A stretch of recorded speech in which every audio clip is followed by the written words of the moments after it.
Oh, that was a quiet one.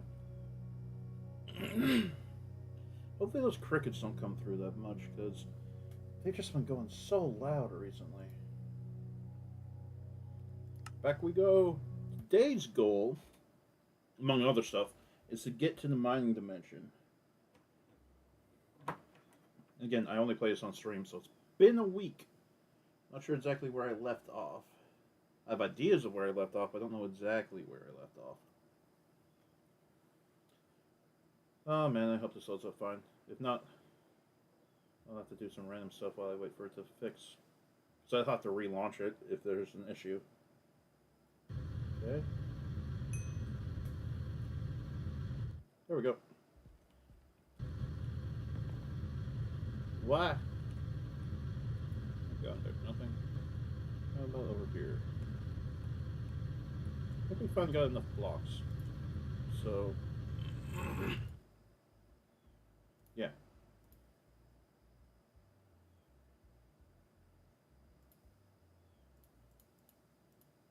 Currently, we're just working on getting more ingots. Alright.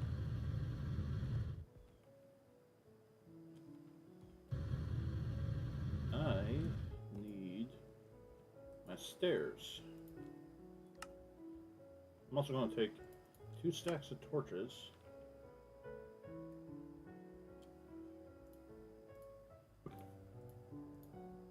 Yeah, organize a bit. Get this down. Get this. 1, 2, 3. Get that up. Like so.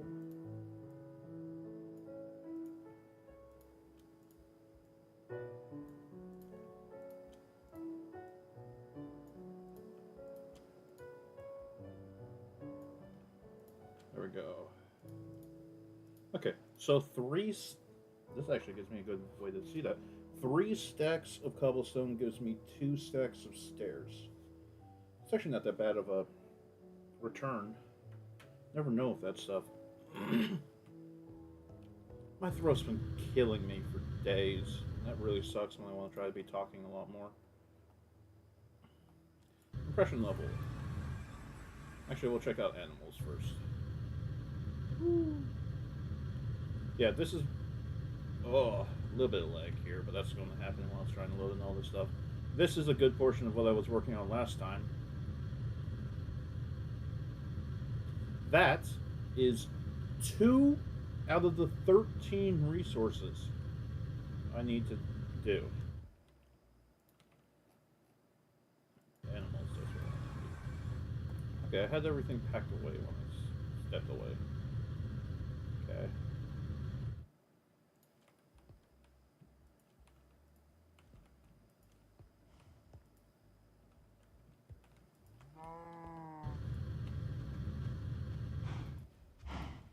I need 2 of these.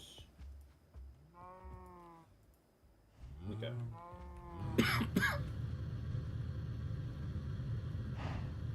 There's only 3 breeding pairs right now. Yeah, chicken area we're not working on yet because that's going to take some time, and I want to get some other stuff set up first.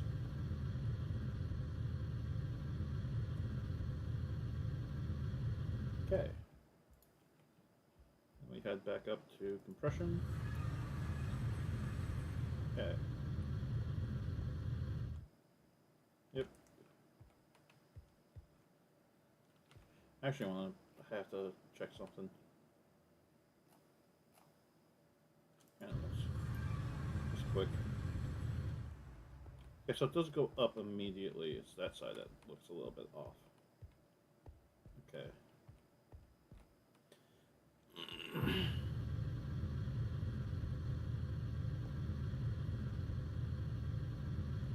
This is the big jump. Okay. I also want to take off my chest plate.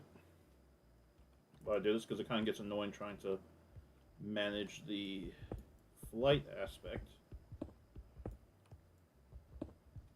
And you trigger that.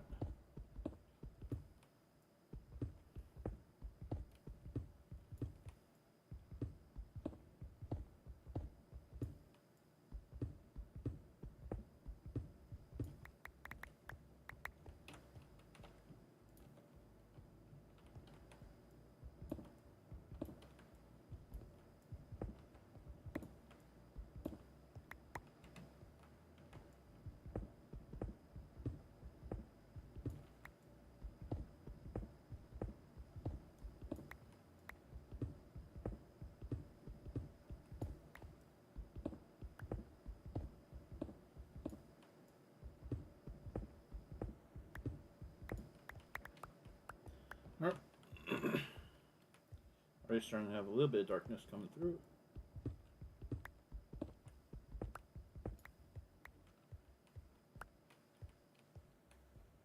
Two. That's the top layer. Two down from the top layer.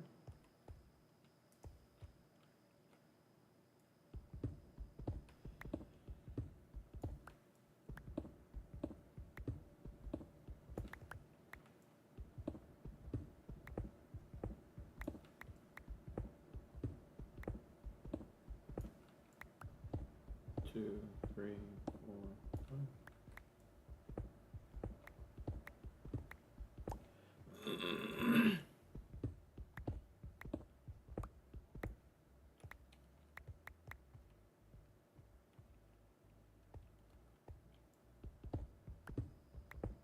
Four, five.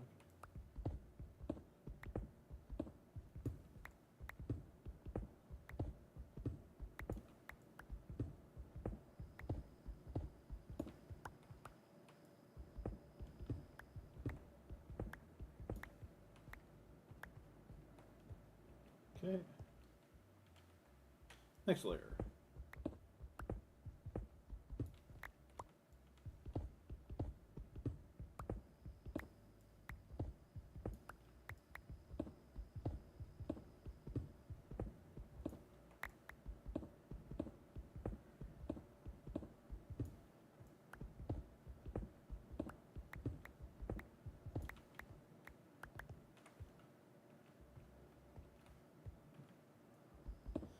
Two, three, four, five, and then six. I can't tell if I broke that block or not. I don't think I did. There we go.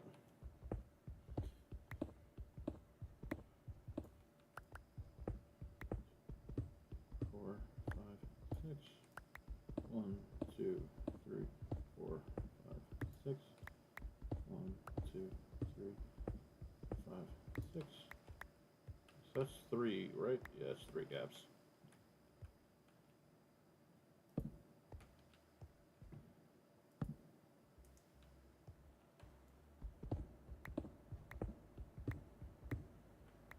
Six. Six. Four, five, six. One, two, three, five, six. One, two, three, four, five, six. Okay.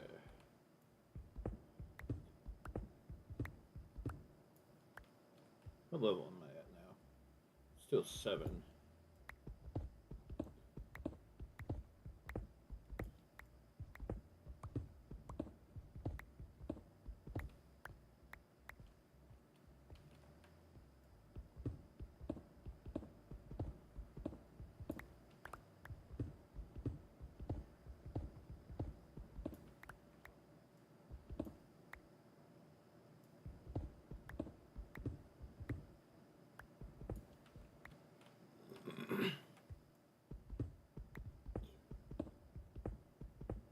Six, two, three, six.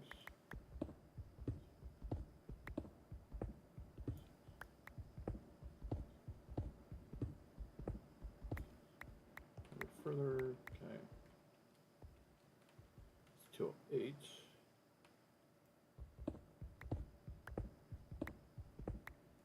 Six, four, five, six. Four, five, six. Five, six. 4, 5, 6.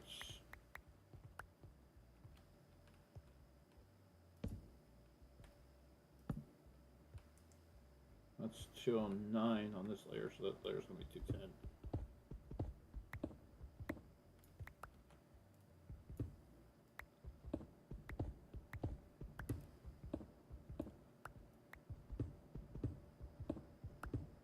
I'll have to stop before I get to 250 actually to double check stuff.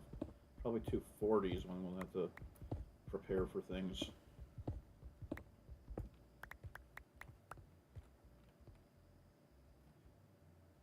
Because once I get too high, which I'm not sure if it's 254 or 256, I think it's around the 250s.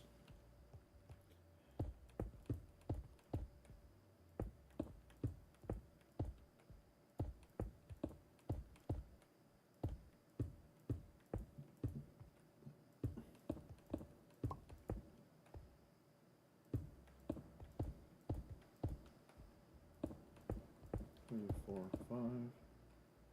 1, 2, 3, 4, 5. 1, 2, 3, 4, 5. 1, 2, 3, 4, 5. It makes sense for it to be 256 just for round number situations. Because 256 is a multiple of 2, I believe, because it's 128. Yeah.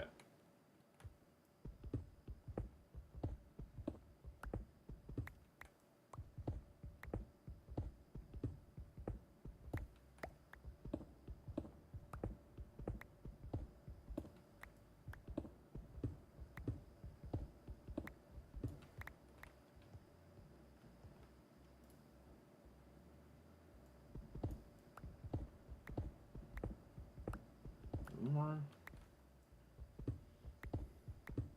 I've been playing a bunch of Yakuza Infinite, or Like a Dragon Infinite Wealth. My mistake there with the title.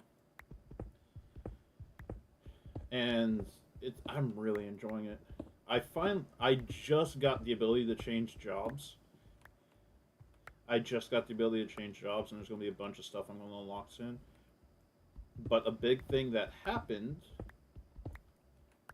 recently in the game, I'm level 28 with most of the party. I was way over leveled when I did the Barracuda dungeon, the District 5 like storyline aspect. I was way over leveled. So Chitose, when she joined, was okay. I think I think most of my party was like level 24. Chitose was level 14.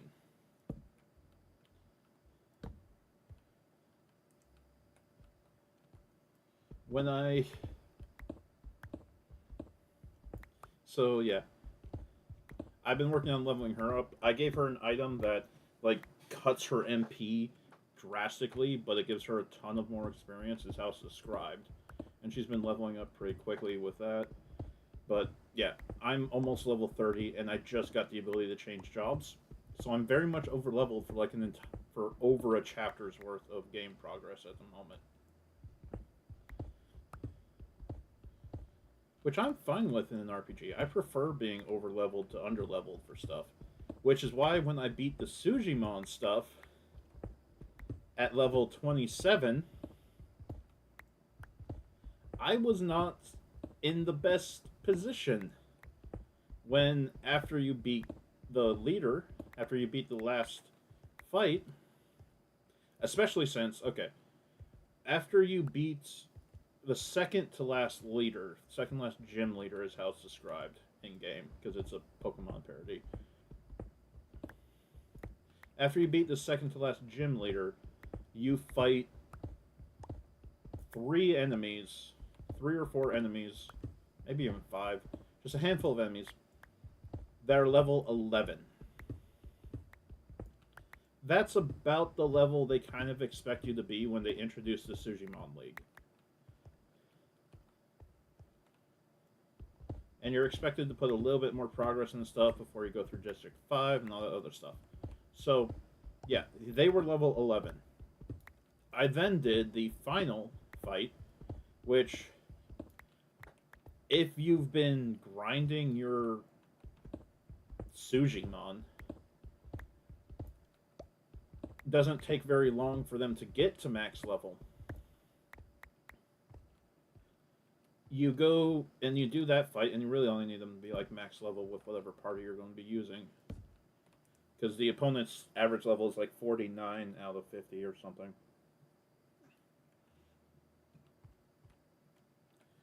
So you go do that. You fight that match. You win that match.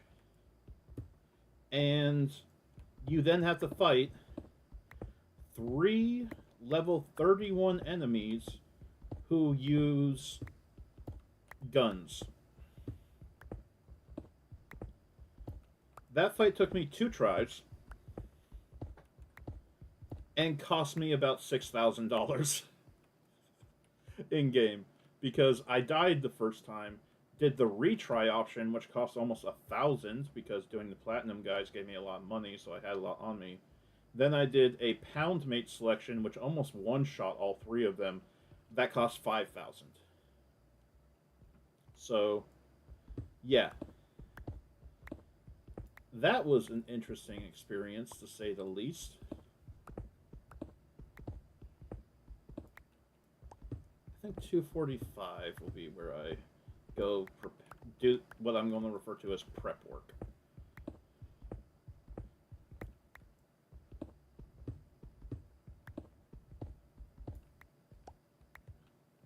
That's level 219. Is this next level a torch level? No. It's another level of the torch. I'll go to the torch level before putting in my steps.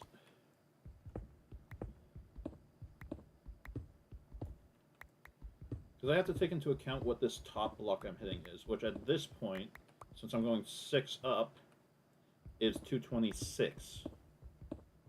So if I go to 245, I will be hitting 251.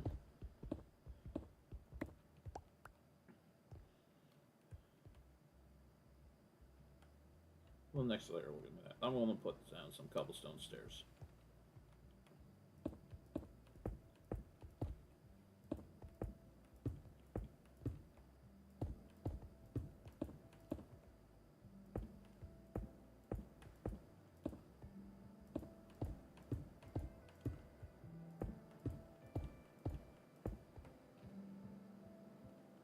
Yeah, it's going to take a little bit.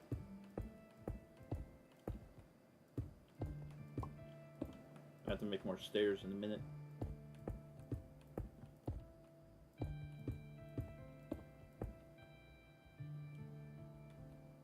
Okay, if I go another 10 levels, that'll be 50 stairs, and then that'll be fine. So do the next 10 levels, then I'll go do some others. Then I'll go check on the cows, actually.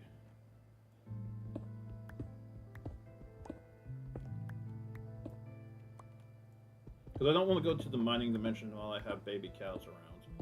So if I get more of that type that I'm low on, which I believe is the stellar alloy I'm missing more of. Or am I missing? Yeah, I think I'm missing stellar alloy. I think I have all 5 of the evil infused I'm going to be using. But I need 2 more stellar alloy.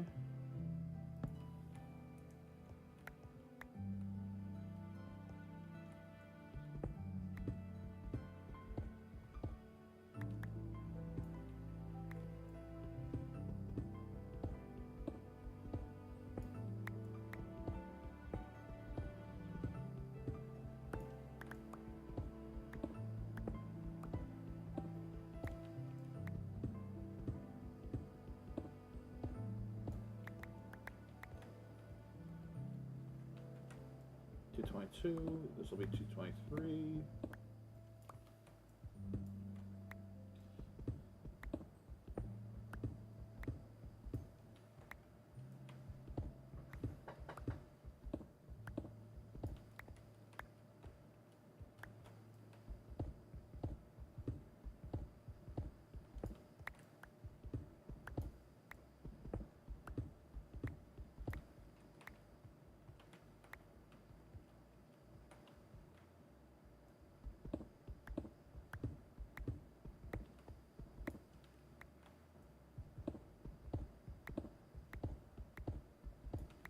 Apple juice.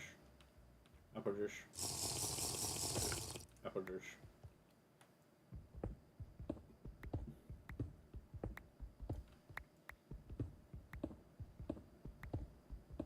A little swirlies because apple juice gives you a speed boost in this.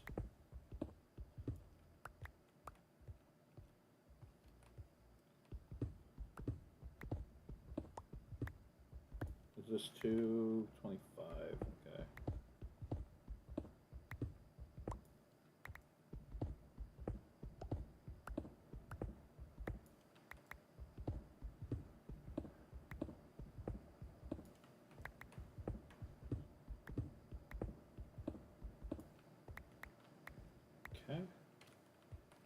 here. That one. Over here. That one.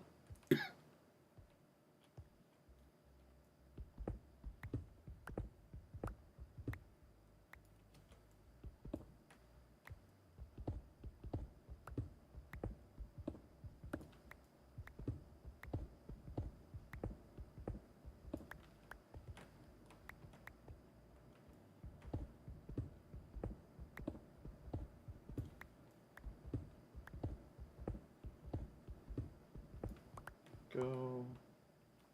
That's level 226.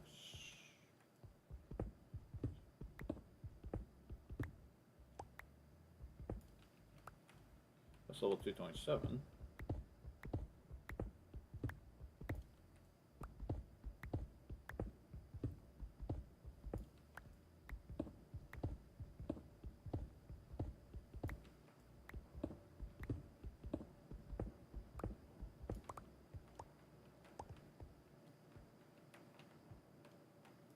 One, two, three, 4, 5, 6. This is 228.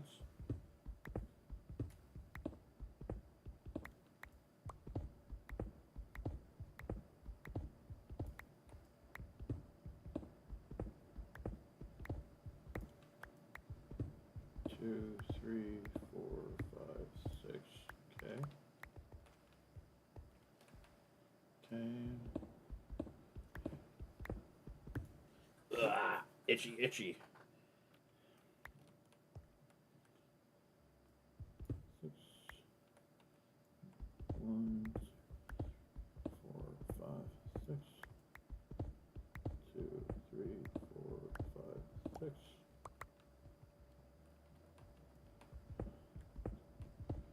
4, 5, 6. 2, 3, 5, 6.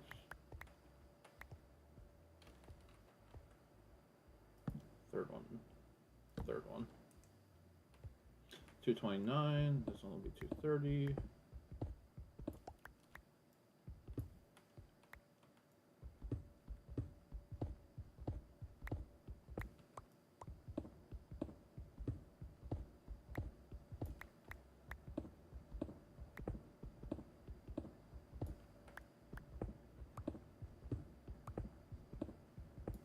There we go.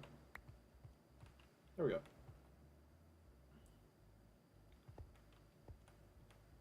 One, two, three, 4, 5. 1, 2, 3, 4, 5. 1, 2, 3, 4, 5. 5. 5. 5. 5. 5. 5. Nice. Alright. Put my suit on. I go back to animals.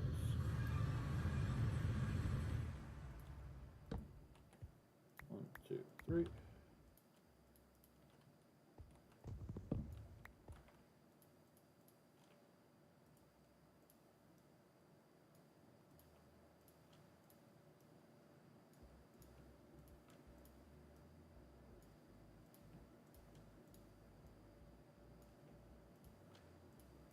Okay.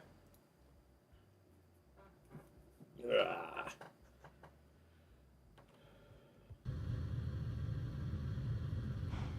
Evil infused and stellar.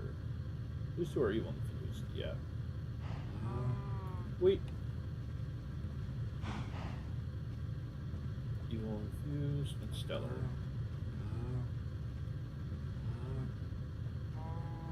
Okay. Stellar, evil infused. Stellar, evil infused. Okay, so there's the 2 stellar we need, and then 1 extra on the evil infused. Perfect.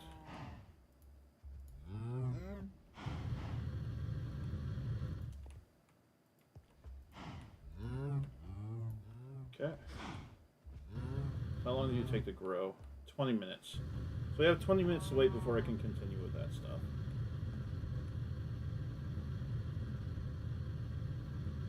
Because there's something I want to test, and I don't want to test it on that many of the baby ones.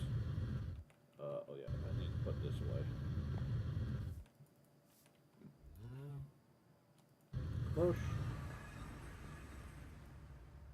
So that's worth 3 seeds.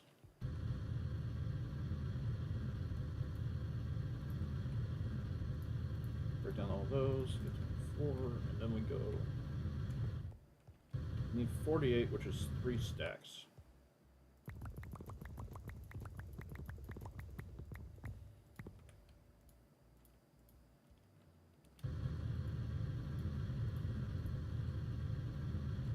Okay, that is 4.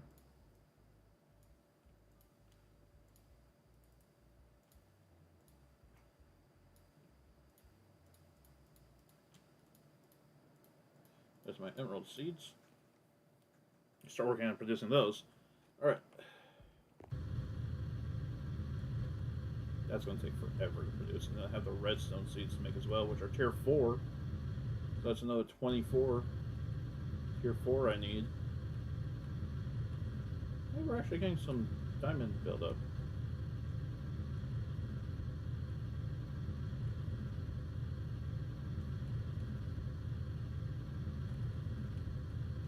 Yeah, we're going to have to increase our draconium reserves later. Not for anything that you might think we'd need to, but we do need to. Base. I was going to check this stuff. Nothing in that one. Let's see how many ingots we've got over here, if any. 6. It's not quite enough.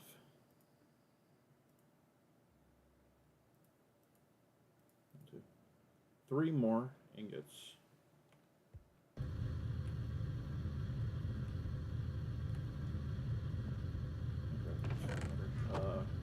It's still.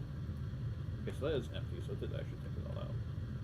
We're going to want that once we get to the end dimension, but for now it's fine. This is infinite, right? Yeah, that's infinite. No, that's not infinite. Okay, those ones aren't infinite. I don't think any of those are infinite.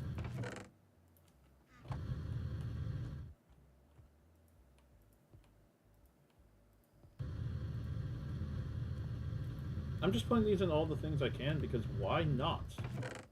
Genuinely, they are so cheap to produce at this point. With how automated everything is, you get 64 of them for every ender, for any nether star. I have 11 nether star blocks, which is 99 nether stars, which means I most likely have over 100. Yep, I have over 100 nether stars.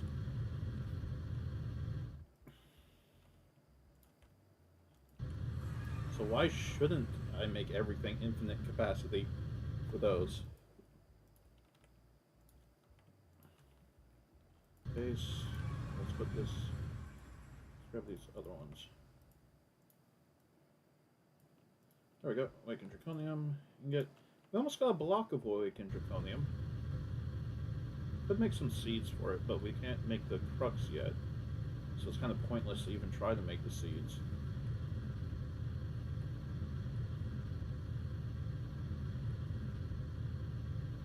But I assume. I'm actually going to check the Awakened Draconium seeds. This. How does this work? Yeah, it just makes. It takes 9 of them to make 3. Oh, that makes 3 nuggets each. I wonder if this also. Yeah, that also does 3. Okay. So it makes it at the same rate as neutronium ingots. This, though. Okay, so it does take a lot of awakened draconium to make a crux. Holy crap. Alright. So we're probably going to get more than 1 dragon heart. Also needs blocks of insanium. More than 1 dragon heart once we get to that point is going to be devoted to that.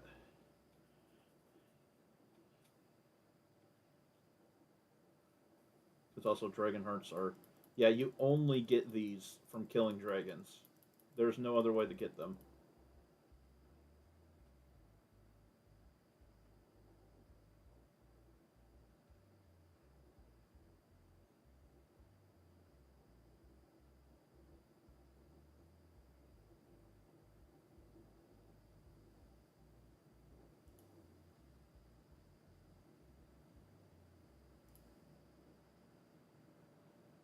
What does the item dislocator do?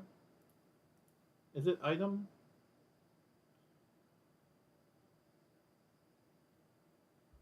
What does it do? I'd actually have to look up what this does, the item dislocator.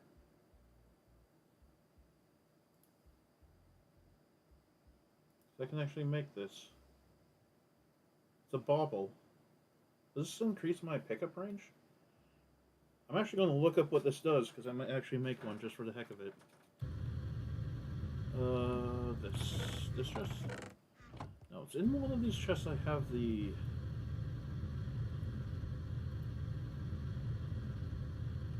land. So I'm looking for this. Okay. Yeah, it's fine. Dislocation. Item dislocator. 8 blocks. Oh. Okay.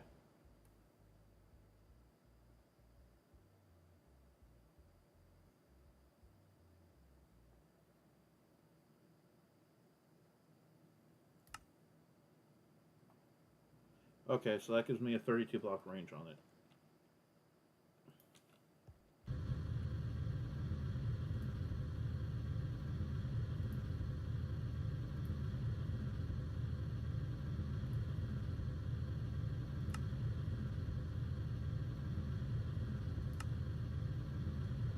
Still takes a couple of that, okay.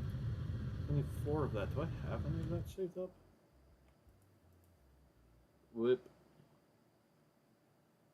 Not that I'm seeing. Okay, I might go make some of that. Cloche. Just need a couple of ingots, so like 1 block worth.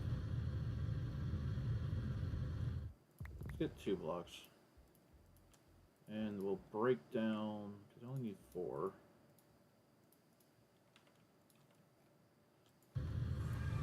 I need to crush 4. Then we need an Ender Eye, which I don't have any of those saved up, but I'll go get a stack of them.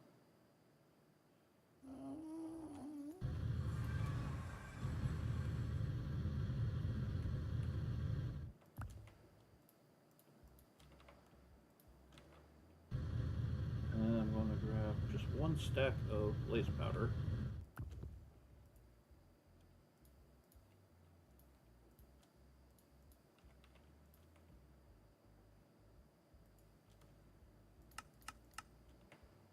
Let me go back to base.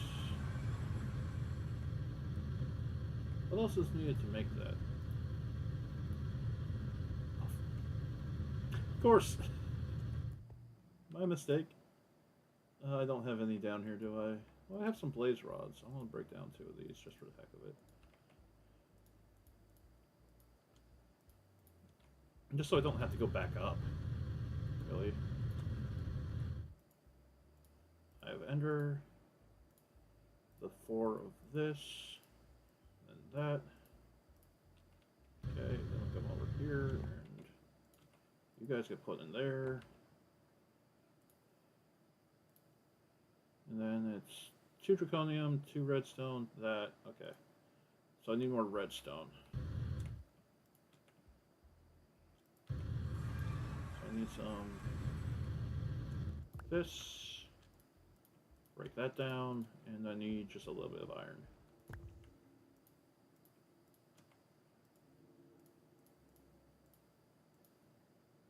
Is that here? No, let's just change our position, see if that's correct. Great, let's do this. This is going to take a little bit of time. Okay, what other positions haven't I tried?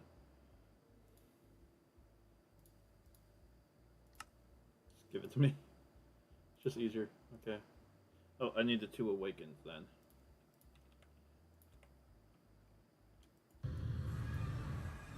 I need 2 awakens.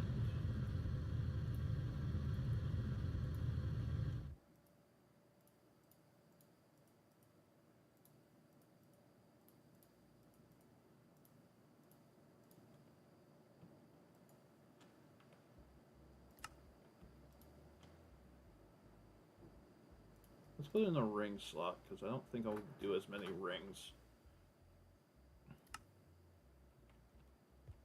Okay, now I have an increased pickup range.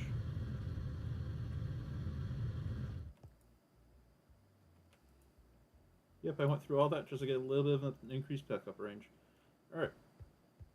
Also to waste time, because I need to waste a bunch of time.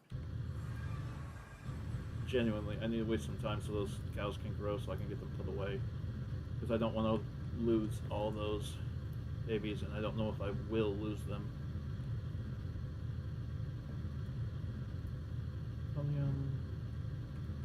Over here. One of those. Over here. One of those. Get that down. 1, 2. That. Like that. Grab that again. Okay, so that's 4. It's 1/12 of what I need. Alright. Now, let's get up to 145 if we can. Let's dig up to 145.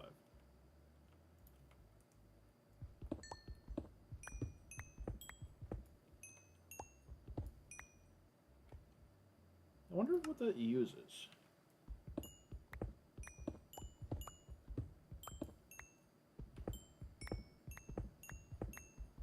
Oh, if that tinkling starts getting on my nerves, I will take it off.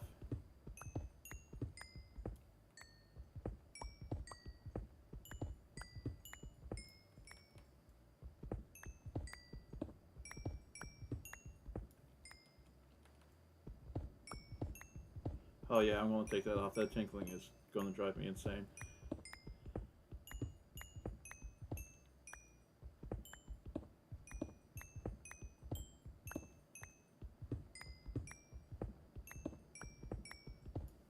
Okay, yeah. I can't do that. I can't even do that for long enough to make going up there worthwhile.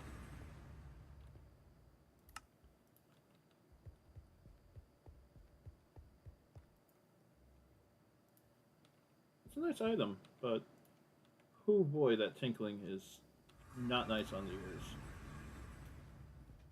It's very minor, but it would get extremely irritating very quickly.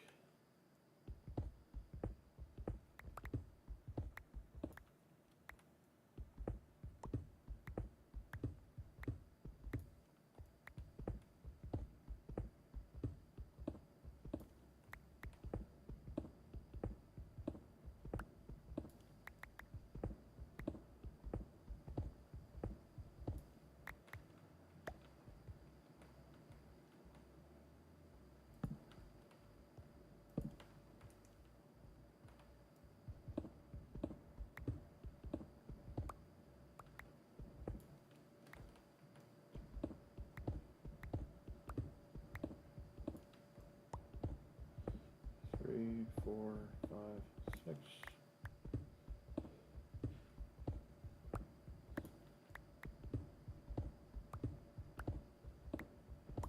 We'll go to level 240 actually, and then be careful about it because genuinely, I know it triggers in the 250s. It might just trigger at 250, so I don't want to breach that without being properly prepared, as in having everything sorted away correctly.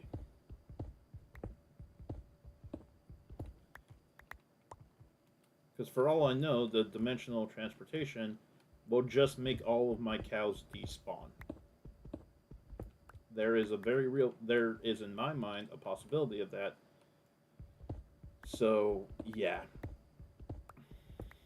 Just because I don't know. I'm going to actually do an experiment with 2 of them. But I don't want to risk losing all of them because they're all out right now.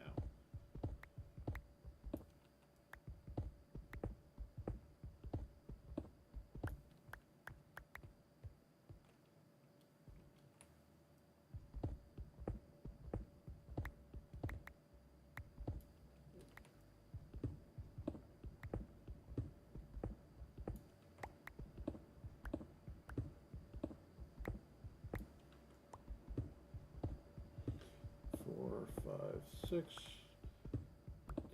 3, 4, 5, 6.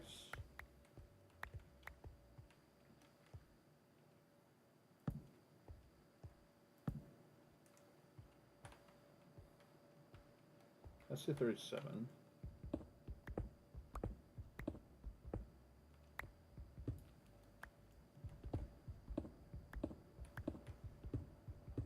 This is 238.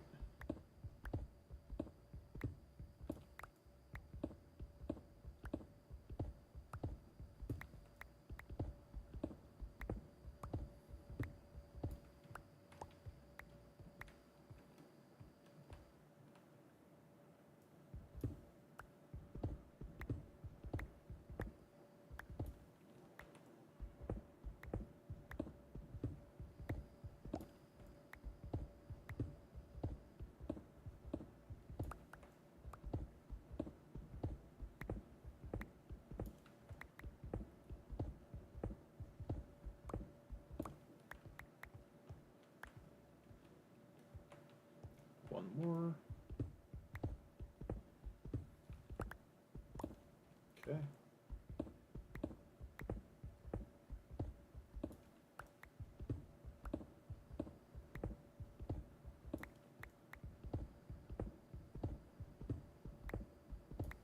The thing about the insects outside and whatever's making that sound is it's not consistent. If it was like never ending, then I might be able to learn to deal with it, but it's not consistent.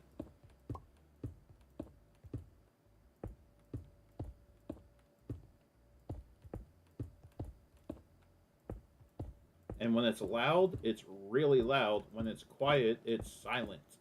So I can't really adjust to it properly.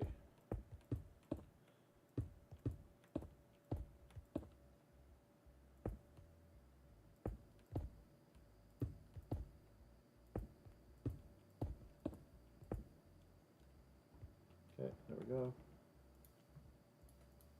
It's actually, it might be enough. That's probably enough steps to get us to the mining dimension, but not much further.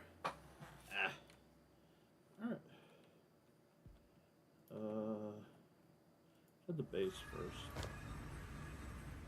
I'm gonna go to the base first. So we can check on that stuff. That'll be enough to make the next one.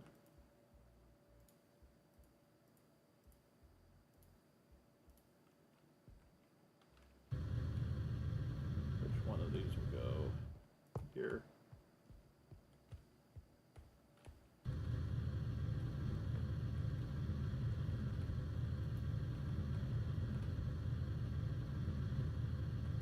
There you go. Is that good? Alright.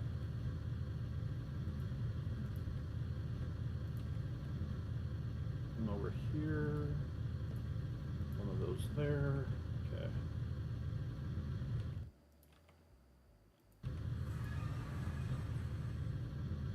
Check the animals. They all grown up? Not quite. How much longer you got? Well, less than a minute. Good. Let's get most of the other ones put away.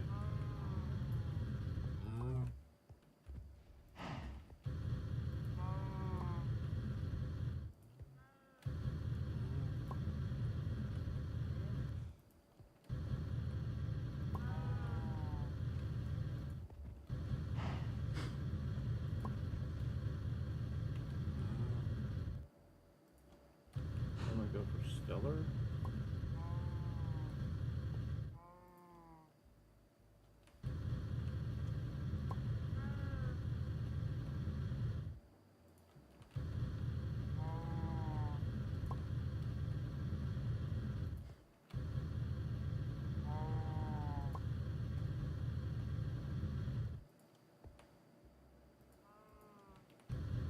Okay.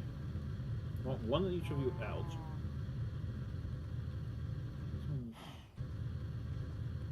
They are. Okay. And what we're also going to do is this. So we should make it to now.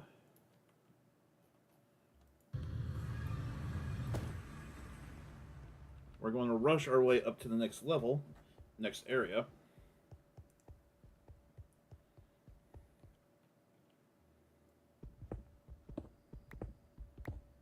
And we're going to spend some time there as well, because that's also a factor that can be a thing.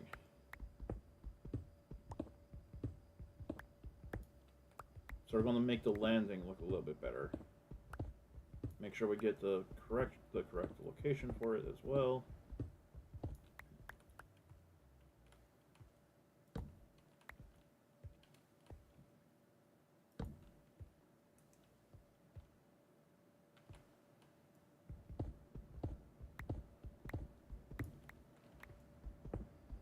Oh, I should have grabbed my armor. I don't got time to waste though.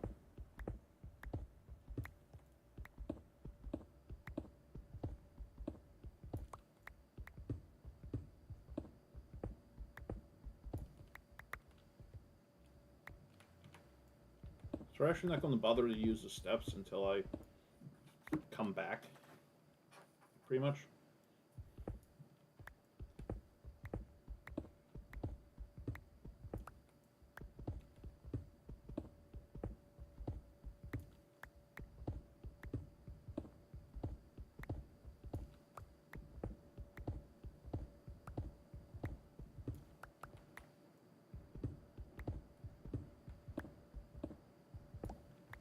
Okay.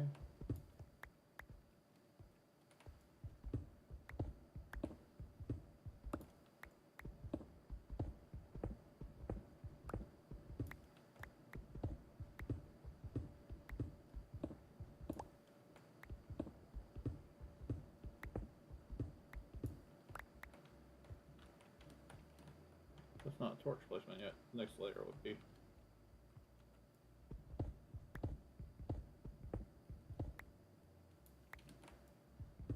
Okay.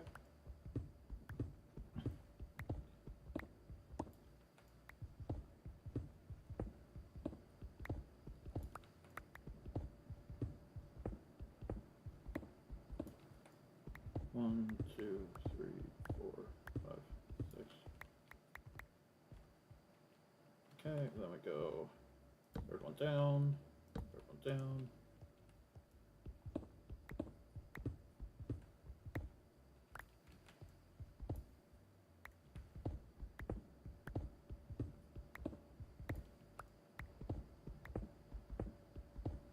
Five, six. 4, 5, 6. 3, 4, 5, 6. 3, 4, 5, 6. Okay. 4, 5, 6. 3, 4, 5, 6. 4, 5, 6. 3, 4, 5, 6. Okay. 5, 6. 4, 5, 6. 4, 5, 6.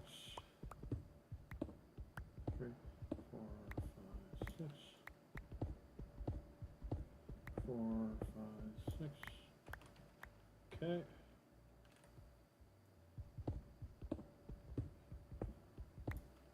5, 6. 4, 5, 6. 4, 5, 6. 4, 5, 6. 4, 5, 6. Okay. I go there, and go there. Okay. There it is. There's the transition. I didn't know it was actually like bedrock.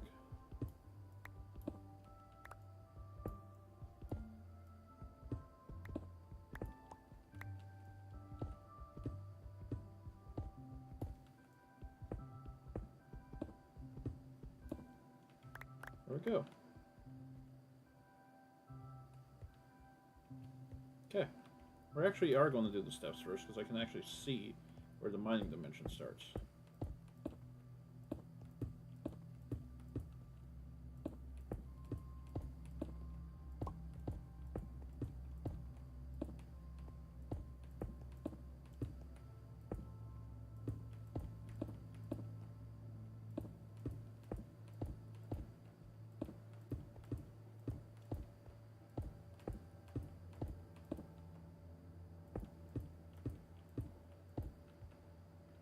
Okay. I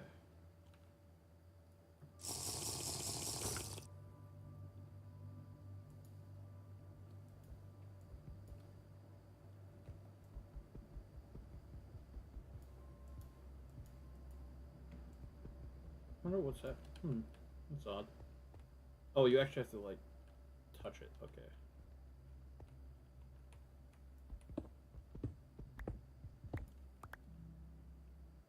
There we go.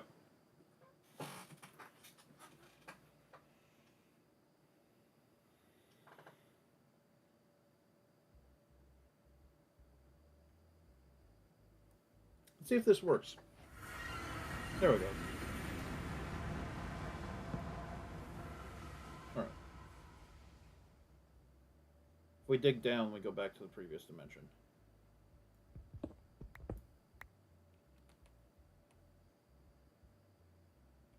Okay.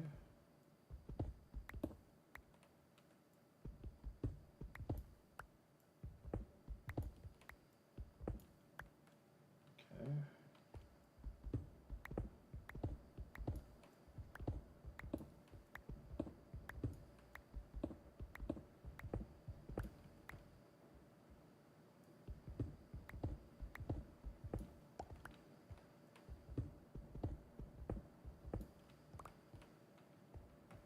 Okay.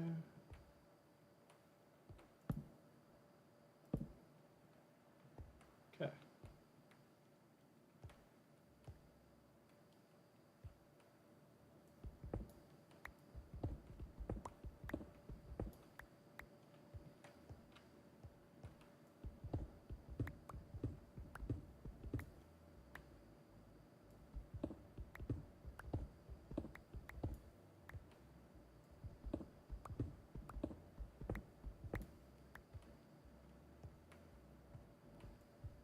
This will make 5.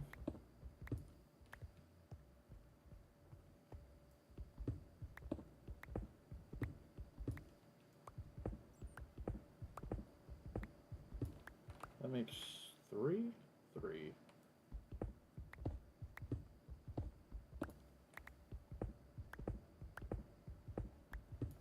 That'll be 5. Alright. Go.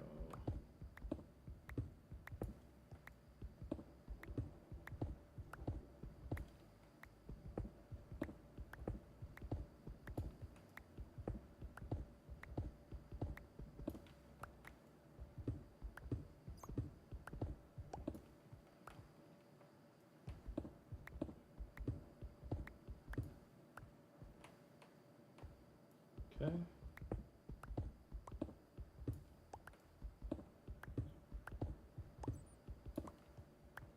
Okay. I don't think glowstone spawns here naturally, so this will be a way to demark where I've been. But some of these caves might have torches in them. I generally don't remember. Or should I say, I've never gotten very far in here.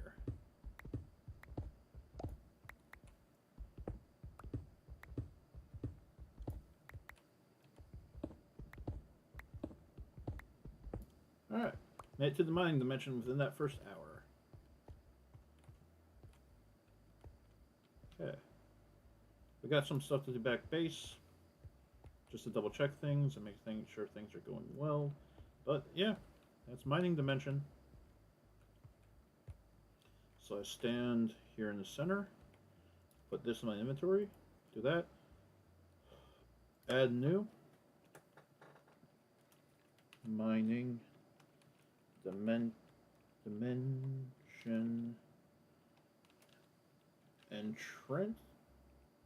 entrance.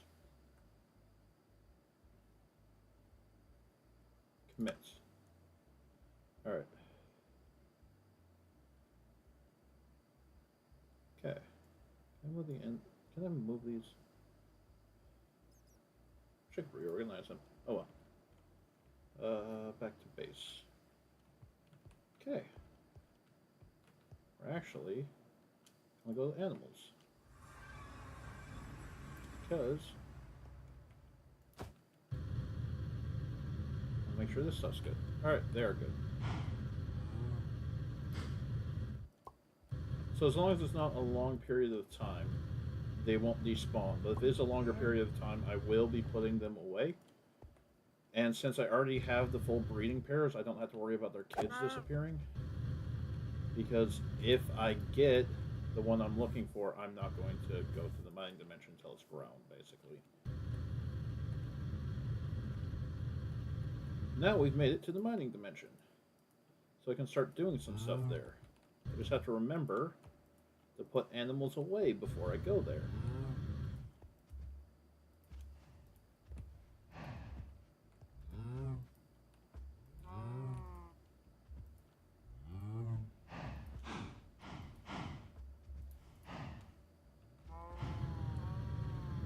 Okay, let me go back to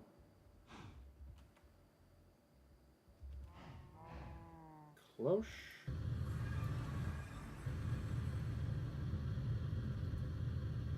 I'll take that one. And we actually go back to Thaumcraft because that's what we're going to throw in here.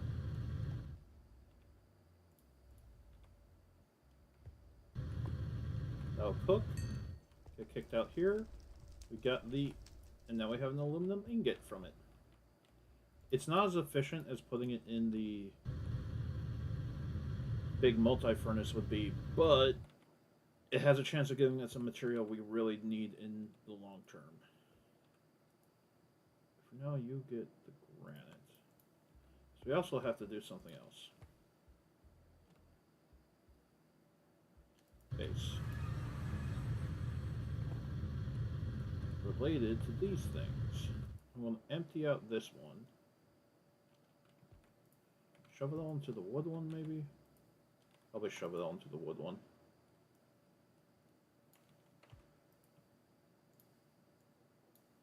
For now.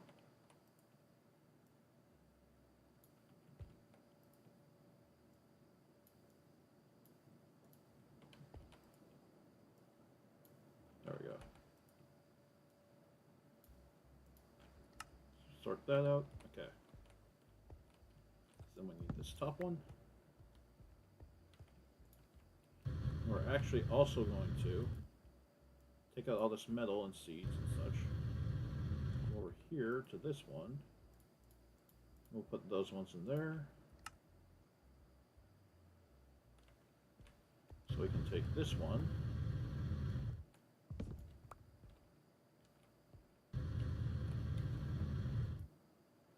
So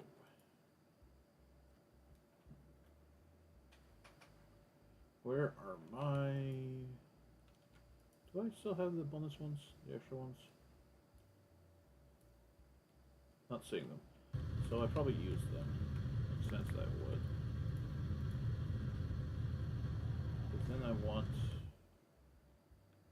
What colors do I have in here?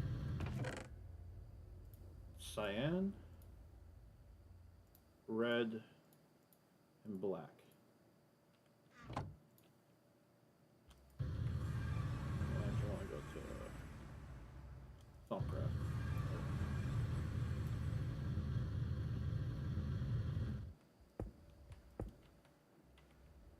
Oh, I need two of each. All right.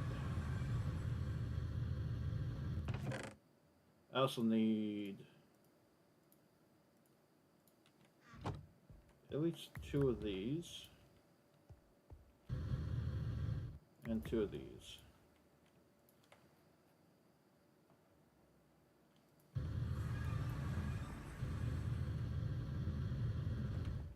So let's start with, put black in the center, red on the side. What actually? Cloche. I have red. I want lapis blue, which I'll just grab two. I'll just grab a block of lapis and get that broken down for that. And I want purple.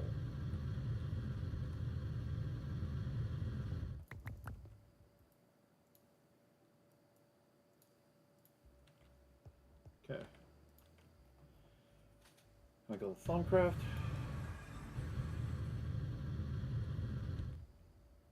So we're going to start with. Let's start with blue.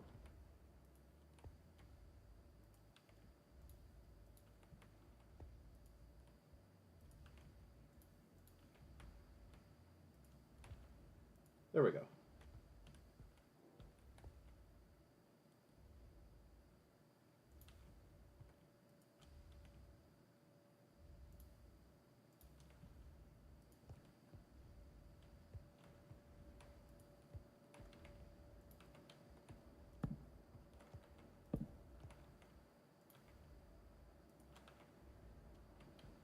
Okay. Then we pick this up.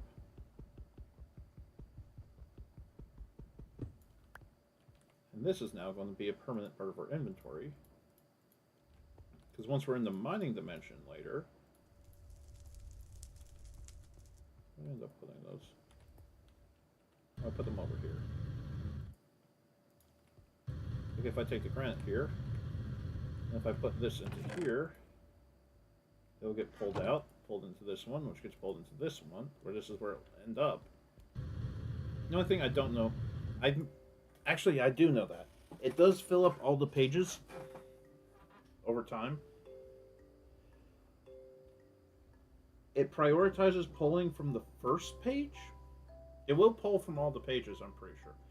I actually don't know if it pulls from all the pages, but it pulls from the first page, which means that if the first one, or if the last one gets full up all the way, the second one will then fill up all the way.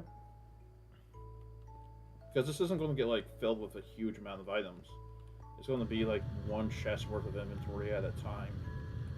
I have to give it time to empty each time I put stuff in there. But what that's going to allow me to do in the long run is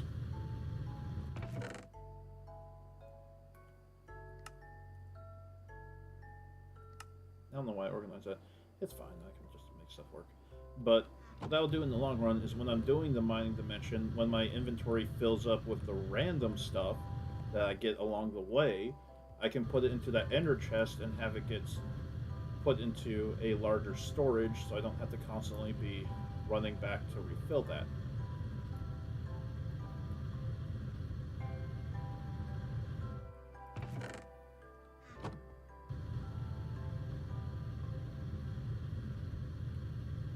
Man, those like insects outside are getting really loud.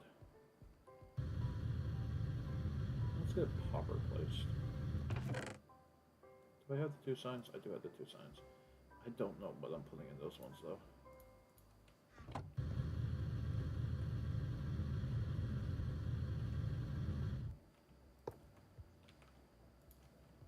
Okay, let's look at my stuff here.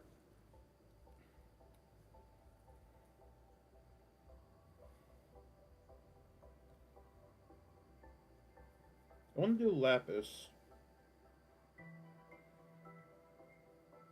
We'll do lapis. No. Yeah, we'll do lapis, and then we'll do iron.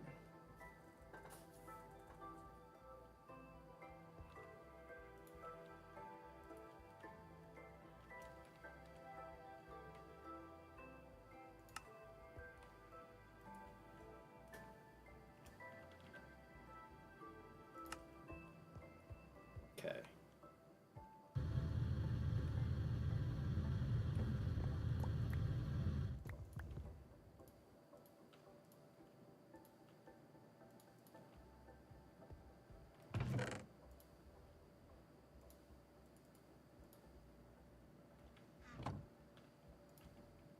I also need some wood.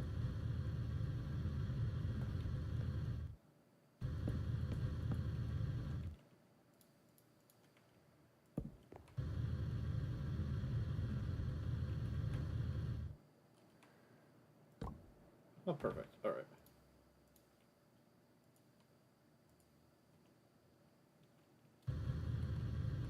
What do I need?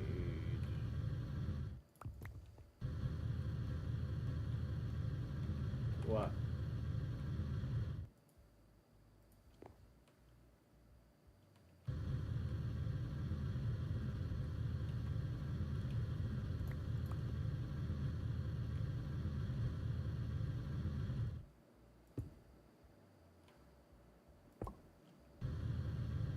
Okay. So lapis is going to be the lapis blue, of course. So lapis blue is just going to go. That's the first one's lapis, right? Yep.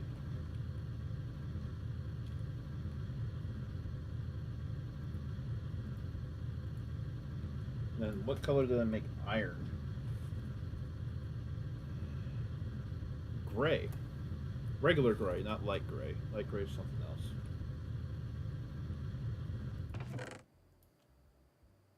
So for the gray, I need the ink sacs, but I also need some bone meal.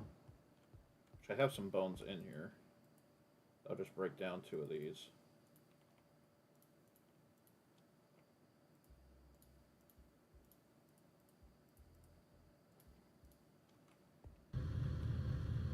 Regular gray. I misspelled gray in my book. Okay. In my notebook, I misspelled gray. I'll put the bone meal in there as well because something else is going to use. Well, none of them are going to use white because white's default. And just makes it more difficult to set the other stuff up. Lapis blue, yeah.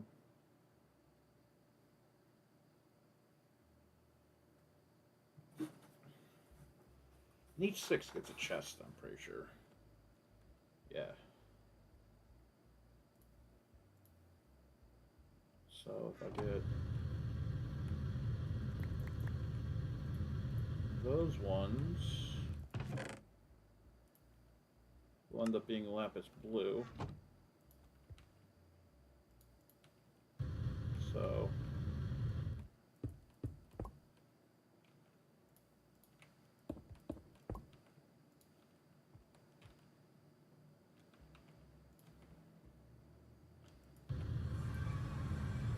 it's a 6, so 24, so it's still gonna take 3.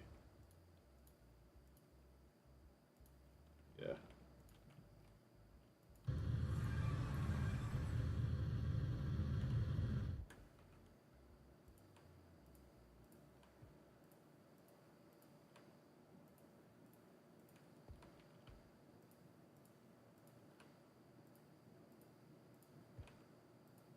Oh, I don't need that extra block. Okay. Why did I think 24? I only need like 18? I only need 18.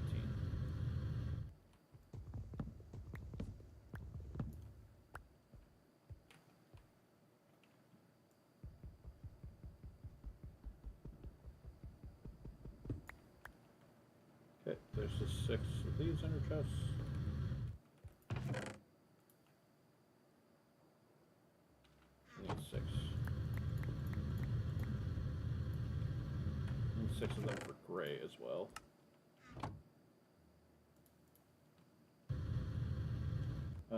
Base spec to cloche.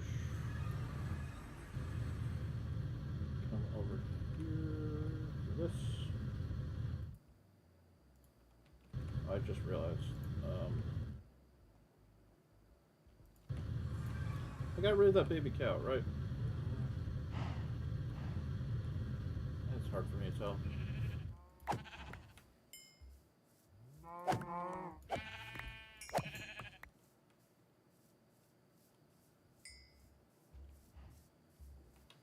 My inventory full. Wow.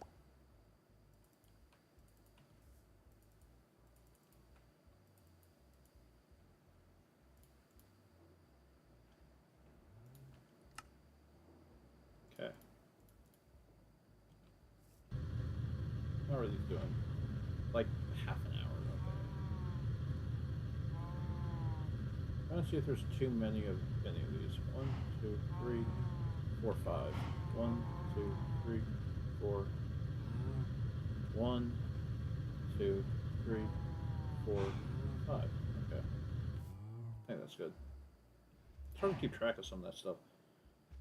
Cloche. Oh, how do I make gray? Well, there's light gray and then there's gray. Right side. So I only need 18.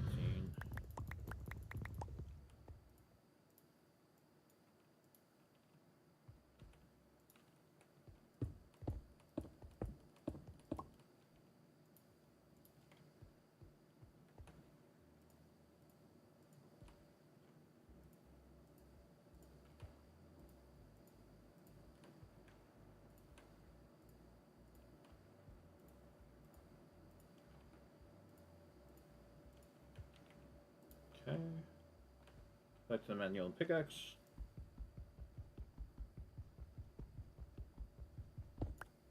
Takes quite a lot to pick up one of those chests. Alright.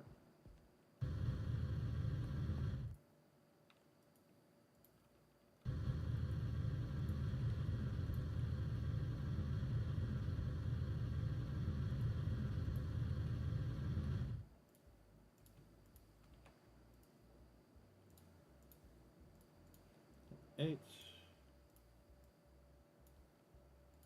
There we go. 16. Hey, that's a quarter of them. Nice. Alright, then back to base.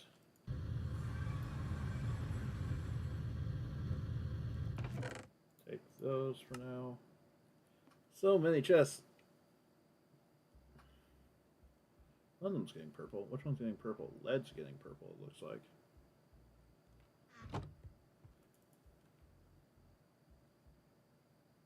Okay.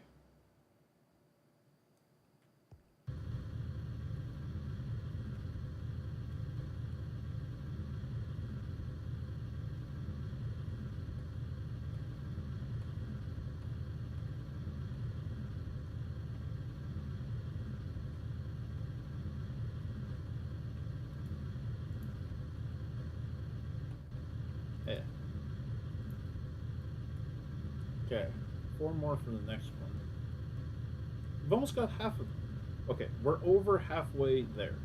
We are well over halfway there on the neutronium production. We're over halfway there on the neutronium ingots as well for it, just specifically.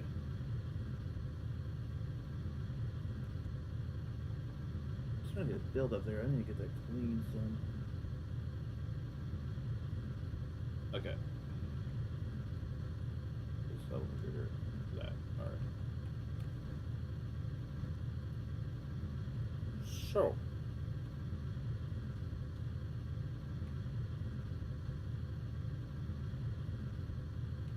Okay. What's it past 8? It's past 8. Celsius time. I can feel my brain starting to shift some, so hopefully this gets me a little bit more focused.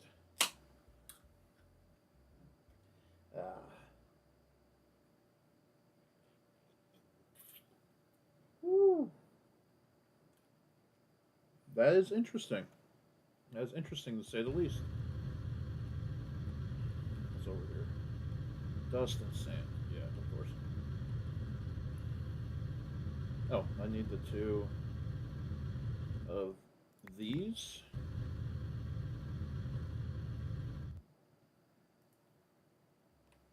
Oh, also, I should go grab the...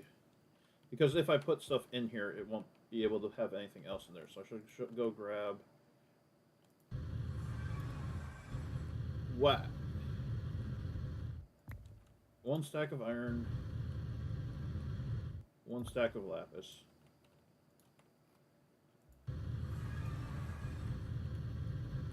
So the lapis goes in there, and the iron goes in there. Yeah, the lapis doesn't require as much as some of the other ones, and also it produces very fast, but I'm still going to do it comparable to the iron. So I think actually to produce lapis from one of those, yeah, it's similar to the metals, it just makes a crap ton of them. So, although I want to cook up some stone, some glass. I do want to cook up some glass because I might use that later. 1 second. Oh. Actually, I have an idea I want to do. It's going to take a lot of stuff.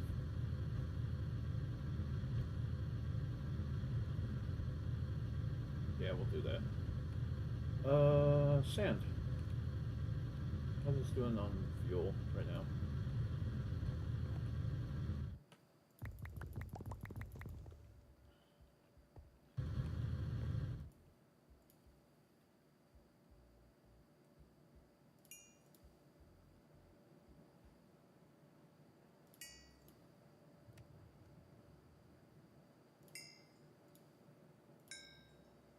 I might have lost one doing that.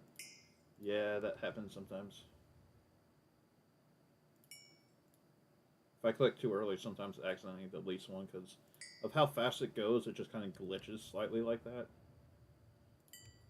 Because it basically disappears from there, but it doesn't show up there fast enough, and registers that as still being empty, even though so I basically take it before it has a chance to transition over. But the end result ends up more balanced, which is always odd too to see that. 12 of those.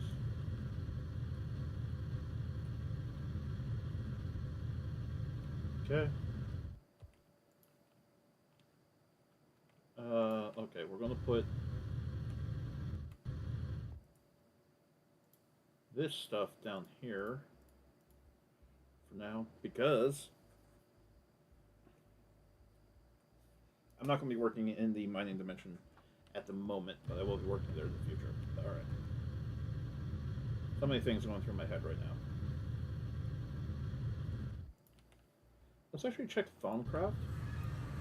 Yeah, we got this set up, which was very helpful for this because that gives us access to more areas.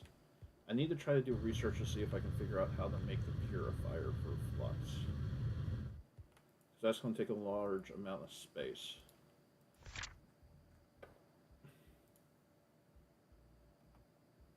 Yeah, this one, no. I can't really do that one.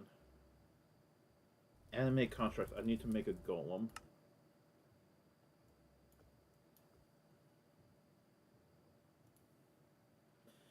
Once I have gathered a sizable collection of foci, it will be quite annoying to carry them all with me. I should find a convenient way to carry them all. Like that. Invented a special pouch I can carry with me to store my foci. Whenever I change focus in my caster, it will check this pouch first, and any foci that get removed will be placed inside it first. I can also right-click the pouch to place or remove foci by hand. It can also be carried in my built bauble slot. Okay. So I need to do a theory on ornamency for that one, and this one. Oh, that one's done. Shall be a simple matter for me to use the fundamentals I have learned to harness other elements. Air, blast of air, heals not cause much damage, knock back. Fire, intense cold, so frost. Fire may be destructive, but intense cold can be nearly as harmful. The added benefit of chilling my enemies and slowing them to a crawl. Earth, the blast of earth and rock created by this effect packs quite a significant punch. It can break blocks made from weaker materials. Interesting. This one also requires Ethereal Ornamency for flux. Infusion, yeah. Alchemy. Sentia smelting. I need to make the smeltery, which isn't too bad. It just takes some materials. Okay. There's a Sentia distillation. That stuff I need to get, as well as that. So much of this I need to get unlocked to be able to do the clarification. New page added. Oh. Addendum. Arcane Bellows to an Infernal Furnace. Interesting results. It not only stokes the flames, increasing smelting speed, but causes them to burn much purer, increasing the chance of creating bonus nuggets and other materials when smelting. Interesting. Hungry chest. Need a hopper and a chest. That's not too bad. Arcane Grappler. That takes a bunch of stuff. I don't have raw earths yet. Pattern Crafter takes a lot of theories. Redstone relay. I just need a redstone torch for this. Okay, arcane infusion. I need to get fear theory on it, and also get a vial. I don't remember how to get vials of stuff. Might require the Essentia smeltery. If I actually look under alchemy, that gives me warded jars. Oh, I need to get slime ball and gunpowder.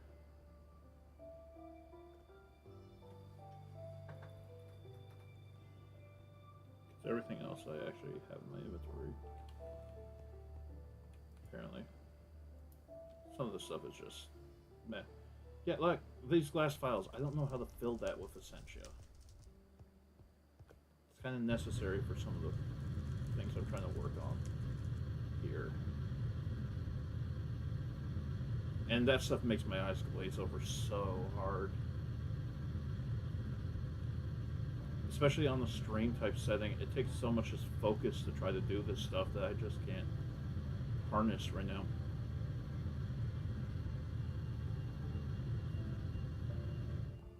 Yeah, 64 different types of Essentia right now that I've encountered.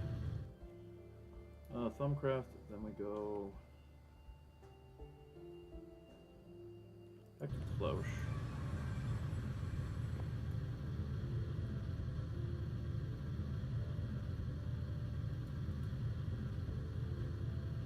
Okay. Let's head back to compression.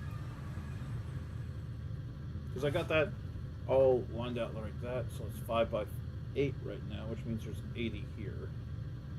So what we're going to do is we're going to work on trying to get one of these 8 sections of wall cut away. One of these columns, I should say, of 8, which this is going to take time. It's going to be kind of boring, but I'm going to do it now because it will just make it a little bit easier on my head later to do it this way.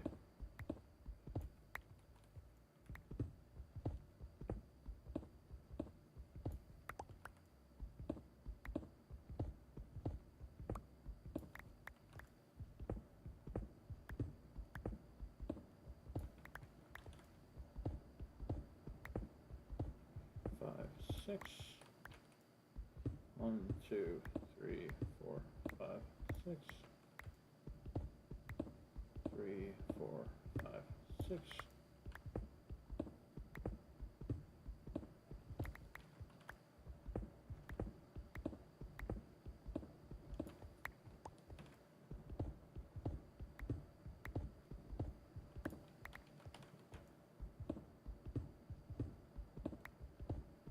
I'm going to try to go for at least the 4. I'm not going to say I'm going to try. I am going to go for at least the 4 hours today on this. This thing, since it's such small little incremental progressions, I feel a lot more comfortable with going into something that I know overall is going to take longer because I can more easily step away from it as well. When I was playing my RPG games, the primary save points were so disconnected from the areas that I was grinding and trying to progress in that if I was within like half an hour of my goal, it'd be like, okay, the next thing I'm going to do is probably going to take longer than half an hour by how much I don't know. So it's, especially with how late I do this stuff, it's better for my sleep schedule and better for other things I'm working on outside of this if I cut it a little bit short, especially since I do this 4 days a week for different periods. Saturday is the one that's the most up in the air. It really depends on how I do the night before, as well as how well the stuff I'm trying to do that day turn out. This last Saturday was disappointing because I still have to try to figure out what happened with that. My emulator just was lagging and freezing so frequently that I couldn't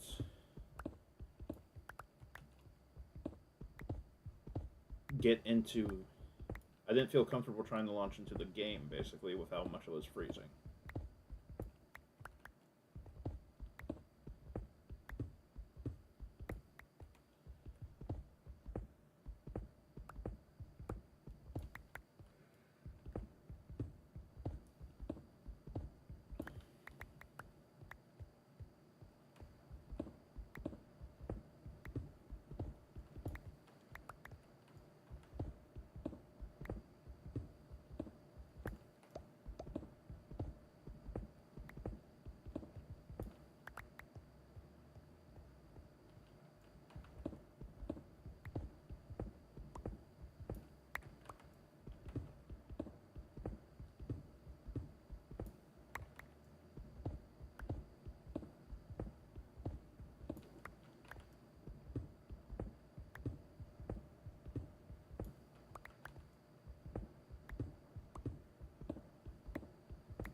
3, 4, 5, 6. 4, 5, 6.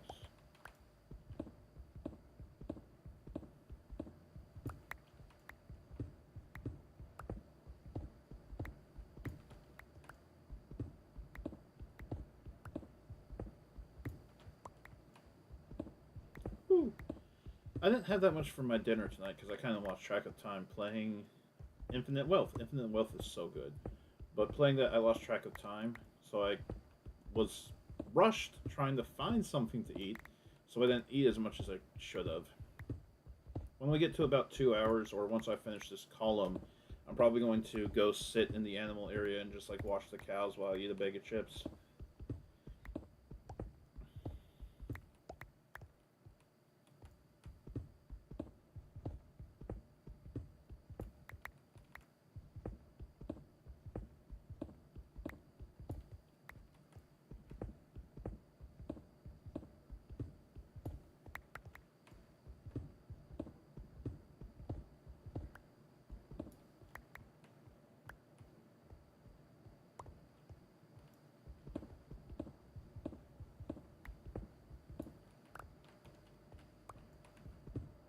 2, 3, 4, 5, 6.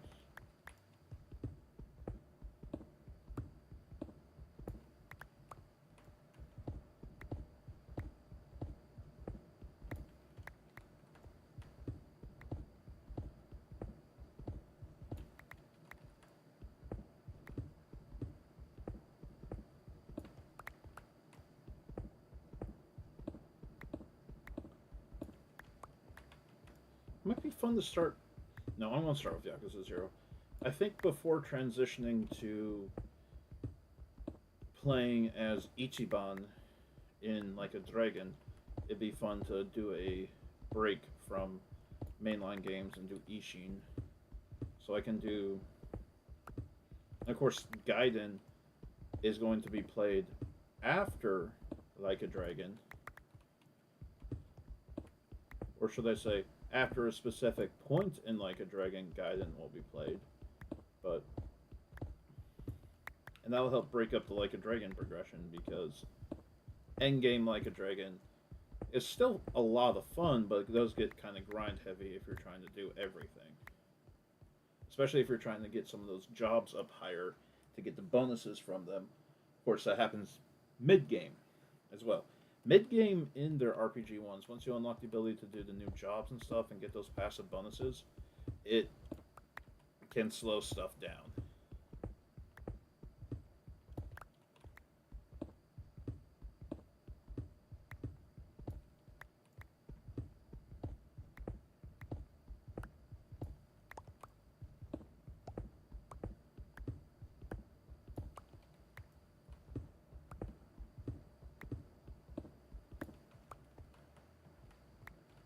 One side.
Three, 4, 5, 6.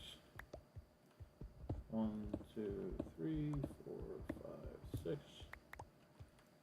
1, 2, 3, 4, 5, 6. I haven't gotten the reward for going to the mining dimension yet. I should probably do that in a minute.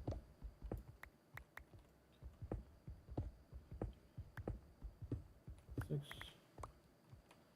1, 2, 3, 4, 5, 6.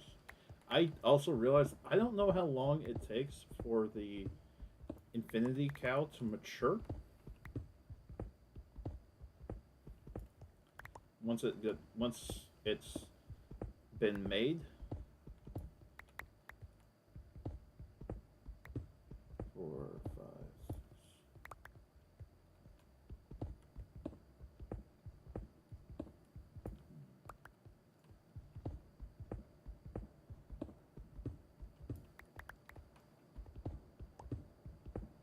4, 5, 6. I can feel my stomach like making noise. I don't know if it's hunger related. I have this weird thing where I can feel discomfort, and I get a similar sensation when I'm getting hungry as to when my stomach is just turning over in general due to gas, really, due to gas interactions. Because, well, the thing that we describe as a hunger pang, a hunger reaction, is related to the gaseous just roiling in your stomach. That's also what makes the gurgle sound, that the growl we associate with hunger. So when you have certain dietary or stomach situations that cause your body to produce that growling sound or that gurgle, otherwise, sometimes the outward sensation is very similar to what you would associate with hunger. Basically, what I'm saying is sometimes when I think I'm hungry, I just have to take a shit.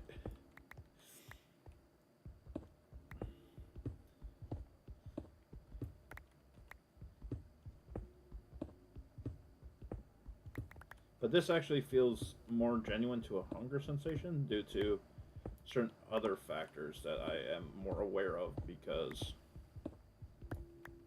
it's what I live with. Or at least it's what I've lived with for close to a decade now because it didn't start really getting bad till I got out of high school.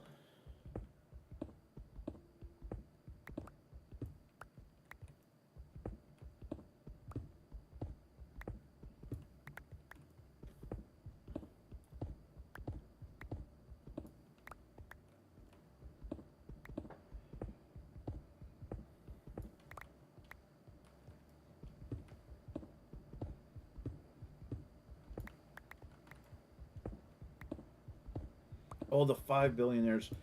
The five billionaires in Yakuza 0. This is a weird thing from my experience with it. The hardest billionaire for me to deal with was the fourth one. I think it was the fourth one. It wasn't the final fight. You had the like final match, the final contender aspect of it, where you have to like max out everything to do it and everything like that. That wasn't the fight I had the hardest time with. It was before that. There was a fight against one guy who used what I refer to as rush style, because enemies tend to fall. The stronger enemies tend to fall into either being like a brawler, a rush, or a beast style fighter. I always struggle with the rush style fighters, and it's the most common boss type enemy.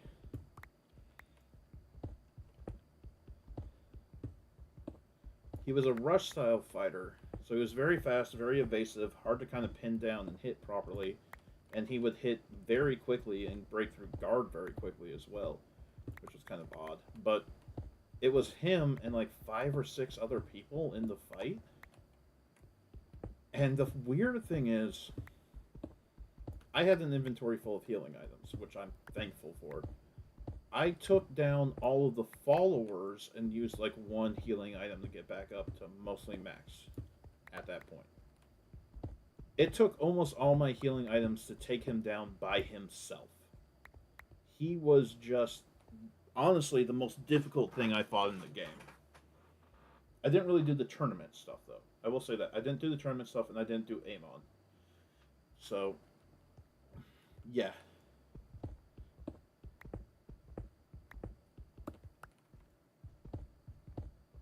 Also, Zero I don't think has Tiger Drop, does it? I'm not sure if Tiger Drop's in Zero.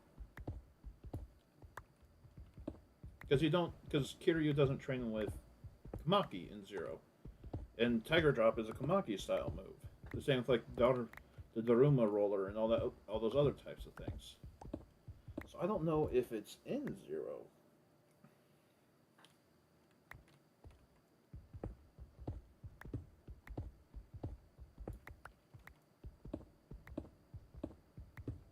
5, 6, 5, 6.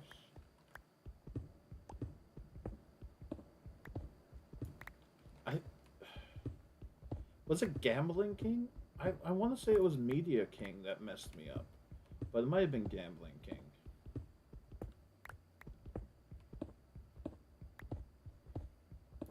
No, I think it was Media King because Gambling King. It was one of the more slight stature guys. It wasn't one of the big people.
Six,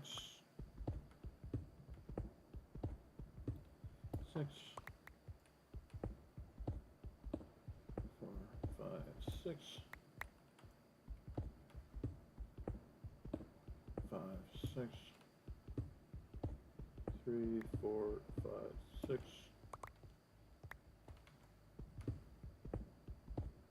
4, 5, 6, 4, 5, 6, 4, 5, 6, 5, 6. 3 more of those little pillars or cubes, I should say.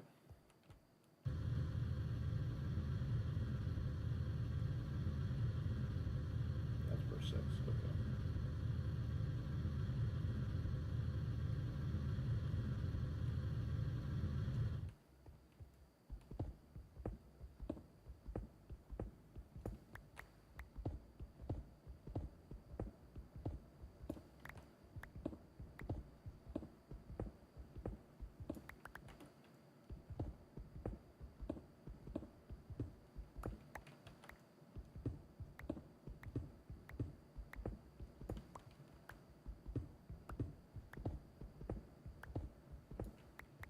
Okay.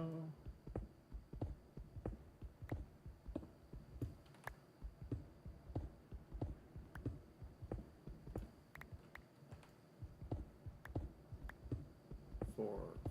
It's so odd that in Like a Dragon Infinite Wealth, if you're playing it on Xbox and you have the gamer score aspect of it, which is so weird to say still. I grew up with it, but it's still weird to say. Most of the achievements in the game, those things that they actually like give you rewards for, the gamer score for, there were 14 points. It's just most base games like without DLC, without additions and that type of stuff, some of them get more later on, but at launch most base games will give you pretty much exactly 1,000 total. With certain updates, like large scale content updates where they adjust achievements or add more achievements, then you tend to get over 1,000. But and also for DLC stuff, new DLC achievements will just go over 1,000 for that game. But most of the time it's just totaled to 1,000. So seeing something that's not a division of 5 is odd. So like 14 is so specific. It's just it hits that weird spot of your head. Like that's weird. That why it like that?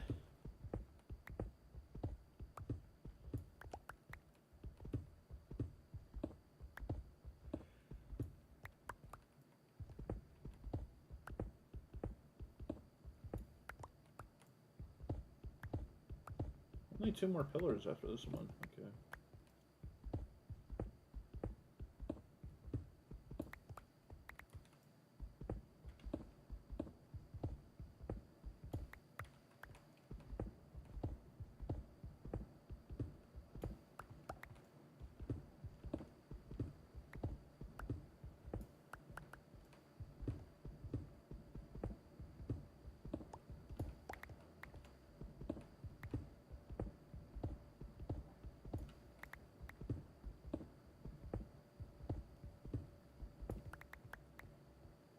Two more in this column.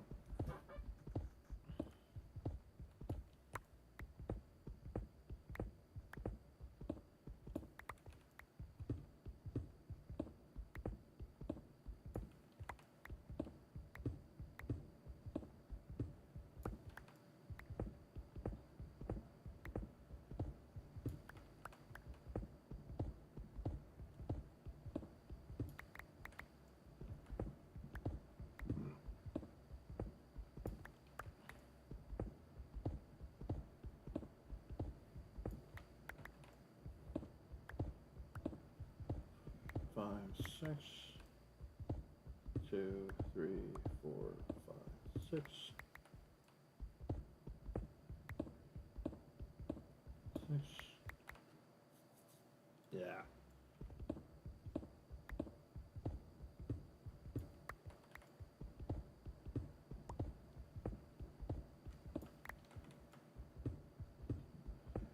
4, 5, 6. 1, 2, 3, 4, 5, 6. 1, 2, 3, 5, 6. 1, 2, 3, 4, 5, 6. 1, 2, 3, 4, 6.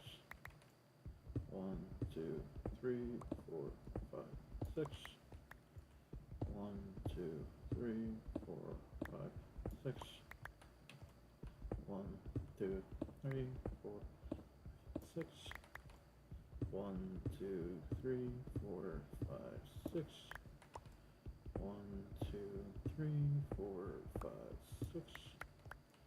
1, 2, 3, 4, 5, 6. 2, 4, 5, 6. 1, 2, 3, 4, 5, 6. 1, 2, 3, 5, 6. 3, 4, 5, 6.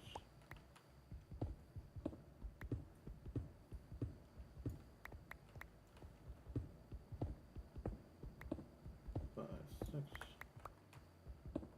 2, 3, 4, 5, 6. 4, 5, 6. 1, 2, 3, 4, 5, 6.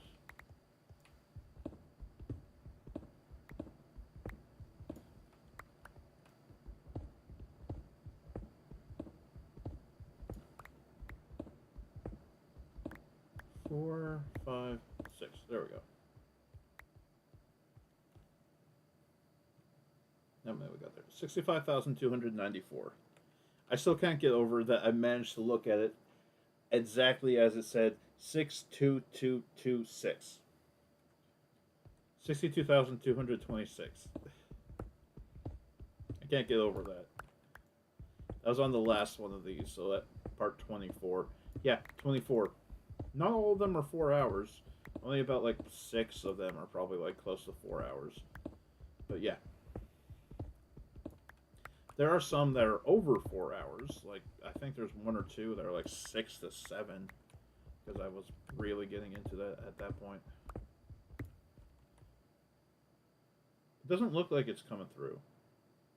Yeah, it's not getting picked up by the mic. I'm guessing, which is kind of surprising because this is not a good mic. This is not a quality microphone I am using.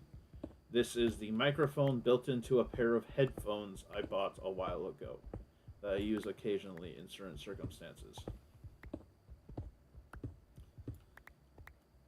Because genuinely, I don't know at what point I'll invest into putting microphone stuff into this. I do want to get a microphone eventually and get like a proper setup for it, but again, that's like not really a priority relative to other things that require monetary investments at the moment, especially since my own income parameters are so limited.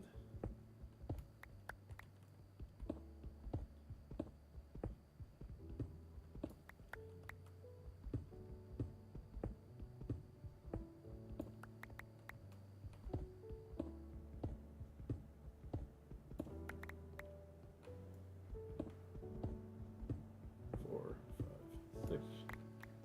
1, 2, 3, 5, 6. 1, 2, 3, 4, 5, 6. 1, 2, 3, 5, 6.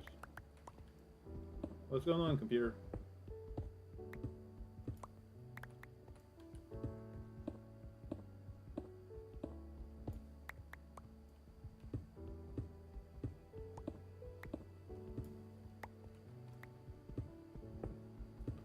4, 5, 6. 1, 2, 3, 4, 5, 6.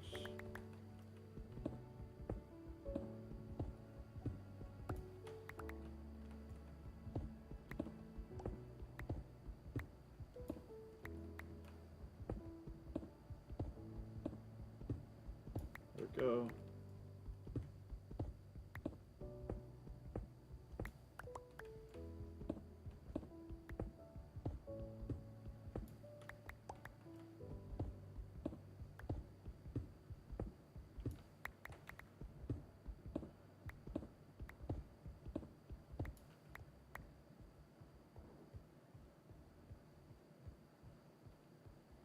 Okay.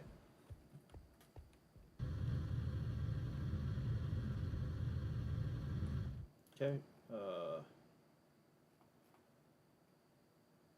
Clutch.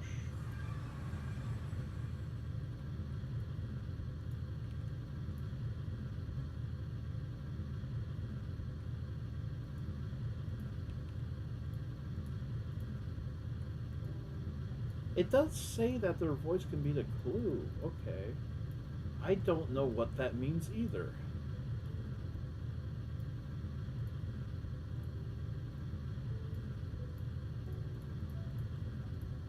Okay.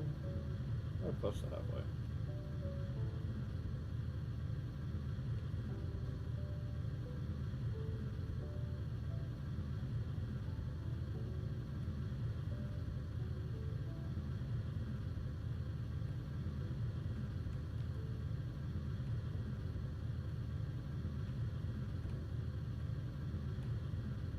Plutonium, blaze, mesh.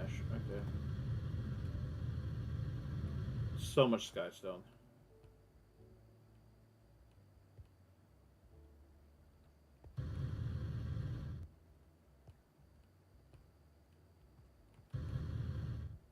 Diamond and redstone.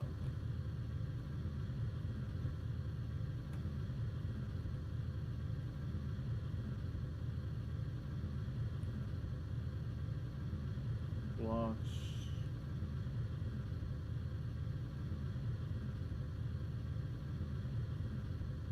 Gunpowder. So much gunpowder. Anyway.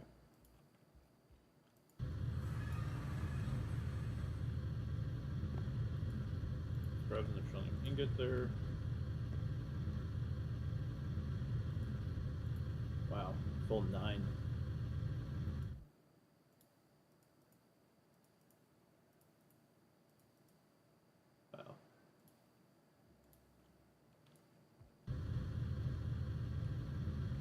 6. This will make 7.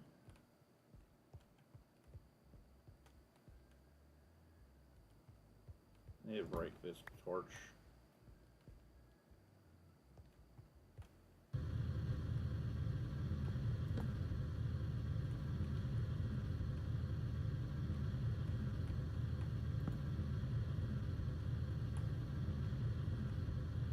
Yeah, that'll be fine.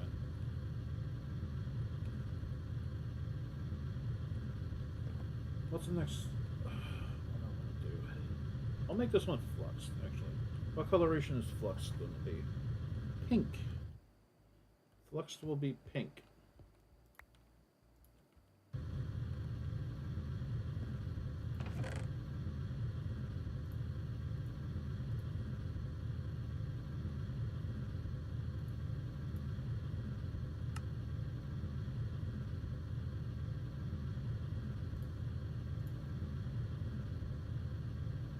Do I have the... I don't think I do.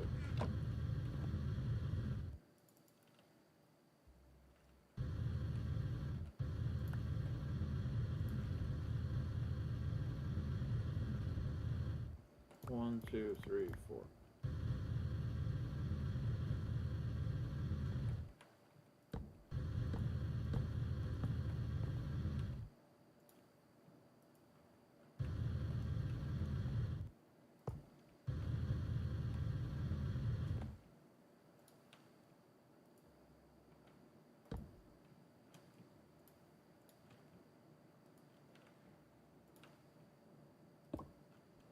Okay.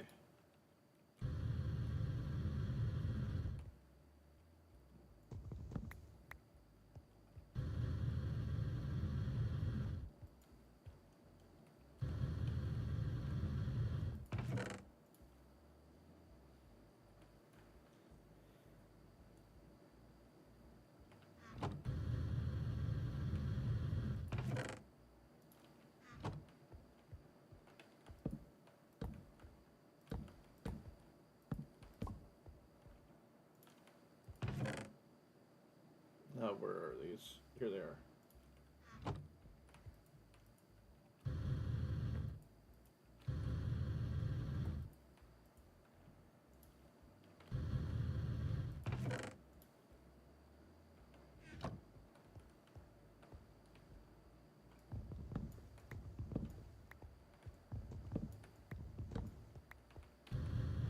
Charm point, okay.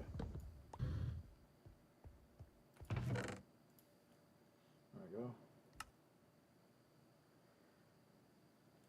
I want pink. Okay, how do I make pink? Pink! Pink dye? Pink dye. Oh, it's a diagonal from left to right, okay. Close. Upper left, lower right.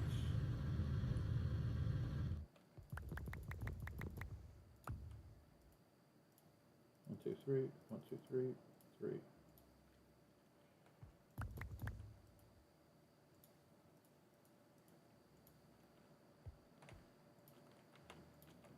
Close. Base.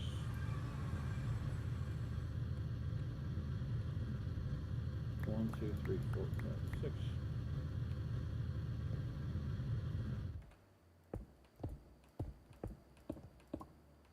Okay.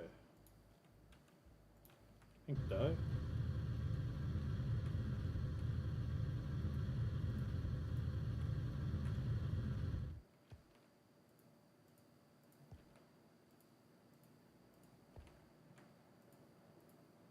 There, there,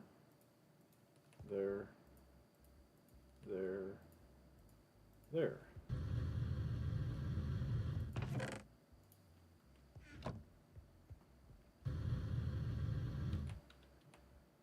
Tilled.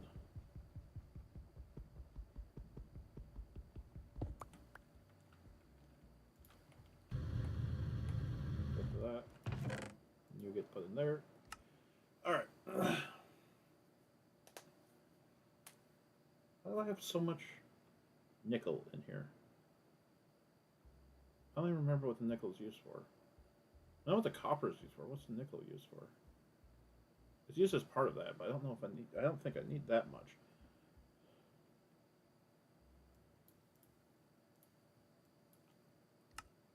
Okay, let's head back to Flush for a little bit. Okay, let's find the nickel blocks. This one, right? Yep.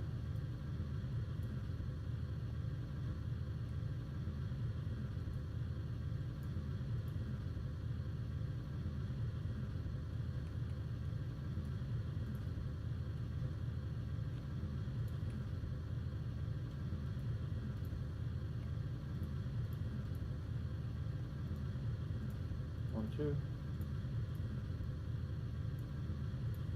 1, 2, 1, 2, 1, 2, 1, 2. 22 to 26. That sounds good. Boy.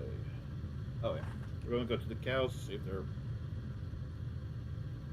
what their position is like right now. Animals. You guys ready? Some of them are. Double check all of them, I guess. Okay.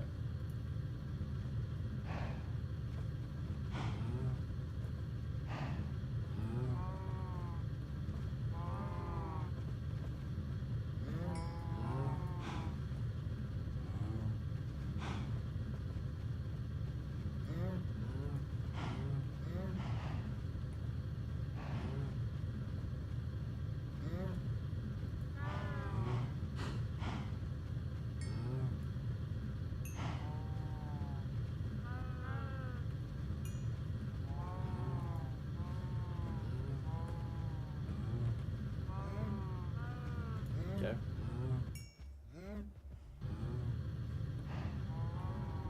Alright, let's get everyone put away.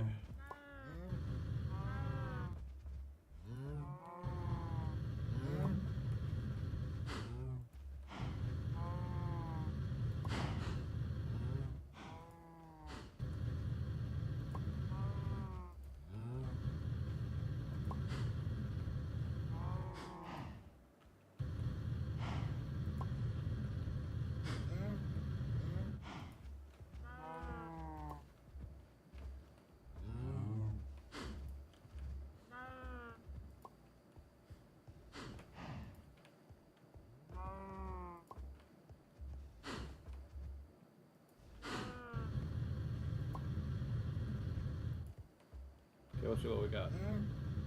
3 stellar, 1 evil, more stellar.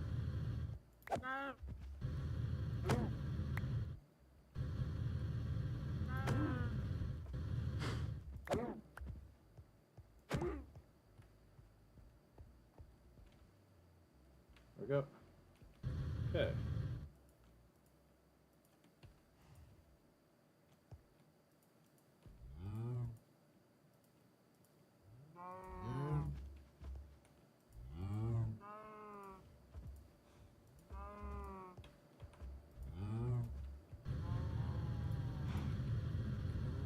Uh,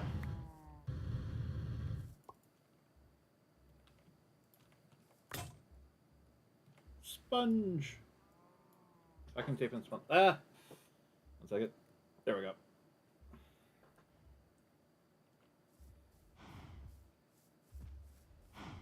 Let's sit here for a moment. Grab chips. I'm going to snack for a moment here. Oh, the cows.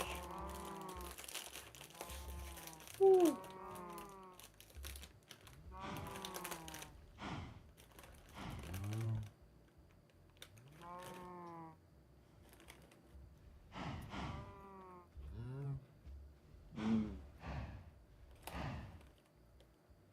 Sometimes, just like a regular potato chip can be very satisfying.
I'm using, not even using a full one hand. I'm using part of one hand right now.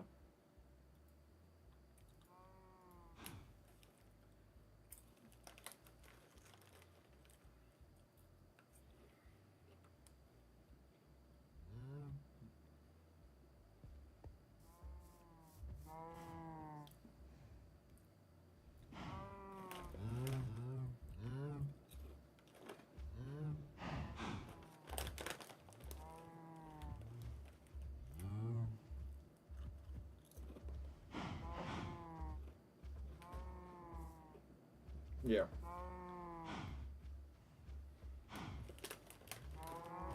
Probably only one more breeding round. Tonight. Actually.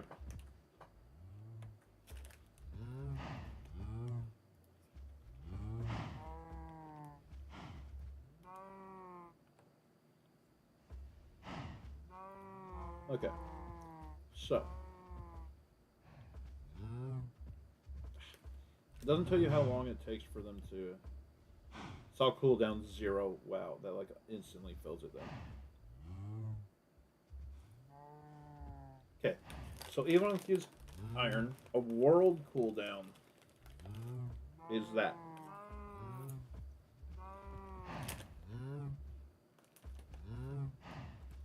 152,000.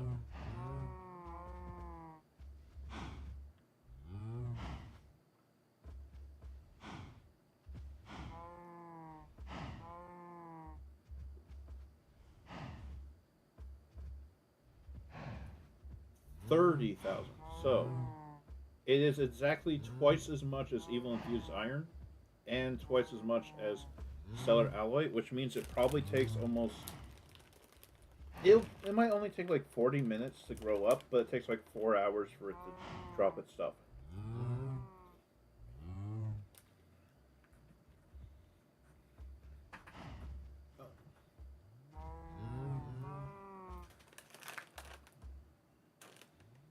Cow chunk. 25%. That's actually pretty.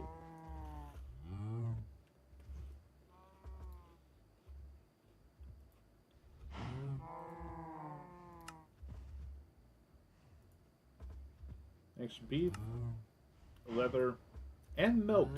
Okay. Leather's used for a lot of stuff. I have a lot of leather built up already. You can make balloons.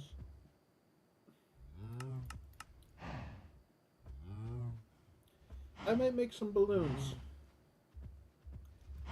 Creative flight modifier.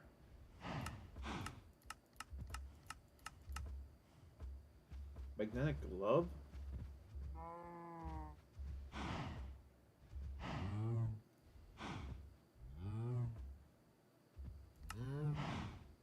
Capacitor backpack. Plant fertilizer.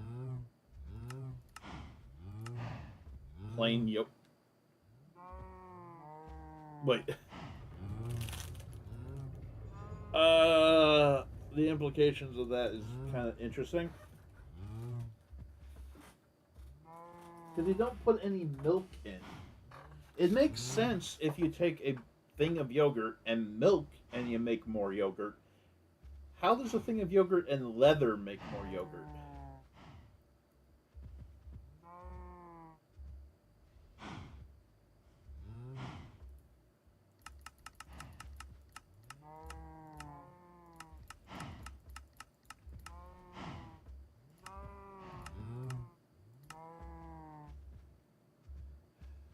Hardened leather. Glider wing. Okay, the two glider wings. It's kind of interesting. That like both ways make the same thing. Crane backpack. Flu pouch. Flu powder. Mundane belt. That's for Thaumcraft. A knife handle for exploit additions. You got horse armor. Yeah, the saddle. This is insane. That in basic Minecraft, you can't make a saddle. You have to find it. all the different metal types of that. You got satchels.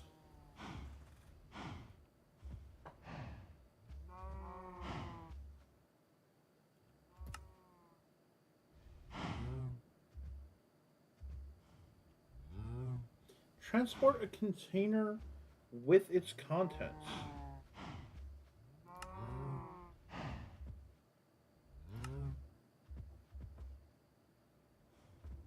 That might be useful. Let's get one of those later. I have so many climbing gloves that are just like free. Alright.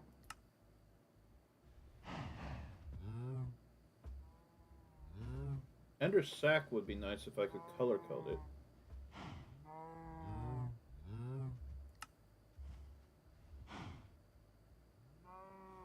Pick up a living entity and mount it on your head. Huh? I'm just looking at random stuff. Another strap. The alchemical quiver. A big pouch.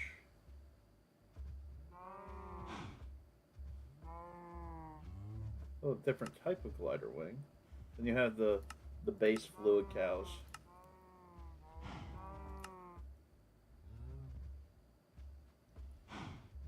Oh, that's how you make them.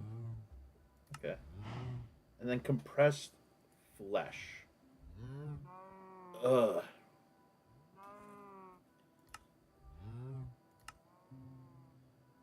Oh, you can make soap. Okay.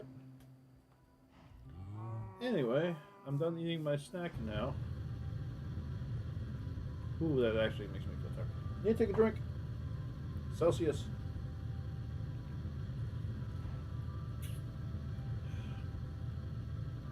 Alright.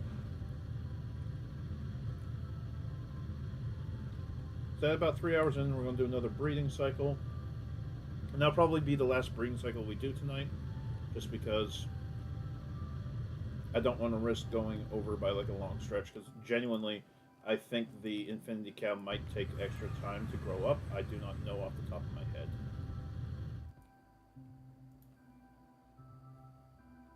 Pig chunk. Oh, we got a lot of those saved up. We have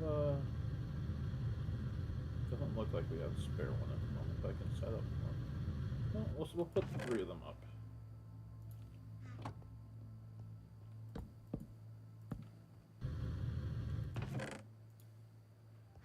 Because then we're going to come over here and get my torches from here. Because I have a lot of excess torches.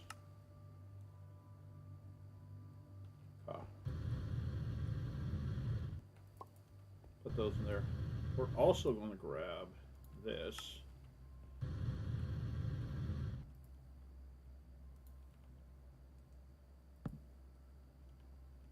One, 2, 3, 4, 5, 6, 7, 8, 9, 10, 11, 12. 1, 2, 3.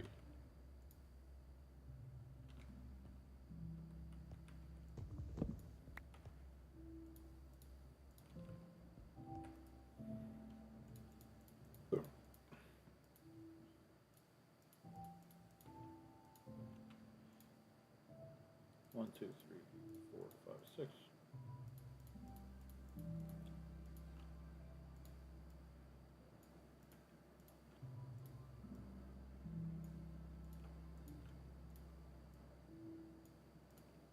It just occurred to me that Kiryu probably treats the relationships you can have in Yakuza 0 similar to how Nishiki does. Or he tries to consciously treat them that way. Where rather than it being like an actual emotional connection, even though he does have a like definitionally emotional connection to these girls, it's more accurate to say that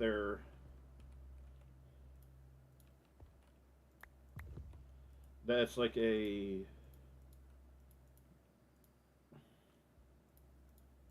networking thing. That's not to say that he doesn't care about them, but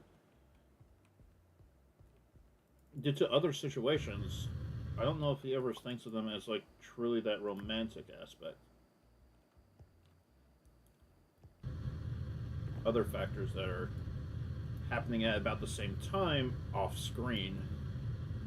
Of course, also you have to take into account the transitional period for certain other things. So, I'm not even sure if that'd be entirely accurate.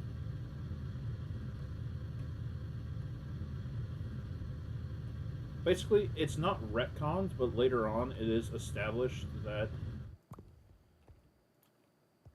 Kiryu has, through majority of his life, really only had one true person that he would say he loved in that romantic aspect, and her death hits him hard. Everything else that comes after that is almost a reaction to it and an interaction with the grief and parts of that associated with that mindset,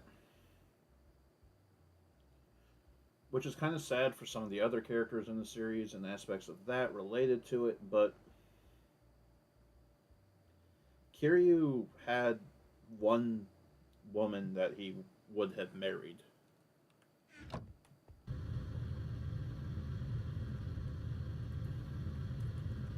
He's had other flings, as it could be described, but most of them but they were at most distractions, essentially. Sadly.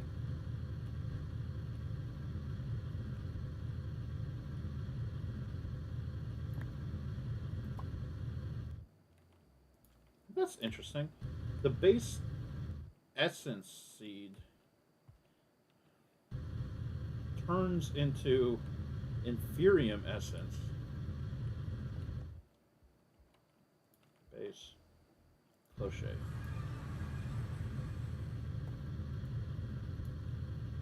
I just love Bakumitai. Judgment's a really good song too. I'm really happy Judgment's in Infinite Wealth.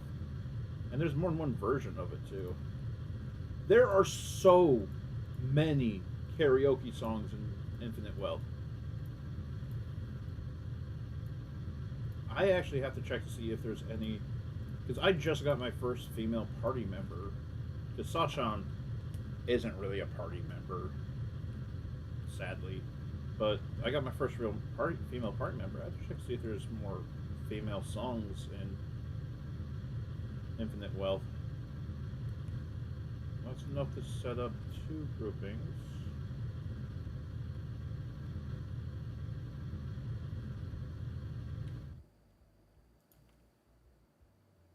Base. So we need, since this is Emerald, it's going to take those. I need 24 of these.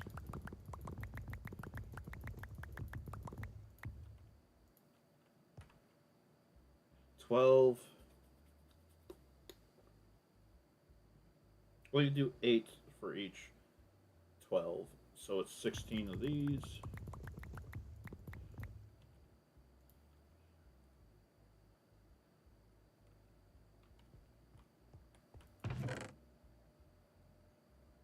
And that's half of those. The green, green, green. Then I'll take a stack of these for the heck of it. I'll take a stack of these as well. We'll convert these.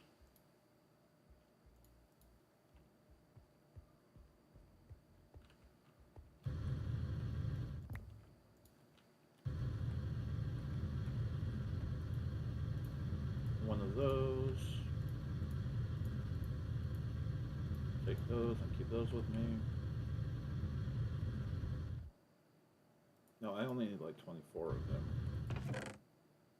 So I'll put half of these back.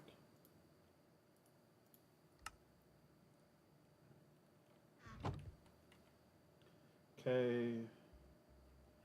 I got those transfer things. Oh, I need a couple more of these. I genuinely don't remember how many. So a couple of these as well. Just a random amount. That's more than enough for what I'm going to be doing.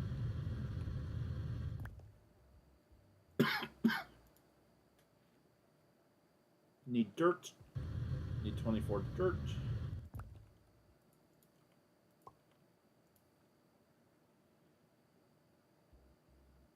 And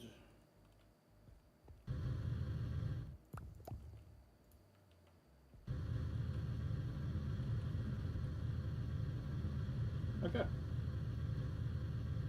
I got those, I got those, I got those. Got the torches on me, I got those on me. Alright. Cloche. No, I need compression, sorry. Compression.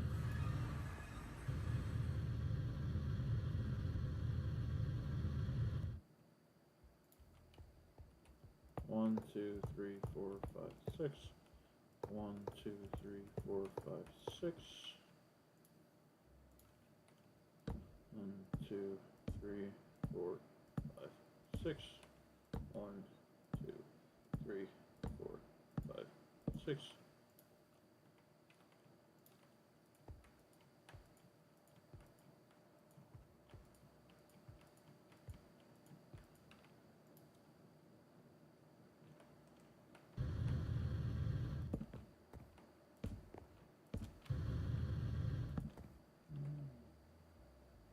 Okay.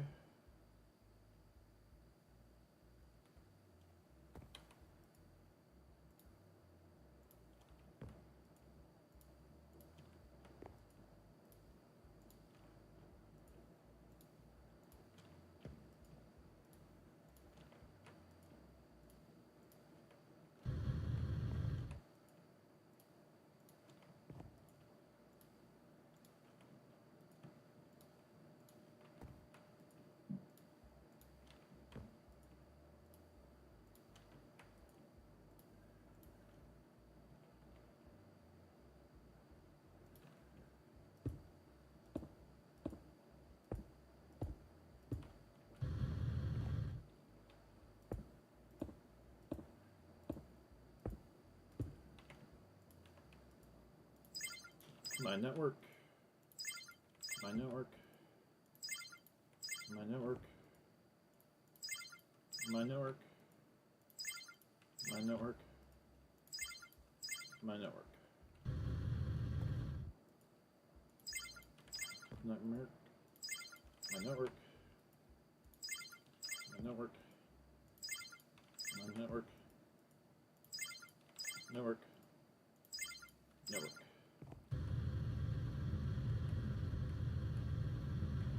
Okay.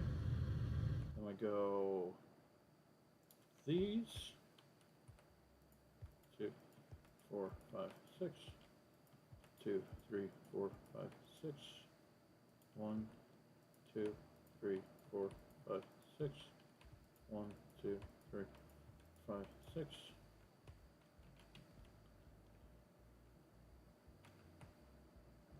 This one here.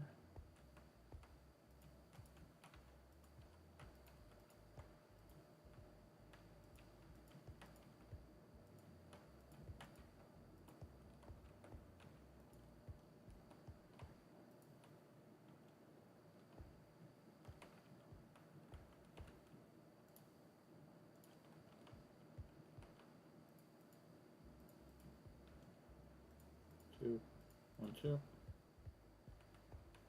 1, 2, 1, 2. 1, 2, 1, 2.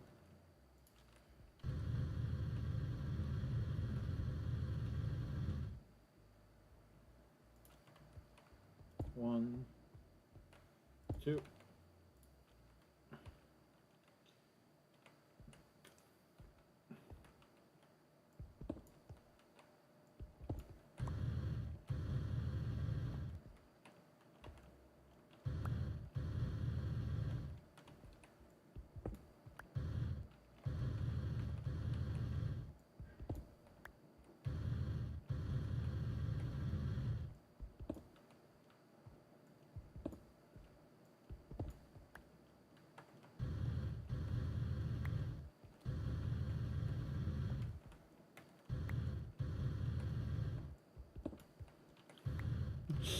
Oh, I'm listening to Ray because I have audio going on in the background. I say it's like every time when I react to it like that. I'm listening to Ray play through the Yakuza games. I love when he pulls the Nani, like trying to imitate Kiryu because his is even more aggressive at times. They have a similar like Kiryu's normal speech tends to be slightly deeper, but when Ray imitates Kiryu, his voice goes deeper than his normal register because that just kind of makes sense. It's a natural reaction. But Ray's deeper register is even deeper than Kiryu's register, like normal register. So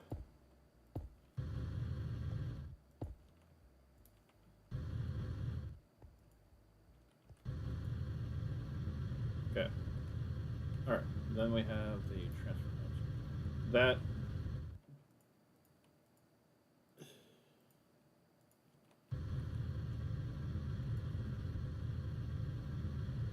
there we go.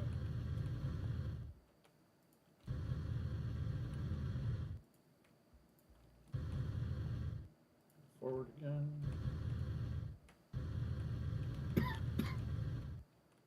Nani? Nani? Nani? He started saying it in reaction to Kiryu. Kiryu's voice actor saying it in some of those scenes, just in reaction to what's happening. But to me, it's become a mainstay of the playthrough. Of the series playthrough, I should say.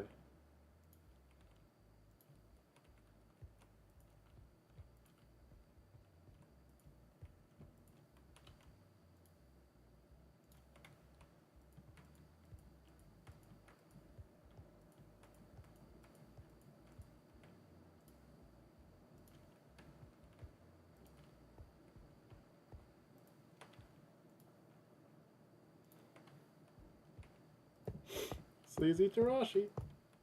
Alright.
Okay, so dirt, seed. Dirt, seed. My network. Network.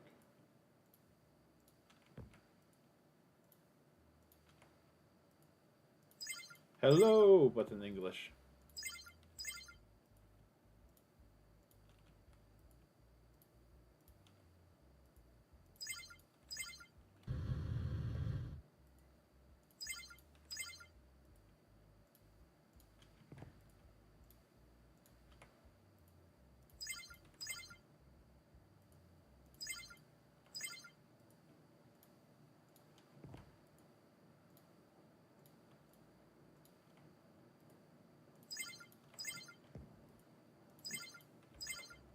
I know I can't make you stay. Everything is temporary. I'm not usually afraid. It's not the distance that what scares me. Didn't we come all this way? Not to let it just get weary. All along is what we say. For the baggage gets too heavy. Rolling down the interstate. Drove 2,000 miles already. Watch the sky turn night and day. Felt the cold in February. Packed my life up in a suitcase, praying you would not forget me.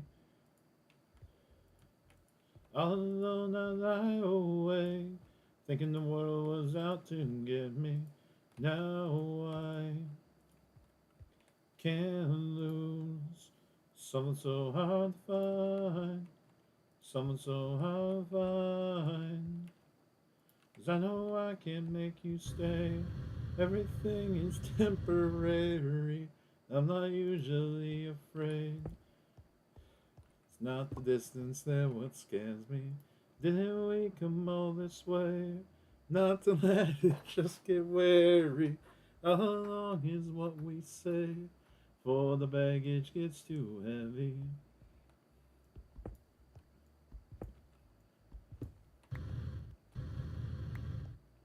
And then there's Run for Cover has some really good moments.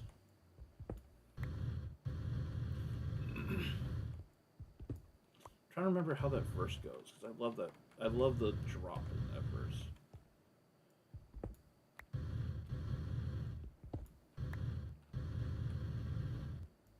Actually, I have to try to work through it backwards in my head.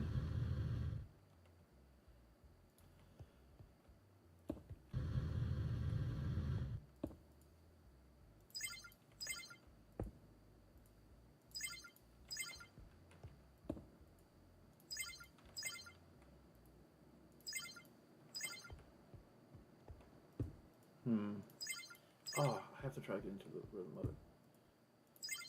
Well, the chorus.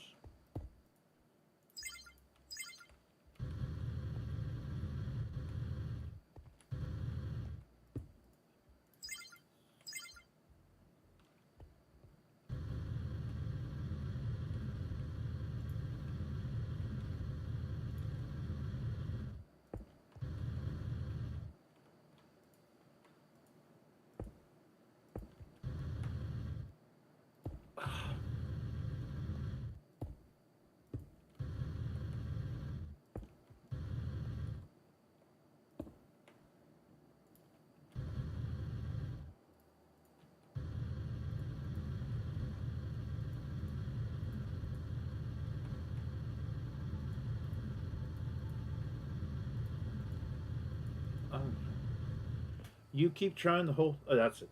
You keep trying to hold on, but the baggage weighs a ton. Rather run straight out the back door than to talk to anyone. And you keep telling yourself that the best is yet to come.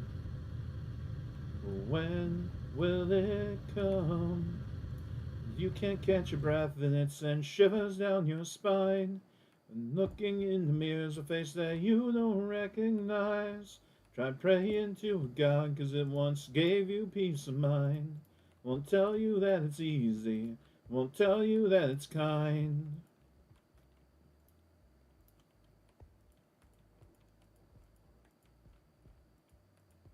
That's it. I like that one.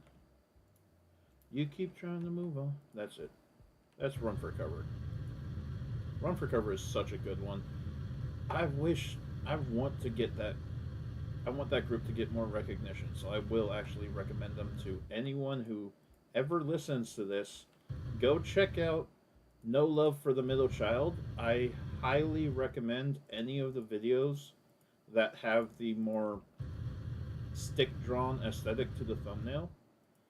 The only one of those I personally do not really enjoy and really recommend is Frozen. Frozen just gets a little bit too harsh for me on certain aspects. It's like, this is not why I listen to this stuff.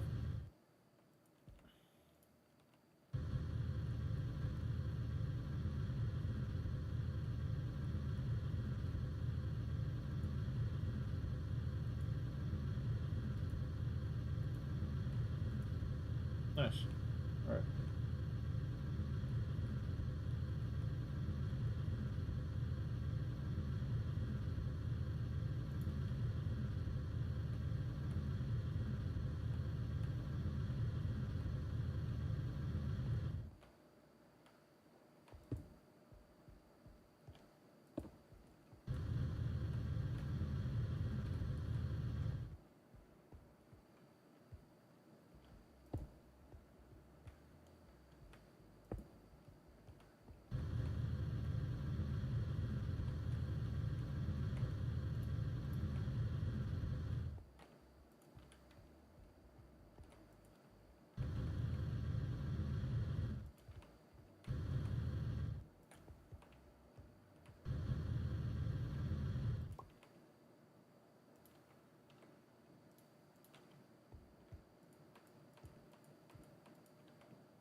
more of those. All right.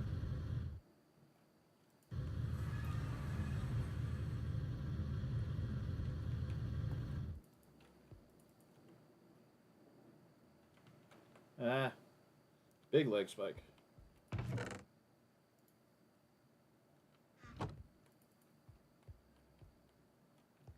One, two, three of those.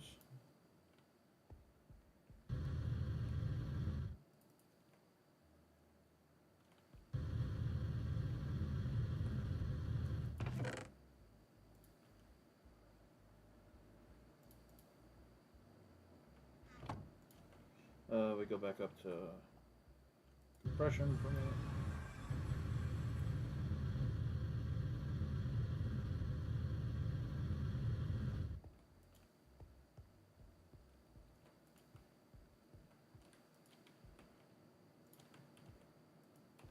Three, four, five, six. 1, 2, 3, 4, 5, 6. 1, 2, 3, 4, 5, 6. There we go.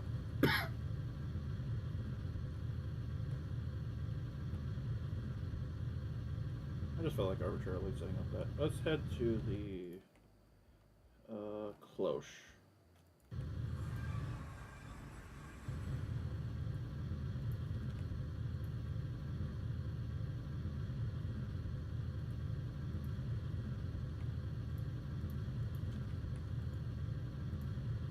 One, two, three, four.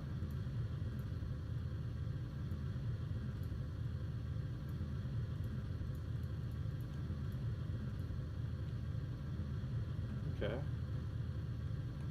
How's this going? Going good, going good, going good, going good. How many do we have in here? 2 on this side.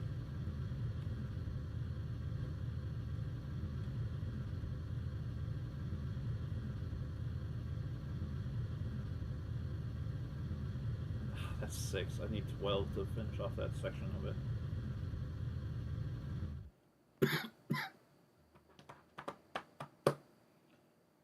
Chest feels weird.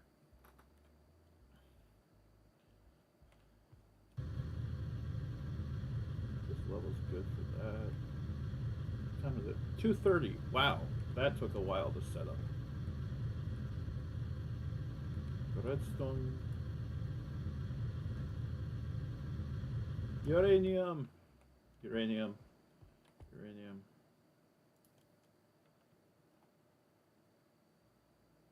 Base. Oh, 24. Okay, so 24 times 4. 24 times 4 is 96. That's 11.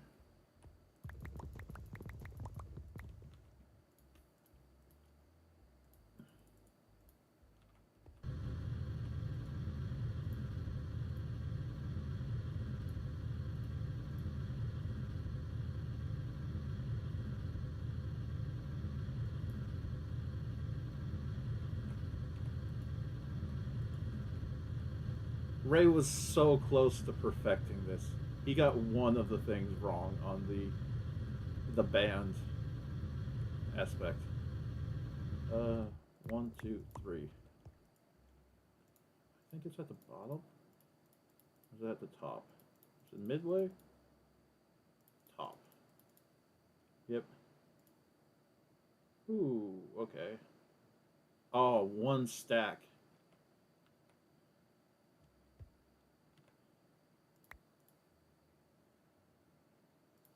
We're going to drop that for a moment.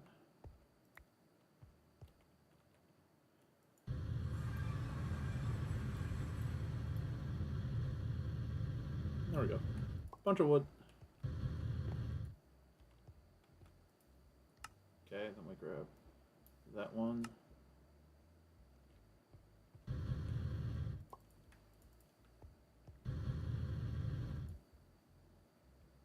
One, two. Oh, I need the...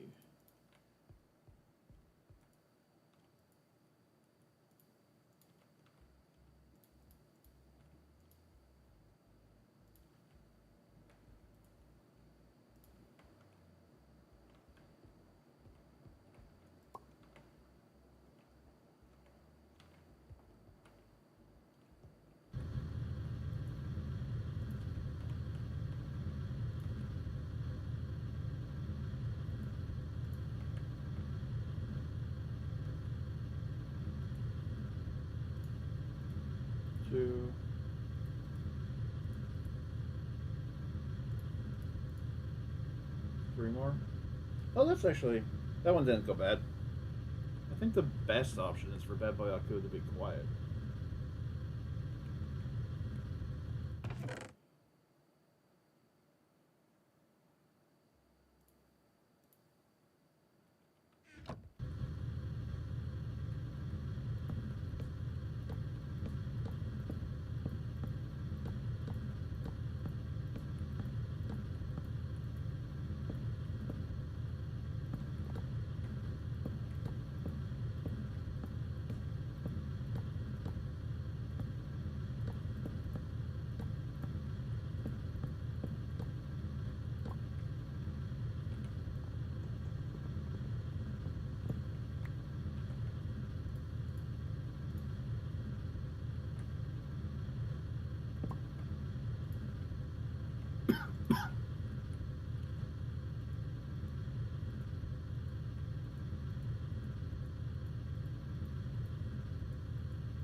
I wonder if what you say for him really matters that much. I know what you say for the other two does matter. Oh, it leveled up.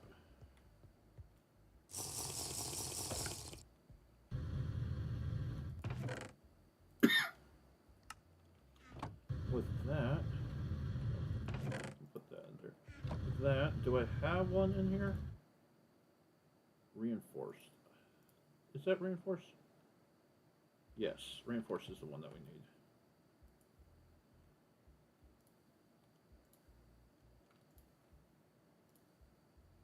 need. Unbreakable. There we go. Oh yeah, I need to pick up that random reward. Phantom Face. Don't even know what Phantom Faces do. I'm happy we got the zombie pigmen and ghast from that hell region. Wither skeletons are easy to get, by the way. Those are the easiest one to get. Getting those two is actually quite difficult. I'm happy that managed to happen.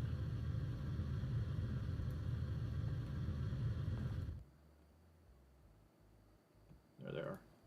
What are these? Actually additions. That's fluxed. I got the pink on there already. Yep, I got the pink chests ready. Also have the red chest ready.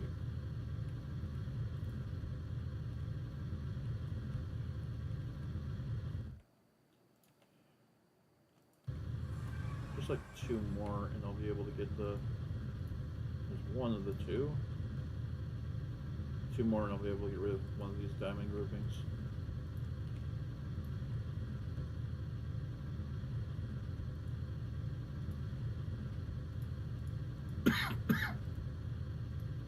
Ah!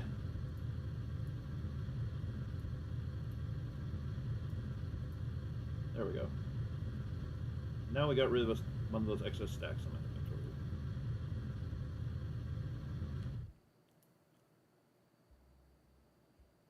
God, I'm surprised it's not coming through on the mic because it is so loud. The bugs outside or whatever that thing that's making that noise is. Ah.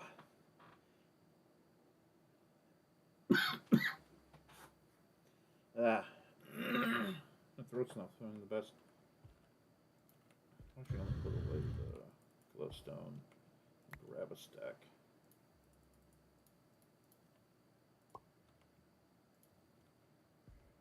Okay. As the story progresses, you'll be able to switch protagonists. Yeah, that's like at the end of the game. Pretty much. Yakuza 0 has 2 player characters.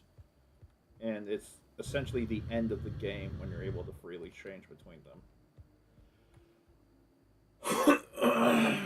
Excuse me. Mind dimension. Depression.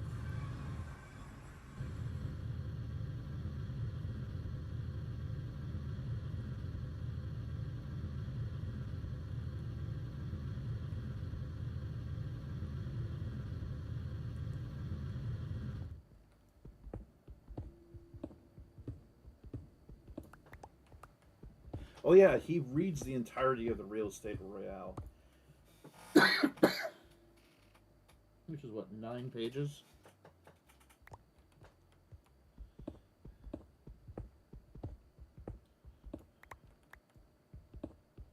It. I will say this about some of the mini games. A lot of the mini games in the Yakuza series are easier and simpler than the tutorials would make you believe. Genuinely, the tutorials are outside of like combat tutorials. Combat tutorials tend to be spaced out in a way where it feels more natural. Minigame tutorials are just here's all of the controls and everything relevant to the game. Now go play it. Half the stuff we talk about doesn't show up until you're 3/4 of the way through the minigame, and this minigame takes hours to complete fully. Good luck.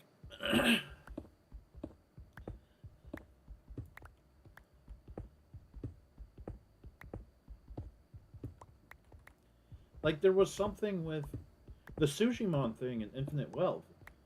I thought the raid battles would be your party fighting the enemies. That's not how the raid battles work. You would be your Sujimon party. It's not your Sujimons.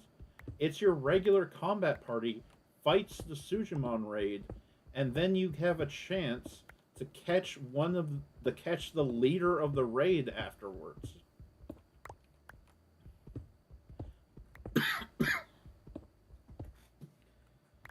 So it doesn't level up your Sujimon at all. You can use it to level up your main party and get the Suji Dex entries for some of those more rare enemies.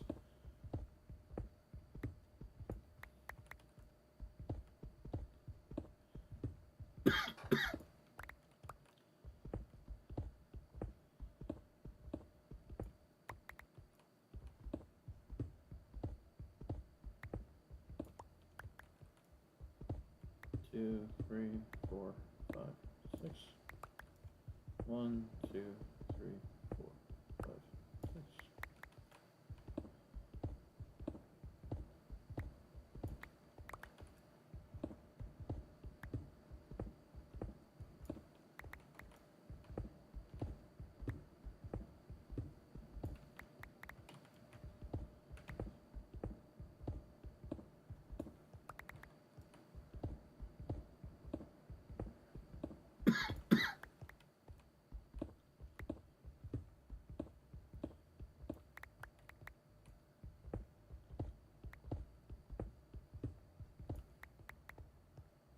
That's one pillar.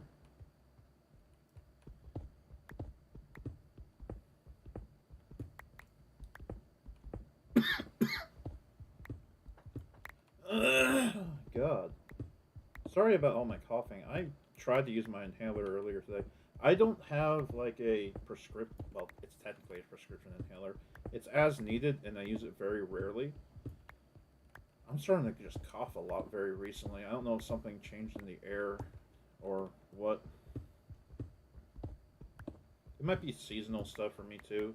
That hits kind of hard, but I feel like it's a little early, and I never really had that issue before moving. So I think my breathing just in general got worse over the years, which makes sense because my weight got a lot worse for a while there. I've been trying to work on managing that a little better.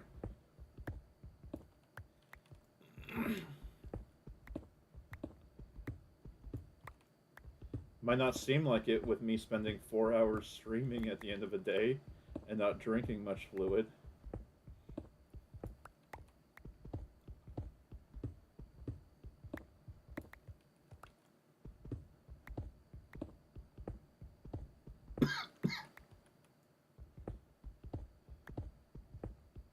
God, there's like it feels like something's in my throat. I need to take a drink here because I might need to get some liquid in my throat so I can try to cough out whatever's blocking it.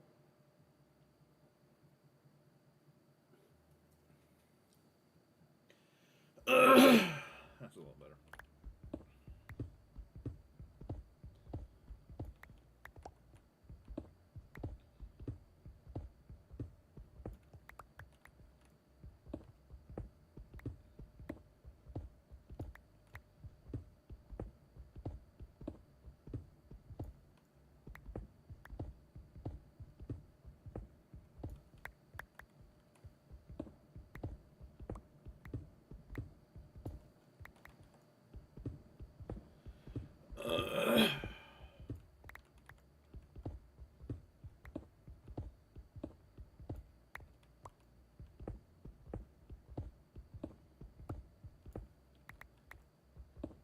We're going to do the top and bottom columns, then we're going to check in the cows. Top and bottom rows, I mean. Then we're going to check the cows, grab some of the sinks and such that we can set up later.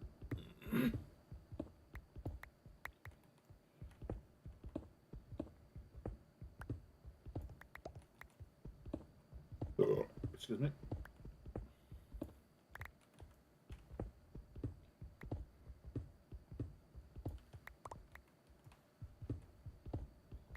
The I don't know if you. I don't think you can buy any of the places you normally eat at or do. I think you can some of them.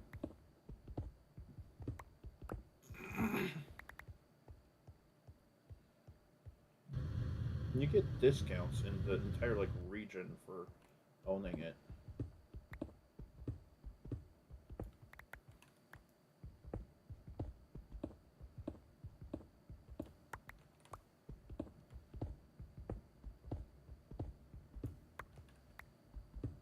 I was going to put Emerald on the other side. Oh well. That's fine.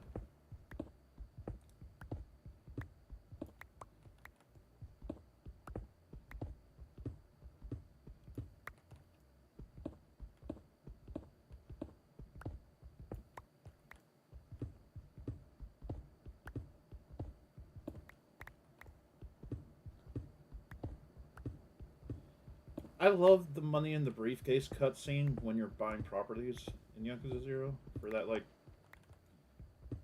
uh, real estate royale, but you only do it like once per region, and so you only do it like 5 times in the entire game, basically.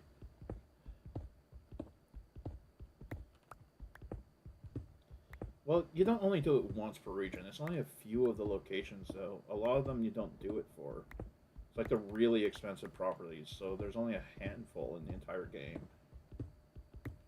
And the way that the real estate thing works, unless you mess up severely and run into a lot of issues with it, you you only buy the stuff once.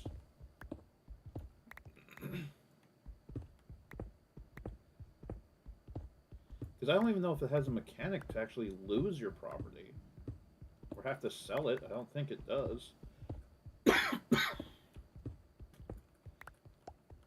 So I don't remember ever experiencing that.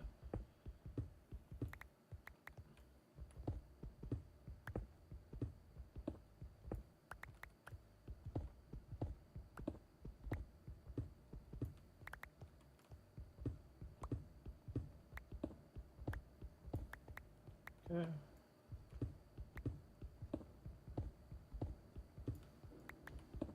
My stomach is, yeah, really gurgling and making noise. It's kind of odd. It's an odd sensation still. So I'm pretty sure I'm not. Like I said, my throat is giving me a lot of issue today, and it has been for a while here. It's definitely seasonal. This is not the best season to start doing this streaming stuff because of how badly my throat starts having issues. But it's when I wanted to start. It's when I got the, shall we say, drive to do it.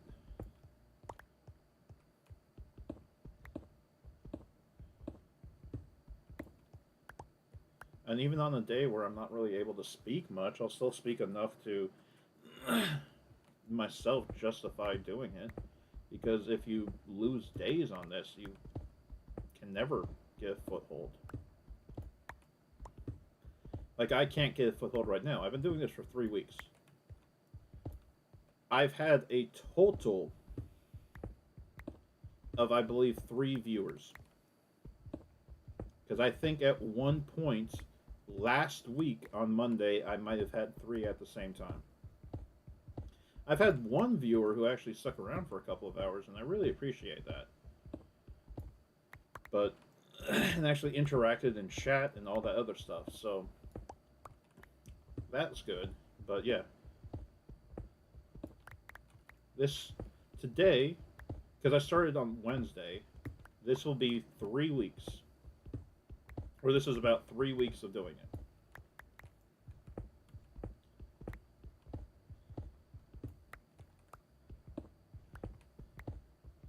So not average, total is 3.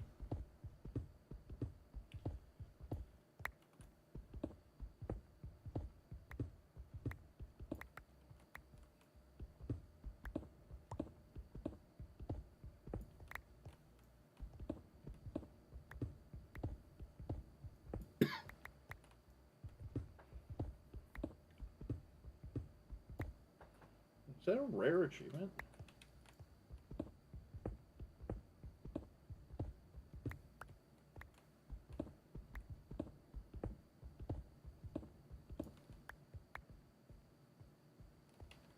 Okay, a little bit further. I want to do the top as well so I can get some sinks and get that placed out all the way through. I've already built out 2 of the emerald dens, so I'm not going to bother getting rid of them. I wanted them to be on the other side so it'd be a little bit more balanced with the diamond aspect, but oh well.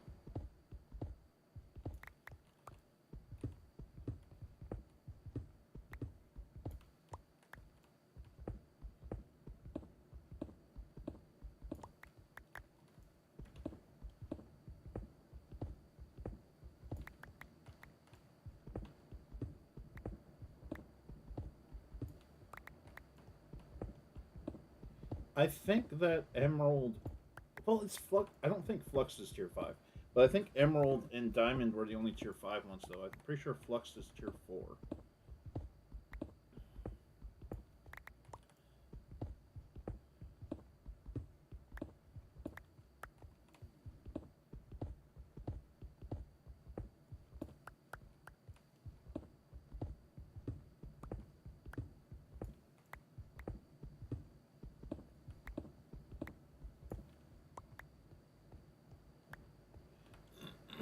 Those guys. Good.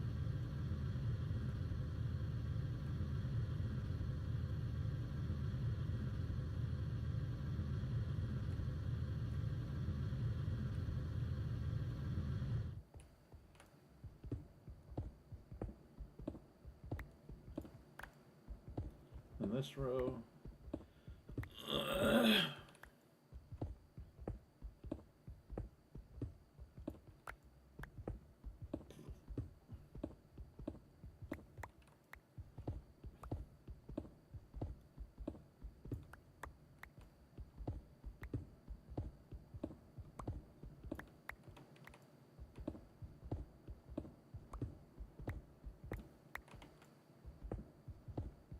Yeah, I'm going to do this row, and then we'll check on the cows. And that'll be the last time we do the cows today. We're going to leave them out of their cells so that they get their breeding cycle back up. But yeah. That'll be the last one once we do the cows again. Or should I say, that'll be the last time we do the cows.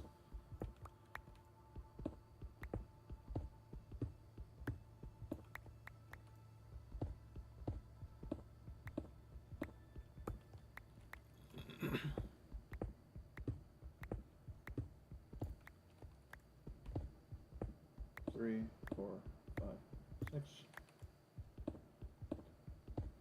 4, 5, 6.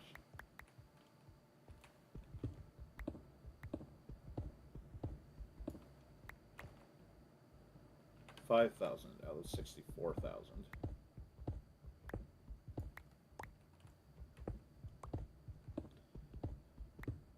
The hammer is basically only used in this world as well.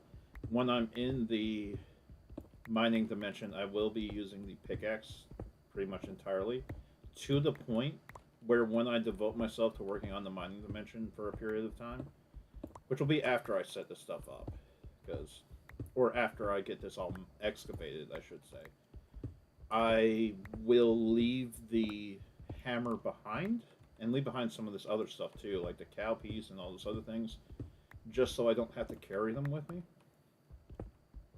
So I have more inventory slots before I have to unload. I can make more progress in that way. I have more space in my inventory for the materials I need to get through it, and such.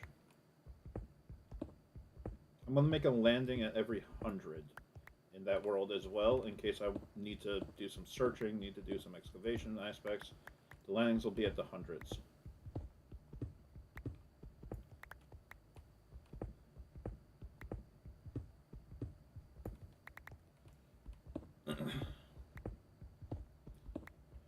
So like 100 and then 200. Entrance 100, 200. The entrance is going to be the furthest gap is going to be the 100 to the 200, and the entrance to the yeah, and then the 200 to exit is going to be still about 50.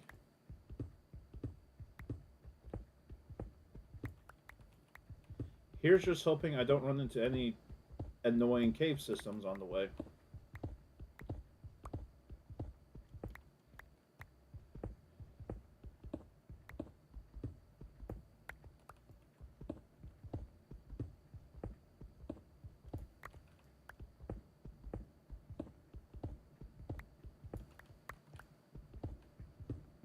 Oh, there's some other stuff I want to set up before I get to that point.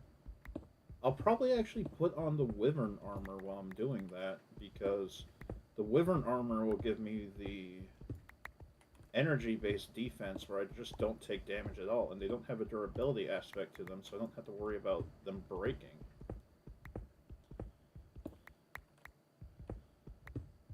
Ah, he just got that stuck in my head. Thank you, Ray. I almost never think of that song. Yay.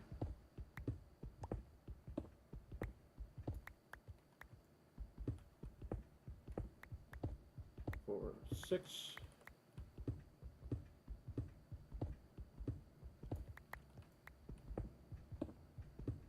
4, 5, 6. Raina! Poor Raina. Her situation was extremely sad. She was essentially killed by the guy that she loved. Or should I say, the guy that she was in love with sent people to get rid of her. Or put her, actually, the most accurate way to say it, he put her in a situation where she ended up getting killed. Then there's, it's very similar to Park. Parks is almost sadder because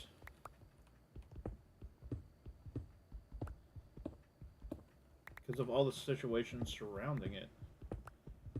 She didn't get to see her dream, and man, that one actually hit really hard. Park, and 5 has some really tragic story arcs.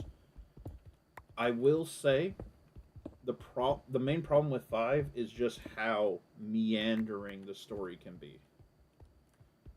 It can take a long time for 5 to say very little,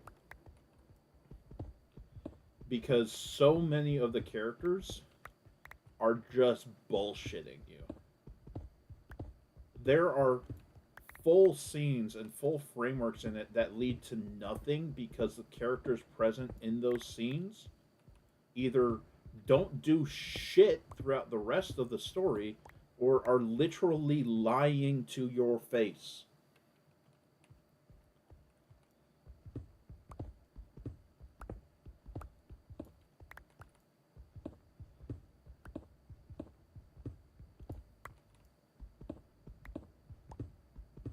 Like, each character, because Yakuza 5 has 5 playable characters. Outside of Akiyama is just tied onto Haruka's story. He's just the vessel that allows Haruka's story to actually fight people and get a little bit more violence and a little bit more intrigue based rather than being just a social drama. A social drama and the tensions associated with the job she's trying to do. But every one of their arcs is so focused at the outset that as it tries to expand, it stutters. It's got basically a stutter step where something significant happens, but it doesn't really happen to your character. It's just something significant has happened to someone you happen to interact with or know.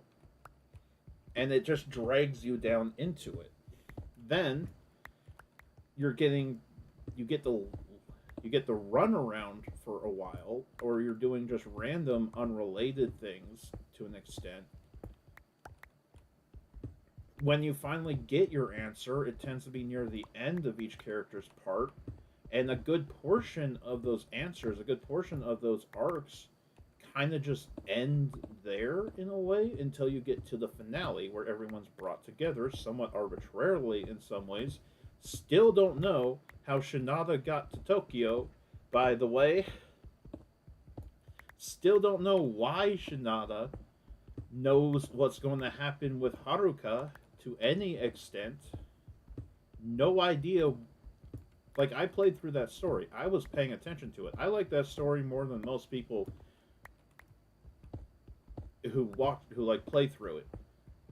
And I like Shinada's story more than most people who play through it. I have no idea how he got connected to the larger conspiracy. Other than the guy getting killed that was somewhat related to what happened to him, I don't know why he matters. And then there's some confusion in aspects as well as to, like, okay, who's actually in charge of this and why are they doing this? Straight up, I have to say this. I have to say this right now. Why were they targeting Haruka? Or more accurately, why did they not? Why did that specific day matter? Because there were characters in it who were trying to prevent what was going to happen just by delaying the concert. Like, delay it a couple of days. Why did the day that was happening matter? Why did it matter at all? That is never really, to me, properly explained. Like, the only reason, even remotely, that the concert matters, in my mind, is because that's where Majima was supposed to be like a whistle. That was where Majima was like set up to give documents and transfer documents that were connected to the whistleblowing aspect of it. That's like the only reason I can think of for it to matter at all. So why the fuck were they threatening Haruka? What in the hell were they going to do? What was the point? I don't know. That's why it's worse than 4. 4, I know what happened. 4, I know what happened. I know why all these steps took place. I know why all these things mattered. Every betrayal, every interaction, I understood. I followed that path. It was kind of meh at times. It wasn't as impactful as previous games because it was stretched to so many characters. Again, they realized actually that diluting it like that actually does harm the story sometimes unless you can make it all tie back to that singular focus, that singular pillar. They kind of realized that without that singular pillar, the story kind of that gets out of scope. And the more out of scope the story gets, the less people care. But 4, I really liked. I really liked 4. The gameplay and the story were at a good balance. Compared to 3 and 5. 5 had better gameplay than 4, technically, and then a lot of aspects of gameplay was better in 5. But the story was so just what is happening that it took me out of it more often than not. The side story stuff that characters could do, their individual arcs and things, were interesting, but you had to pursue them. They weren't integrated into the overall story very well, or even most of the time incentivized at all, other than getting experience. Like, that's really the only reason you do the side stories as those characters, is to max out your experience.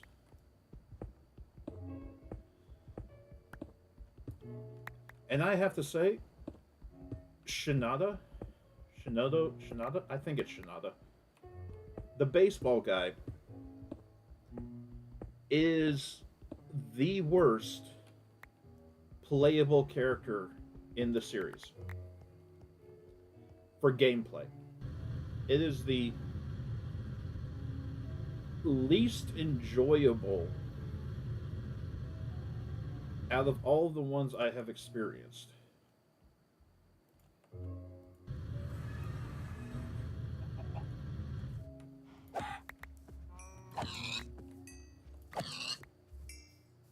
Hey, Rooster. Bye, Rooster. I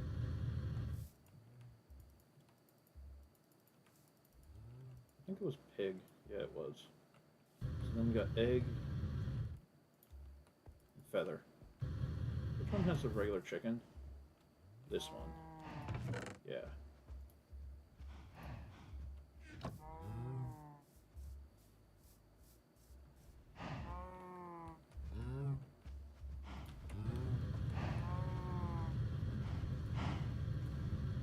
So yeah, I feel like the problem with Five Story is too much was happening and not enough of it actually mattered. Like, you can say similar stuff was happening in 4, like where in the aspect of this ends up not mattering. Because in 4, the conspiracy that's the driving part of it, everybody involved with that conspiracy dies before the finale.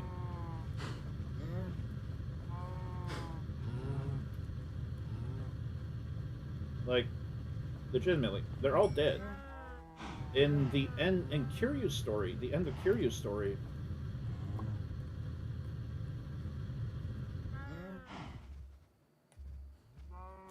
the last guy who actually took part in that conspiracy gets killed by Saijima's sister. Saijima's sister kills him. Then Saijima's sister is gone for when you actually get to the finale.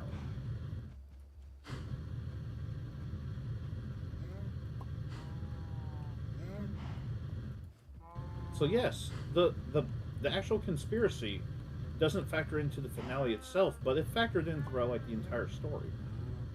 It wasn't just like it wasn't just the characters getting the runaround the whole time. It was, yeah, something's happening, and it's all of you are related to it directly, whether through your own actions or getting pulled into it by someone else. That's kind of how it is in 5 too. Like, they're all related to it, but it really feels like they're related to it because they just because other people mess up more than anything else. Like, Shinada still annoys me. Like, his connection to the story, he was, again, I don't. The problem I have with Yakuza 5 story still, and I have to say this, is I can't explain it because I struggle to get all the character connections down pat. Shinada was related to the story because Daigo Dojima wanted to investigate and check on this guy he knew when he was in school who got screwed over by a Yakuza related gambling ring. Like this crackdown on that Yakuza related gambling ring. So Shinada was the one that was the instigator for the crackdown on that. So that's how he's related. Daigo pulls him out of the squalor, the pit he lives in, and puts him in direct danger of losing his fucking life because Daigo liked him as a baseball player and kind of respected the guy from school. That is his connection. Daigo vaguely remembered this dude from school and wanted to give him back his, like, his career that the guy had already given up on.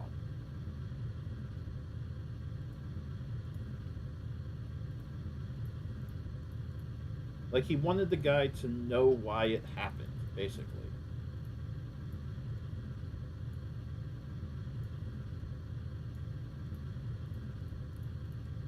It was entirely a selfish aspect. That guy was involved because Daigo liked baseball when he was in school. And that guy happened to be a good baseball player. That is why he got involved.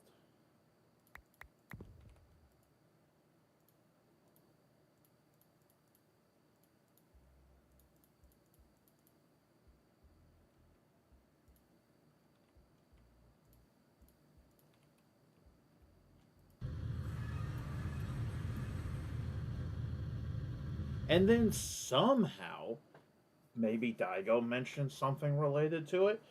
Shinada finds out about the conspiracy to kill Haruka. I genuinely don't know why. To keep Kiryu in line? The only reason Kiryu got involved was because you were threatening the people he cares about.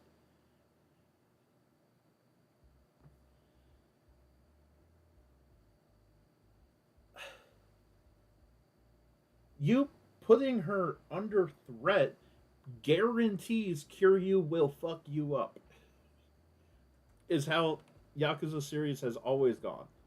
You threatening the people he cares about guarantees that he will fuck you up. Anyway.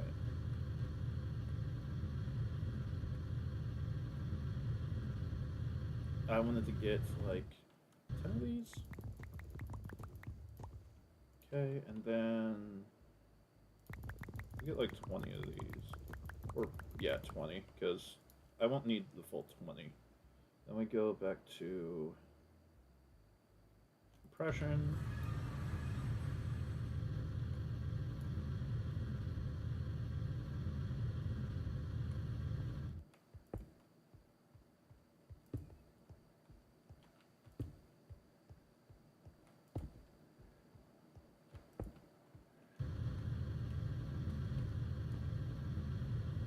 So yeah, I love the Yakuza games.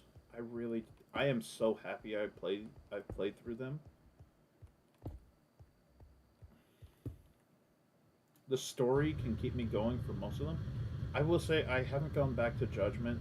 I got into Infinite Wealth, and I'm really enjoying that. I haven't gone back to Judgment yet. I still need to. I really need to, as I should say.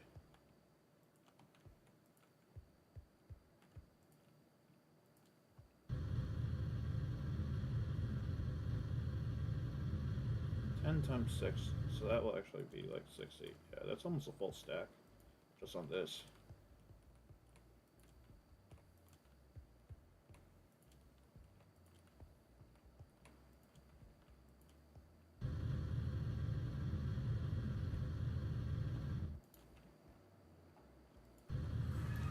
Let me grab a stack of these. I am generally I did not calculate it out at all. I'm surprised that 20 was the perfect amount of those. I'm surprised it took 20. I guess it does make sense for it to be two each because all four of the center ones will get two, and then you had to add an extra one to the one at the beginning.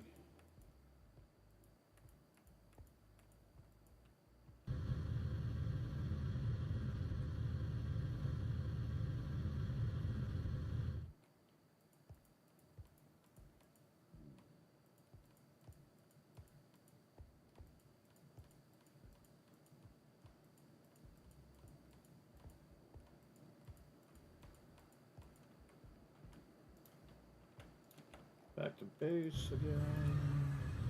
Yeah, I teleport a bunch once I get that advanced dislocator. Do I have Wyvern armor set up yet? I don't know if I do.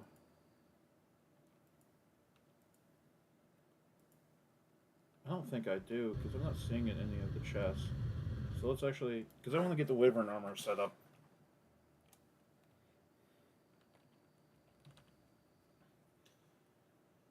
Wyvern helm. Alright, so it takes a Wyvern core, a Wyvern energy core, which isn't that hard to make, and a diamond helmet. I still have like 40 minutes left of the stream. I'm about to crap myself. I will be back. Oh God.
It is warm in my room.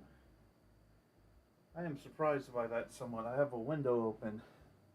I guess it's just cold out there. Yeah, I was like, oh, I have to pee. Then my stomach turned over. It's like, I need to go now. I already have poor bladder control, so I would have been coming back anyway. I would have been going anyway, but that was sudden and somewhat almost painful. There's a full block in here. There is.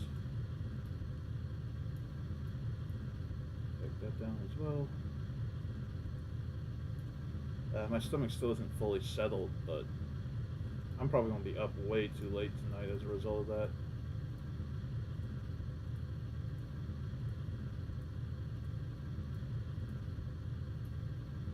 Okay, so 5 more.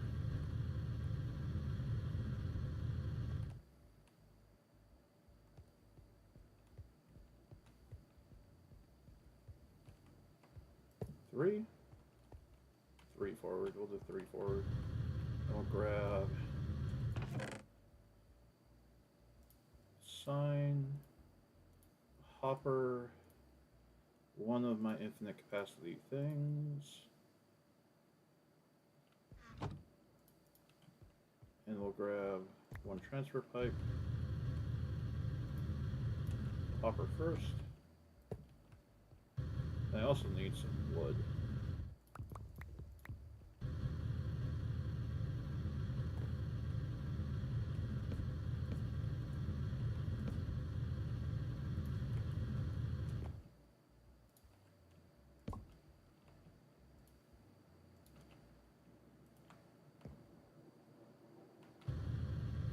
Okay.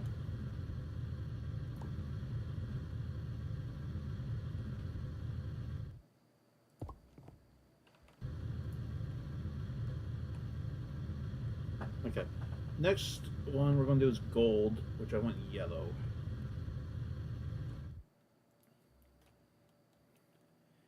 Yellow. Oh, that's an odd shape.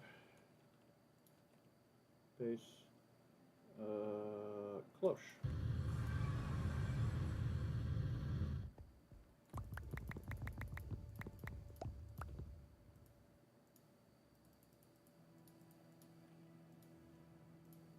There we go. Back to base.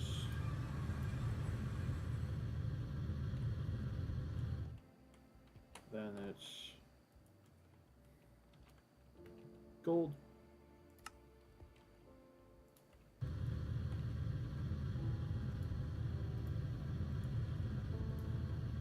Then we come over here. I already have the, don't have the transfer thing in there yet. Let's go grab that.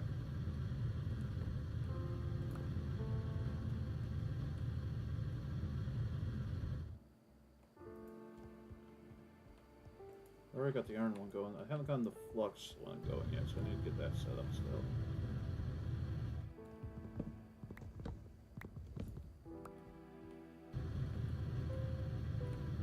I also need to get 6 more of these.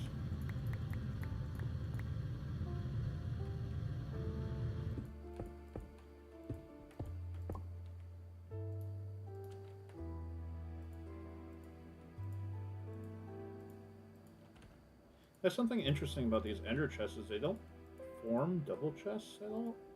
It'd add a lot to the coding, and it'd be a bit more difficult to program, but I think it'd be really interesting if these could double up.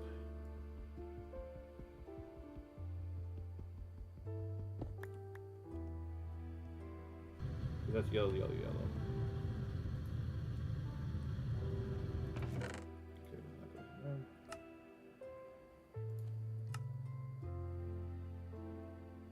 Dandelion yellow, that.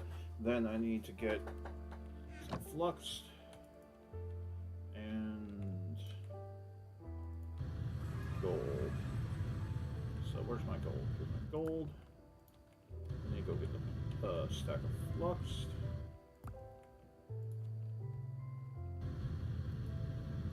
That's 4.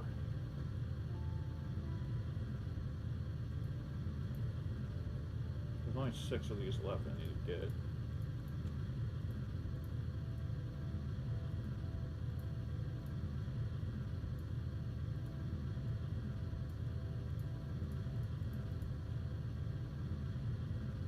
a little bit left. Okay.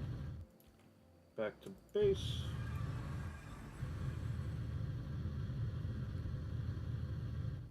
Iron. Okay, then flux. And then over here we got gold. Yep. I'm like, oh, 136. That's over halfway to its first one. Yeah. Look at that. You see the progress there? They actually give you percentages. 6%, 63%, 64% essentially. 1%. Half a percent. Yeah. Then we need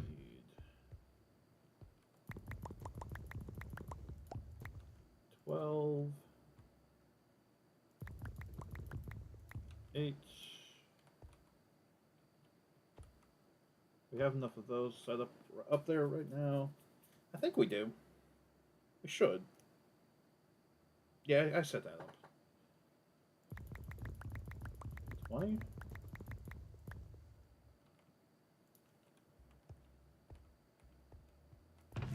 We need 12 of those.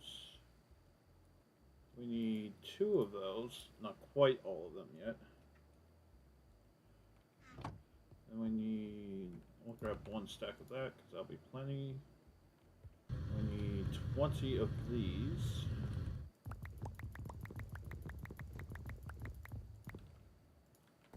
Then I need 12 of these.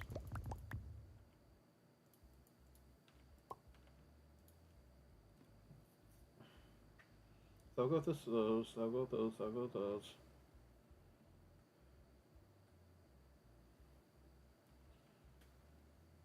That'll work, that'll work, that'll work. Oh, that will work. Okay.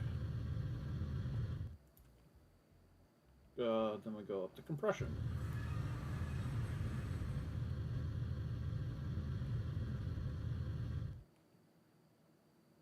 Darn close. Oh, I actually have to...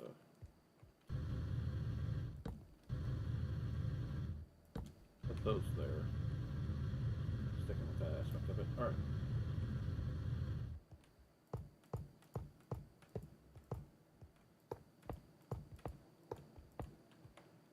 Okay, so we got these. 2, 3, 4, 5, 6. 1, 2, 3, 4, 5, 6. That's my special one. 2. Let's put some torches down.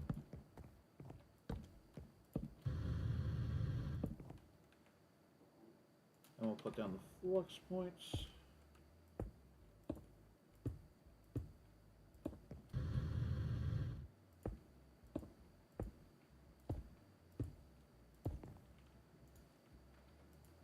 Select my network. That one, that one. Dirt seed.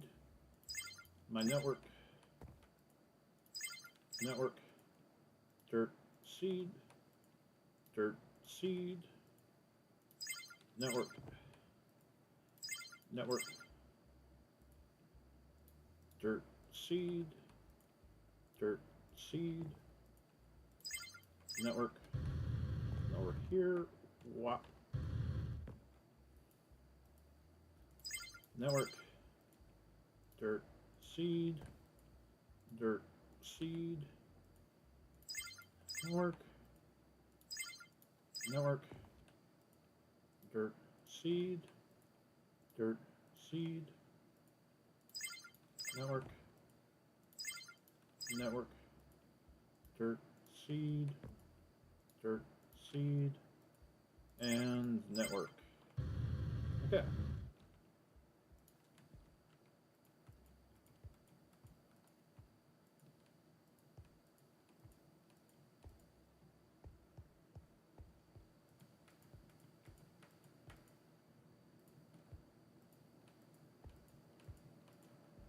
Okay, and then we go gap.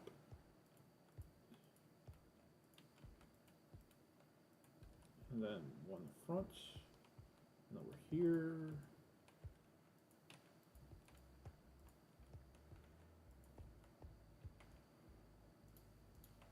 And the under spare chest get put at the front.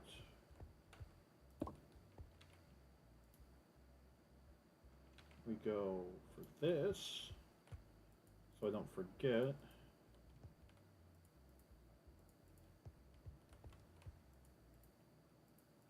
Oh, the turkey to win the turkey. Love that bowling challenge. The best I've ever bowled in a Yakuza game was the turkey challenge. Because I wanted to do it to get all the advisors as fast as I could. It took me 2 or 3 tries. No, I actually think I got it on my first try with a 10 framer. I managed to get it with like, I think the last 4. No, I think I got 6 strikes in a row. The best I've ever done at that. Yeah, I did it insane when I got it.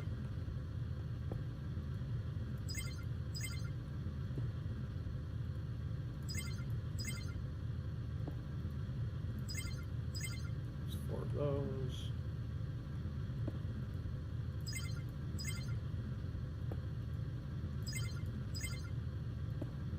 Oh, that sound.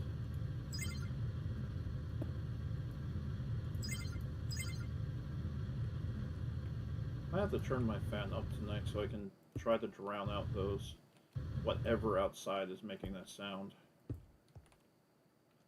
Because I have the fan, well, I have the window open because it gets so warm in my room with the technology I have in here.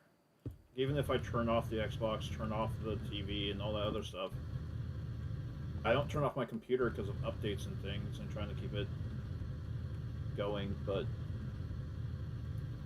so it just gets so hot.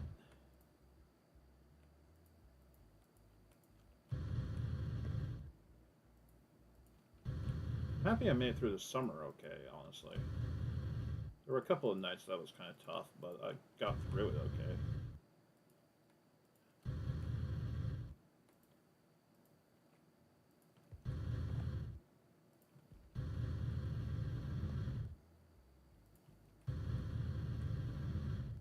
There we go.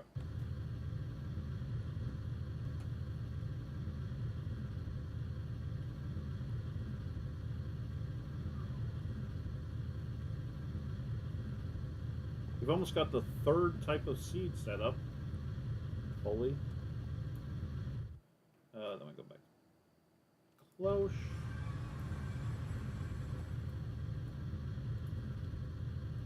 One.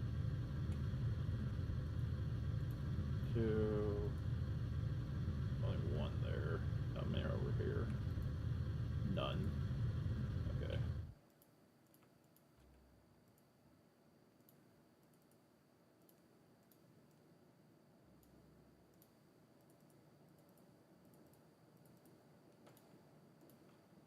Okay.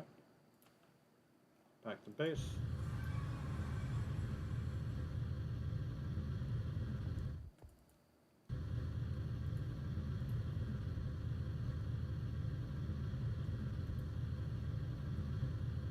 Over here.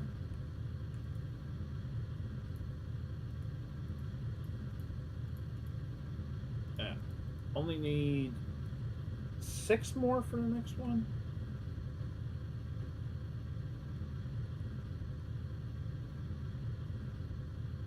Okay. I got the gold in there already. Yep. There's only 5 others left.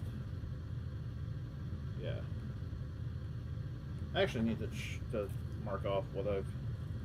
So I've done the iron, done the gold, done the lapis, redstone, nether quartz, diamond, emerald, and flux. I have copper, tin, lead, silver, nickel left. So I have... It's all metals left. I knew it would all be all metals left because I wanted to do the lapis right away after all those.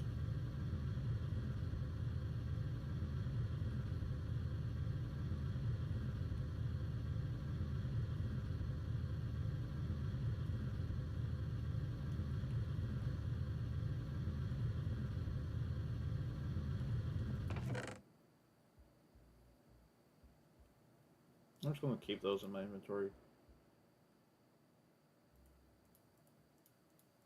12.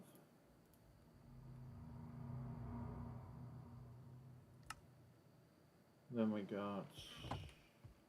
I need 12 of these. I need another 8 of these. 12 of these.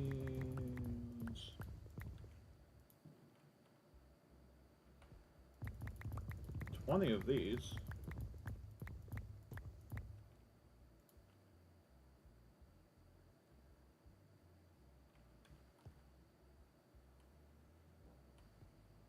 Okay, go there.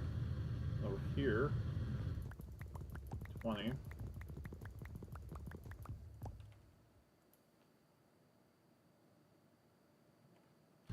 Then I need a stack of these. Just keep that in my inventory going.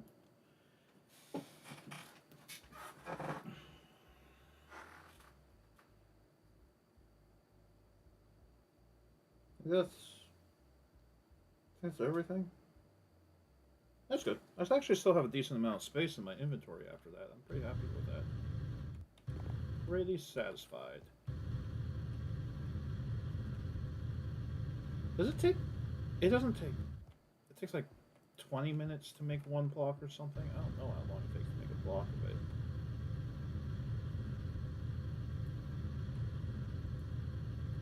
$11,400.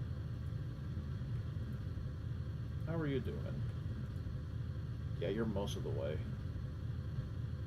Almost 2/3. Yeah.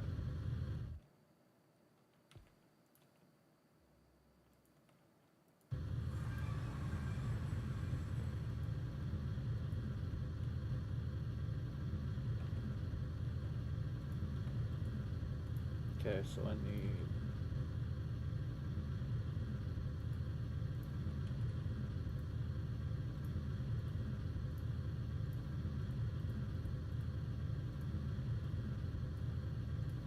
Nine. Then we travel up to depression. Yes, because we're working on mining. Yeah.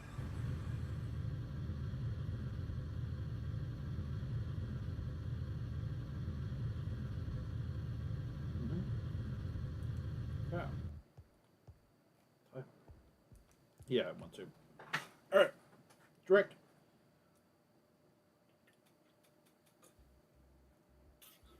I'm gonna finish off emeralds before I leave, because I am so close.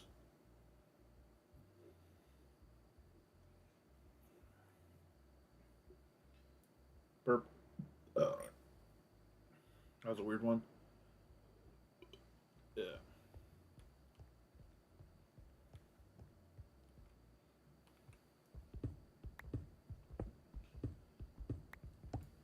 Yeah, I love the Yakuza stories, and I love the characters. Has Akiyama did Akiyama show up in Like a Dragon at all?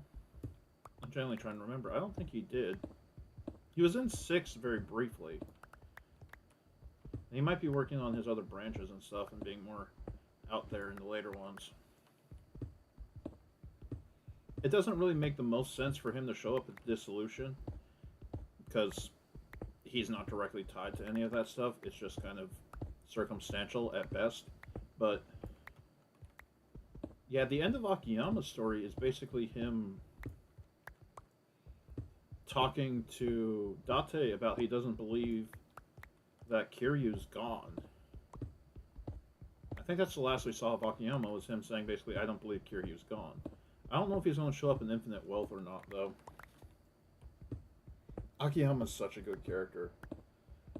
I don't agree with all of his conclusions and all of his testing parameters and things. I agree with it being his decision and it being tied to his own personal philosophy and stuff makes sense contextually.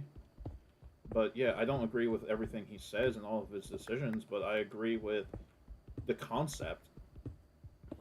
Like every aspect of the concept, and a lot of the time I do agree with him, just not every time.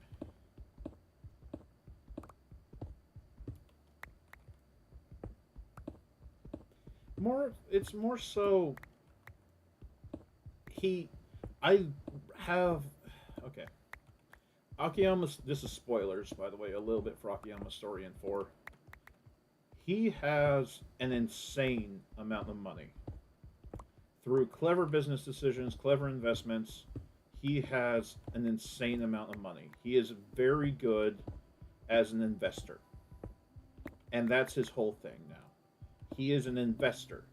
He acts as a loan office. That's the face he puts on the people. He acts as a loan office. He's just he is a he uses loans as basically an investment. Because that's the way that he sees it and the way that he interacts with his loaning things. The loans are not a liability that he's putting out. The loans are intended to be an investment. That's why he has the tests ahead of time before he allows or approves of the loan. Because if you can't complete his test, then it's not an investment. To him, it would most likely just be a loss in the long run. He only invests in those who pass his test because those who pass his test have the highest capabilities of earning enough and getting enough to repay him, to make up for it. Those who are just in it for a quick buck don't have the drive and don't have the connection to actually get the money and to actually make up the money. Don't have what it takes to get to a position where they can repay him, essentially. It is an investment also in a way that he doesn't require you to repay him. He will mention it and he'll interact with you to keep track of your stuff. But if you can't get the money, oh well, it was just a bad investment. He's not going to go after you to try to get the money back. He's not loan sharking. He made a bad investment, lost a bit of cash. Oh well, he'll make it up elsewhere. That investment went sour. Oh well, let's work on a different one.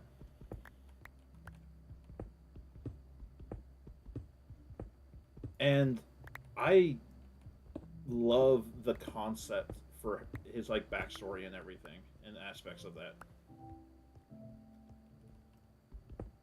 The thing is, his story arc, it can be argued that Akiyama's story, parts of it like reached the climax and conclusion in 4 and 5, but he's already established who he is. He has no like real personal conflict or personal drive to take part in most of these conflicts. He's doing it for others.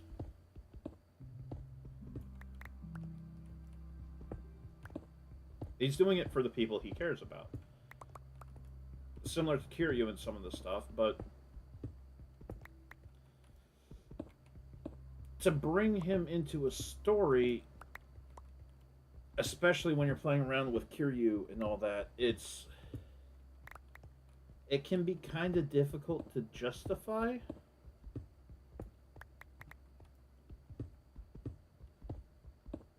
Yeah, he cares about the people, but it's not like he's keeping the closest eye on them. He had, as far as we know, no idea Haruka was in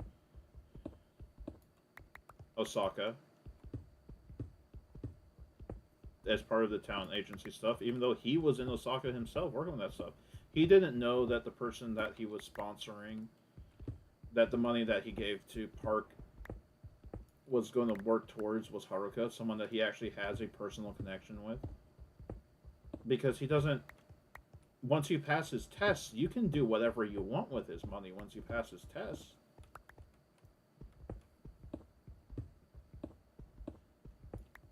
Because it's not his money anymore. He just gives you it. You passed this test, here's your reward.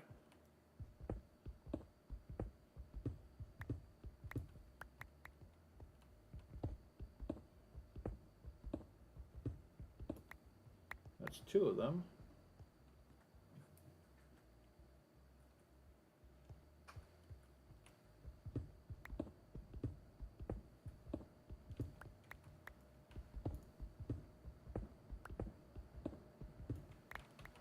Okay, so this is the 3rd pillar here. So, I love Akiyama's character. And honestly, I feel like Akiyama and Tanemura, as their characters and their character arcs go, contributed a lot to me enjoying 4 as much as I did relative to 5. Um, because I actually kind of cared about what would happen next with them and the people they care about, the world they lived in. I'm sad that Tanemura was seen as such an unsuccessful figure that he has never returned even like tangentially, pretty much. Like I think on the wiki they even say like it has never been fully officially explained why he has never talked about again. But he is basically never talked about again. To the point where they entirely redesigned him for the HD versions of 3 through 5. They entirely like redesigned his character model. And it doesn't matter really because he's only in that one game. Like it doesn't matter that they did that because he's only in the one game anyway.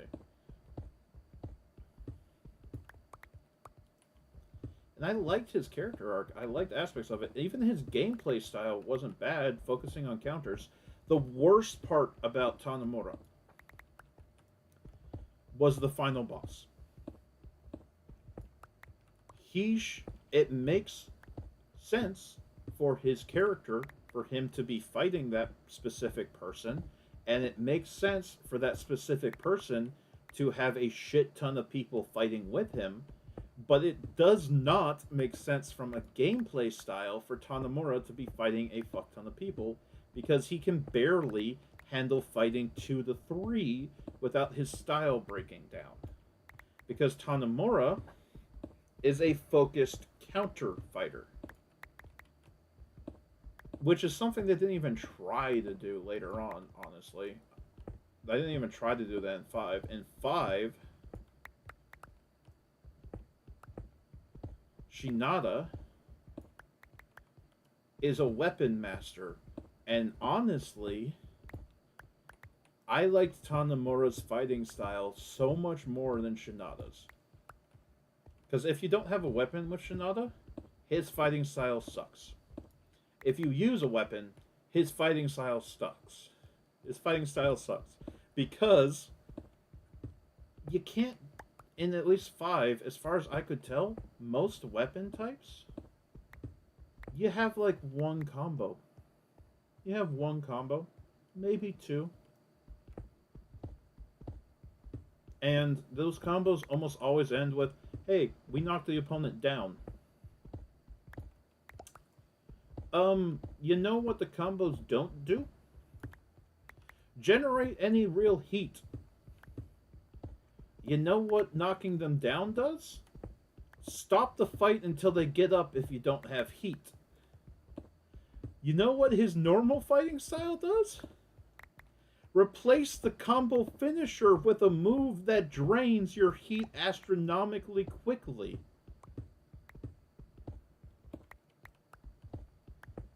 I did not like fighting as Shinada in general, and trying to do it as a weapon thing didn't make it any better. It didn't. Okay, actually, it did make it a little bit better because in certain encounters,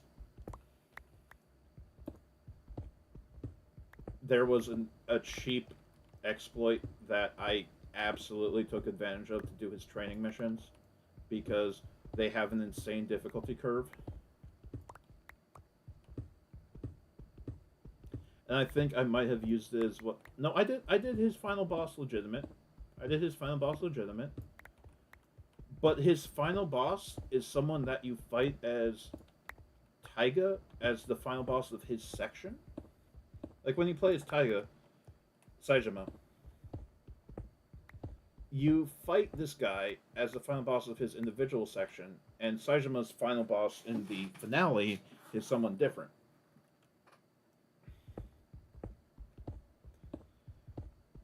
That guy as the final boss of Saejima's section was a fun fight.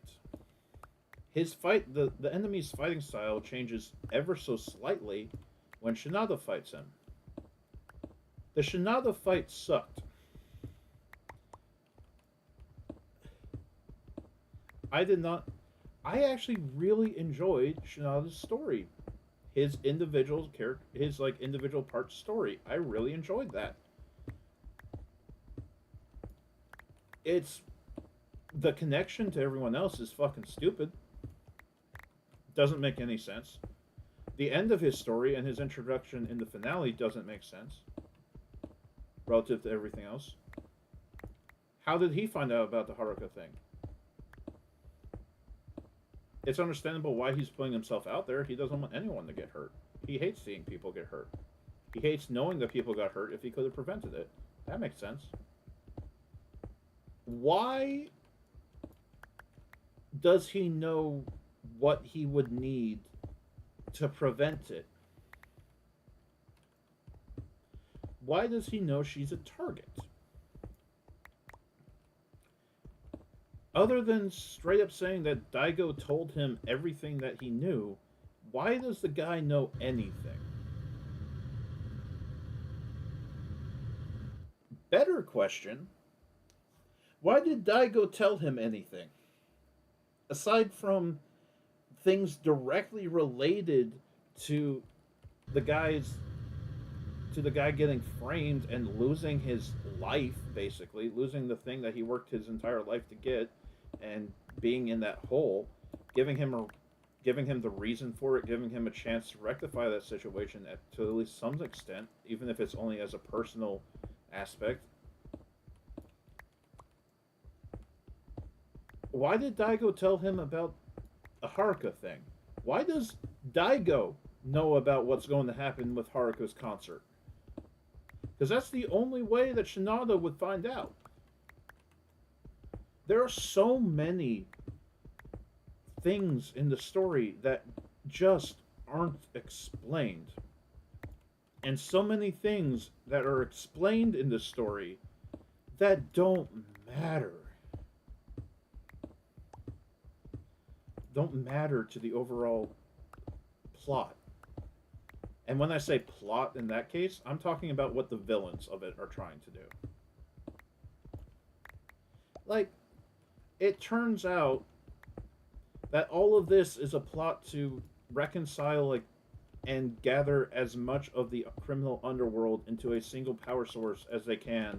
So when the guy dies from the disease that's actively killing him, his son can inherit to be the strongest person and the most important person in the underworld. It is such a bad twist. The revelation as to who the guy's son is such a bad twist. It almost rewrites the character. Almost. He's still genuinely pissed at his dad, but he knows why his dad did it. So and Kiryu's final fight, the reason why they fight is because the dude found out my dad's doing this to give me this position. I want to earn it. I want to earn what he's about to give me, so I'm going to just kick as much ass as I can before this happens. And Kiryu just shows up and is like, I guess I'll fight you now. I think there's a legitimate line in it. I think it might actually... I'm not 100% on this. I think the game might actually say, like... I think one of them might say, I don't have a reason really to fight you, but I need to. I think something like that happens. It's like, yeah, that's how I feel about this exchange as well. That guy's not the one behind everything that's happening. He's not threatening Haruka. If he had the choice in the situation, this never would have happened. His dad did all of this behind his back, got his friend killed.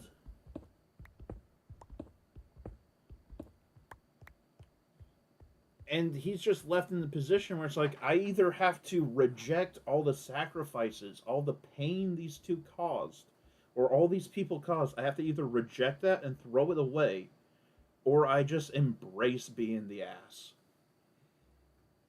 Well, I guess I'll earn it. Pretty much is his conclusion. They've torn apart and ruined so many people for his sake that he feels as though he needs to earn it. And that's why he fights Kiryu. That's my best explanation. That might not even be close to accurate, but that is the best explanation you will ever get from me for that game. The final boss is a guy who is about to have the world handed to him on a silver platter, but he decides, "Fuck it, I need to earn this," and goes and attacks the strongest people he can.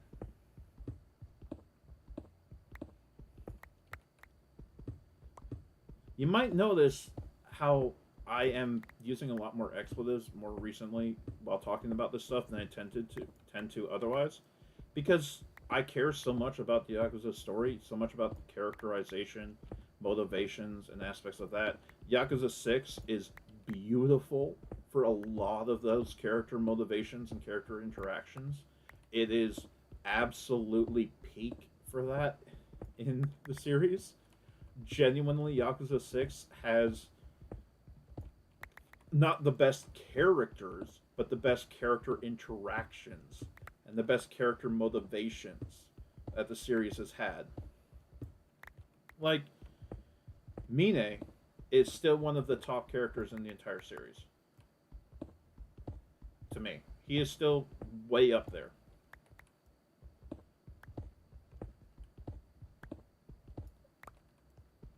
His arc is so tragic. Mine is purely a tragic character. He is a tragic. He is like the classical version of tragic. He has flaws that lead to his downfall. His flaws are that he does not trust anyone. He is not willing to put his faith in anyone else. Even the people that he cares about, he keeps watch on them, he keeps monitors on them, and he makes sure they don't fuck up and fuck him over. That is how his life is. His tragic flaw is he does not trust anyone. To the point where at the end of the story, he is so broken by all of that. By all of this just pain that others have caused him and he has caused others. He is so broken that he jumps at the opportunity to make his death mean something. Which they kind of throw away in Infinite Wealth. Um, the thing with okay, the thing in Like a Dragon with Kashiwagi is interesting because we never got like a confirmation on that, and theoretically that situation is survivable under the right circumstances, especially if someone like the Daidoji or something like that got to him, which I would not be surprised if he's ineffectively witness protection.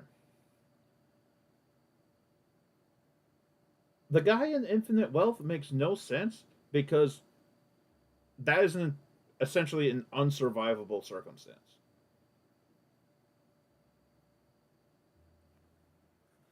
The thing in Infinite Wealth only makes sense if it's a look-alike. If it just happens to be someone else who looks just like that, who was in a similar circumstance, or in a similar situation, or even just involved with it. The Infinite Wealth only makes sense in the way that the brother in 3 makes sense. Because it is a situation where survival does not make sense. There was a similar thing in Like a Dragon that people point at, where it's talked about as another situation where it's like, yeah, that guy was definitely dead. I don't know if that is the right person, because the weapons dealer in Like a Dragon, in my mind, is from 6. It makes more sense story wise. It makes more sense that for all of it, for it not to be the guy from not to be another survivor from 3, but it makes more sense for it to be a survivor from 6, because the character I think it actually is in a similar situation, like very similar situation to what the character in 3 was in. And in 6, we don't have a confirmed death. We have a character who is convinced he is going to his death, but we don't have a confirmed death. And honestly, considering the character's arc, if he was given the chance to survive, he would have taken it. Just to have a chance to be part of his son's life in the future. Just to have a chance to see his grandchild grow up.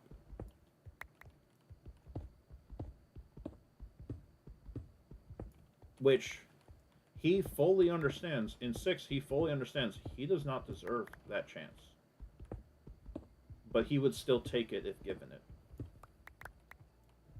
So that's why I think in Like a Dragon, I don't think it's the guy from 3. I think it's the guy from 6. It's a different engine. It's a different engine. Kind of. Kind of. Different engine. And the guy's older. He is not the full res models they use for cutscenes. He is the overworld model. He is also, the character has long hair and is wearing dark sunglasses that obscure his facial features to a greater extent. And the guy in 6 looked a lot like the guy from 3. For a pretty understandable reason. They looked pretty similar. I don't remember the exact lore situations, so I'm being kind of vague on that. But I don't remember if they were directly related or if they just happened to be from similar situations. Because they do. They are. They are from similar situations. They're both Chinese. They're both Chinese triad leaders. The guy from 3 and the guy from 6 are both Chinese triad leaders. And one of them, I can guarantee you, is dead. The one of them is absolutely killed in 3, which they may have retconned, because they have retconned other character deaths, but Kashiwagi was non-confirmed, and the other guy was also non-confirmed, even though that situation is almost assuredly death.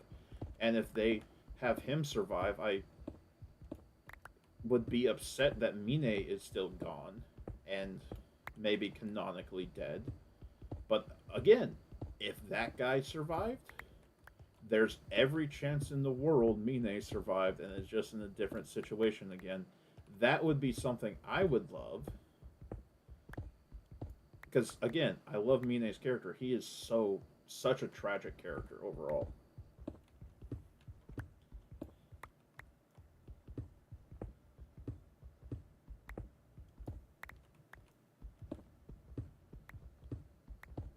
But that would be an okay justification in my mind. Having having the weapon dealer in Like a Dragon be the guy from 6 just makes more sense in my head from every angle. I don't know if it's been canonically declared. If it has been canonically declared to be the guy from 3, I disagree with that. I disagree with that decision. That is not a good decision. But with how much they call back to other things from that, yeah, maybe. But I genuinely think it's the guy from 6. I don't think it's the guy from 3.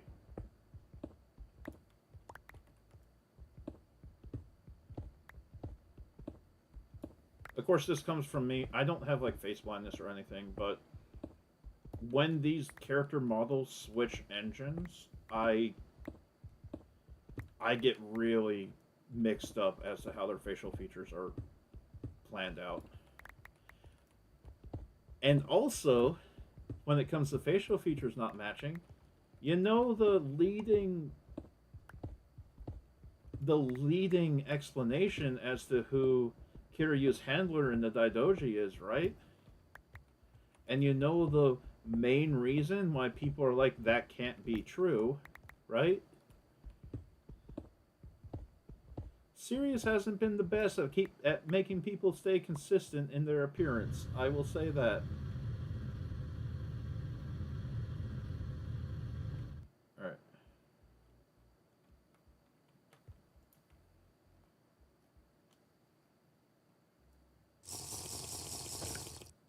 Okay. Back to base. And then need 5.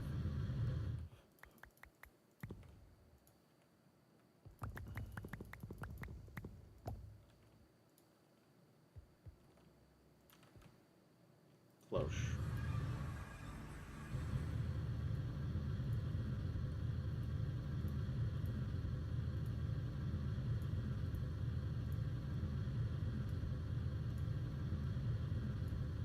There we go. There's all the emerald. We're going to set up the emerald, then we're probably going to get out of here.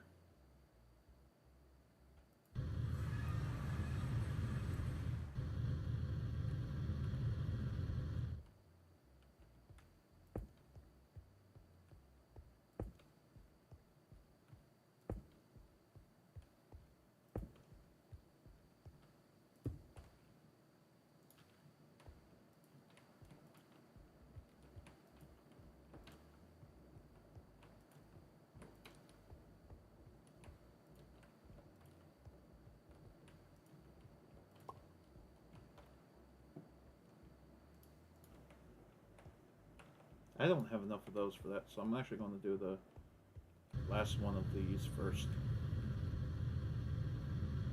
We got this.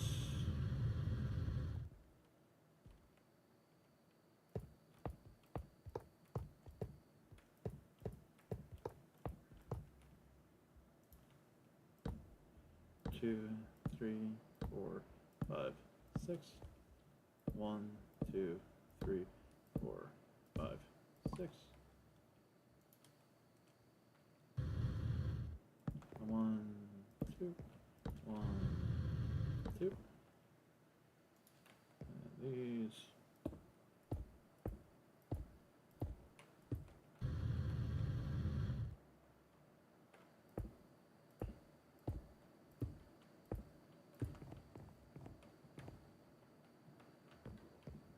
Okay. My network. Dirt. Seed. Dirt. Seed. My network. My network. Dirt. Seed. Dirt. Seed. Network. Network. Dirt. Seed. Dirt. Seed. Network. Then network, dirt, seed, dirt, seed, network, network, dirt, seed, dirt, seed, network,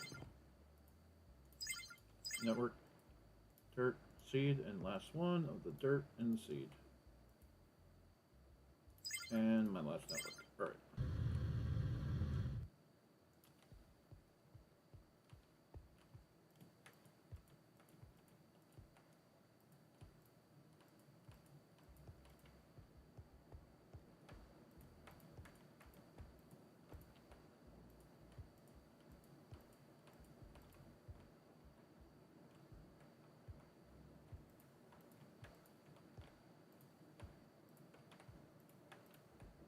Yeah, there we go. And then on this side.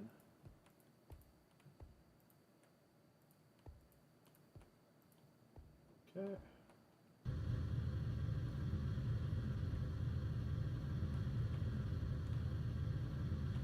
We'll place these quick.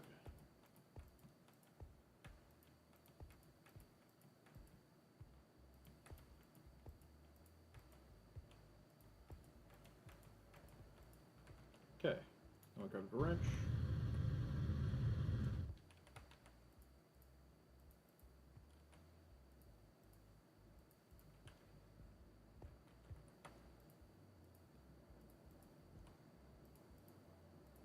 There we go.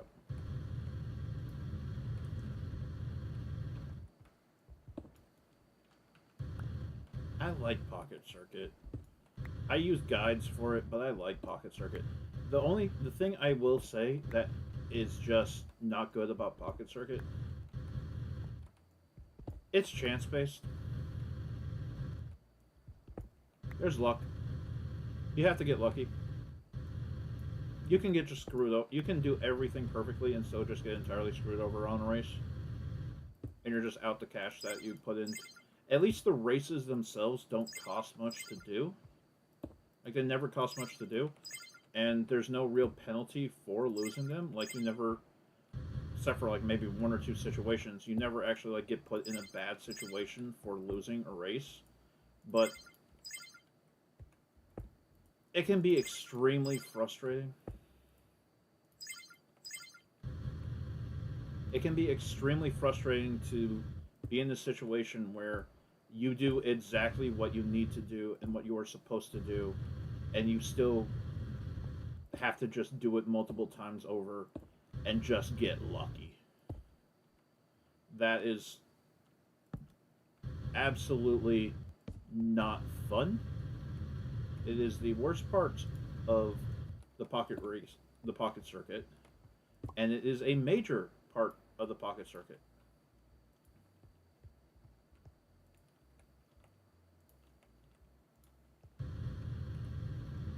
Like, I watched JFJ is a channel that I am hesitant to recommend because the man is self-admittedly extremely racist.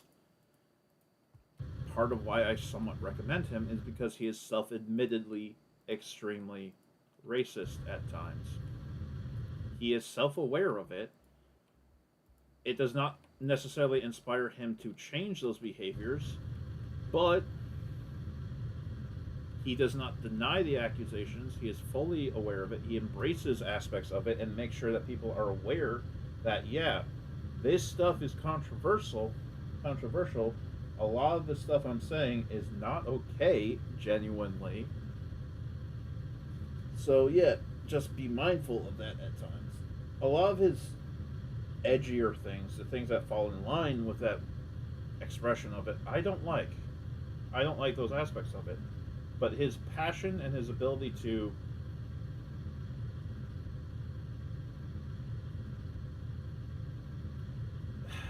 pull the comedy out of certain situations differently, it's just a different perspective on a lot of the stuff that I find quite enjoyable.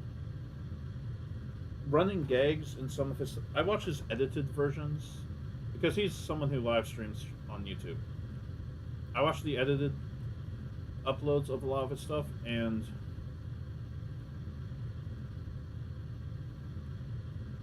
there's some stuff in there that's really enjoyable. But it's a difficult thing to recommend because, like I said, he is openly not a good influence. And that's kind of how I think that if you honestly talk to him about it, he would say that. He's like, yeah, I am this way, and that's not really good, but it's the way I am.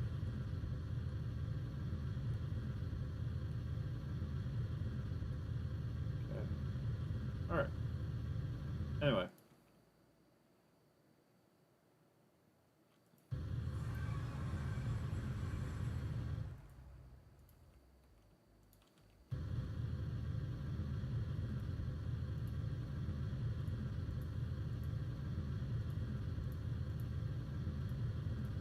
Doesn't mean not knowing.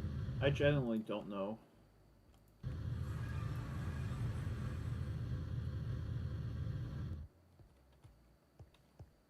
$24.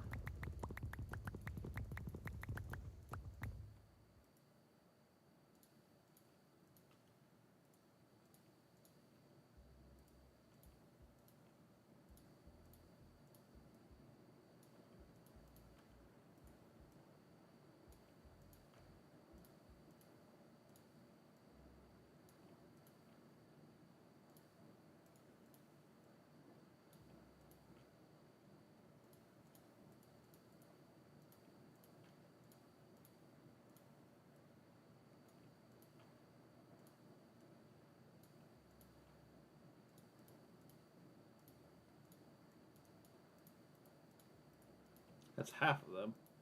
Well, that's half of the seeds made. I also need to make the I also need the actual materials to, again, properly make the seeds in the end. I'll grab that premium.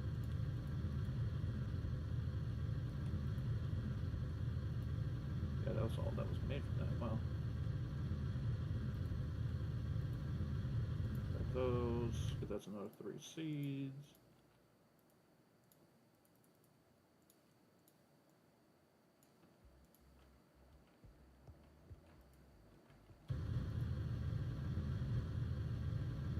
And this will be to make the redstones, which is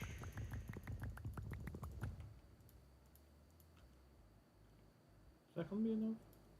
I generally have to actually think about this for a second. 24. Okay. Stack and a half. Stack and a half is enough.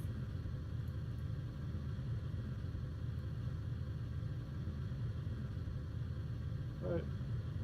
24 times 4 is 96. Yes, stack and a half.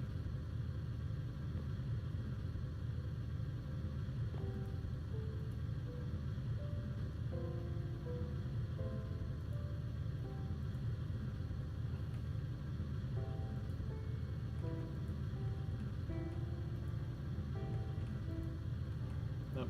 Okay, we got another one of these.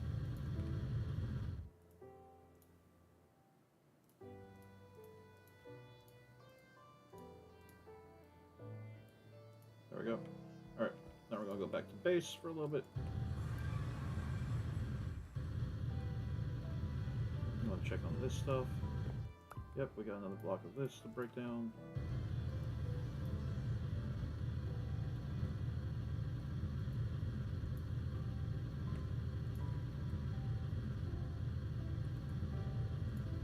One, two, three, four, five, six.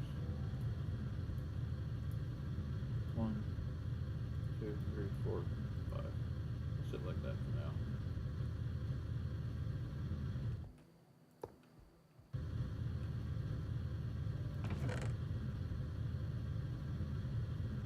One hopper, 1 barrel,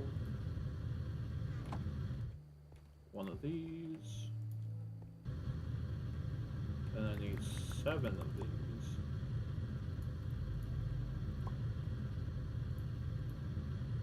Yep.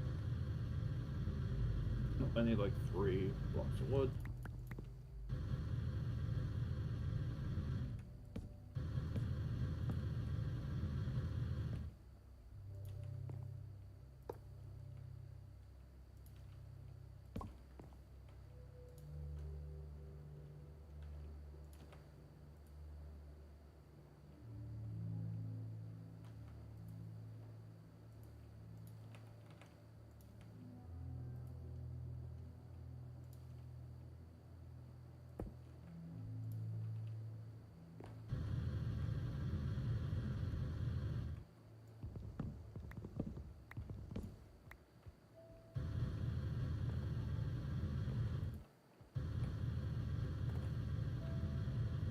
So that's gold. What do I want to put here? We'll do copper. We'll do copper. Do I have any orange dye right now? No. Okay.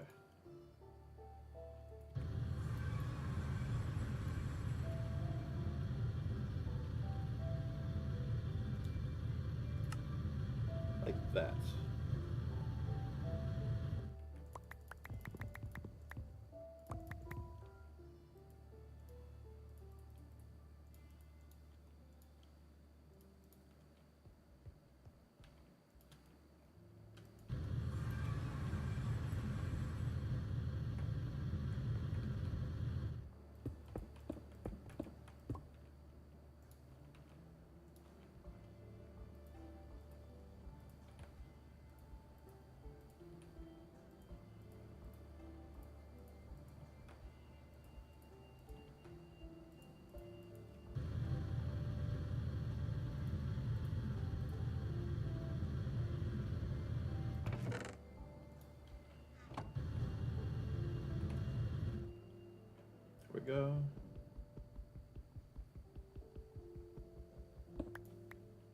we go.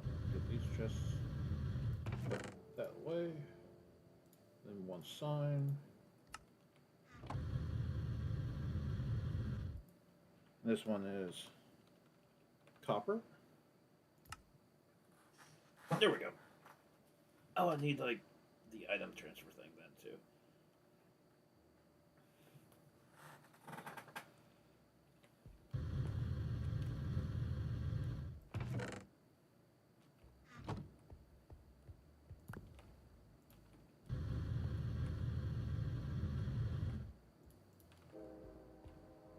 Train! Sorry if that was loud. I just heard a train horn.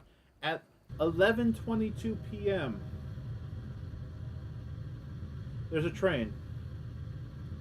Fun. I'm happy I'm not in, I'm happy I don't go to bed early, because that would have just woken me up and messed everything up through my sleeping cycle. One. Makes three.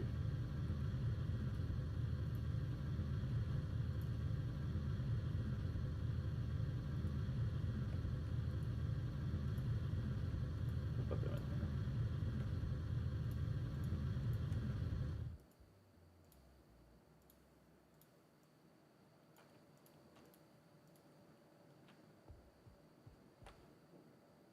Redstone, because redstone's tier 4. Redstone is, oh, it's tier 3. I thought it was tier 4. What is a good tier 4?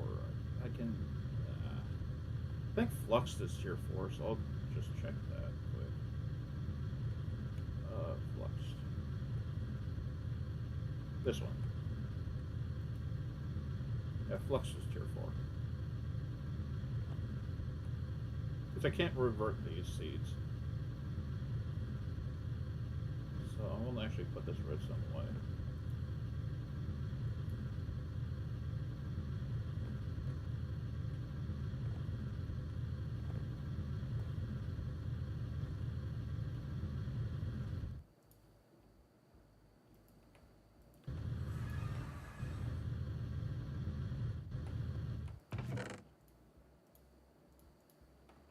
I need 20 more of this.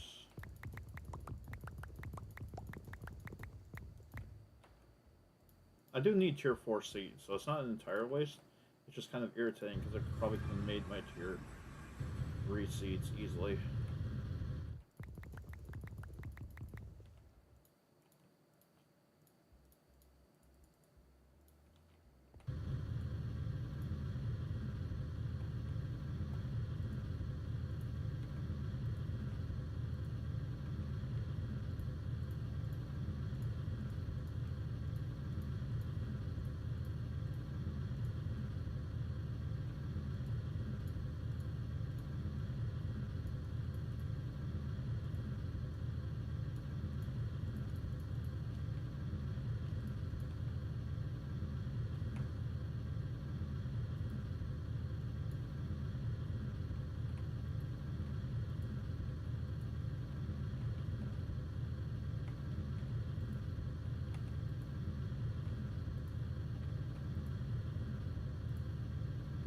Oh, that takes a while to build up. Okay.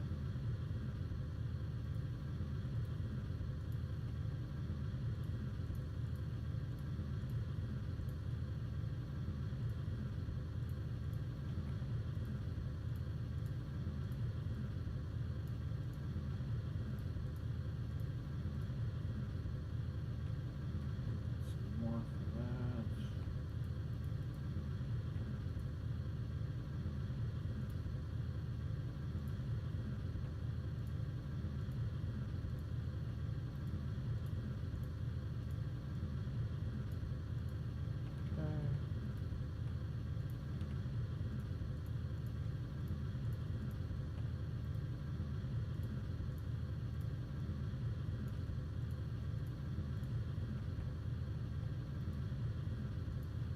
One seed. Okay.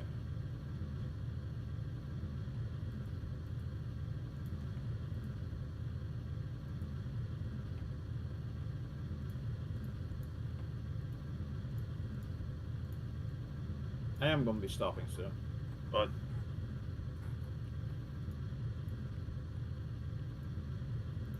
let's use this quick. So we'll have half of them made, or half of them into the seed we need. There we go. So redstone's tier 3. I thought it was tier 4. Anyway, base.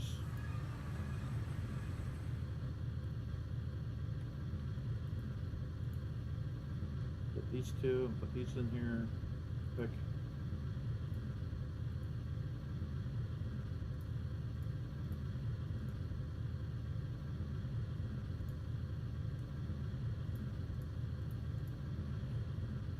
Okay. Anyway, that's it for today. I need to stop, or else I'll be going for way too long, and I need to get ready for bed soon. It's 11:30 at night, right? So then Central Time. Next stream's gonna be on Friday. That's gonna be Breath of Fire, which a lot of that's gonna be grinding because, unfortunately, I haven't been getting the drops I need from that, or the drops I really want to have built up from that. And there's some encounters coming up that will be difficult without that. Saturdays, I want to try to get the emulator working properly so I can continue my Silent Hill and hopefully get some distance into that on Saturday. It's really unfortunate that I just kept lagging and everything, and I didn't feel confident streaming it in that state. But yeah, thank you for watching. If you decided to, check out the other vids. I've got probably close to 100 hours in this game saved up, and it's from scratch. Everything I have done in this game has been on live stream. From the beginning of this mod pack to where I am in it at this moment has been all on those live stream recordings. So yeah. Like and subscribe if you feel like it. Hopefully I see you live sometime if you decide to check this stuff out. This is going to be every Wednesday for this game for as long as I feel like playing it, which is going to be quite a distance into it. That's why I'm spacing it out like this and only doing this on Wednesday so I don't get burnt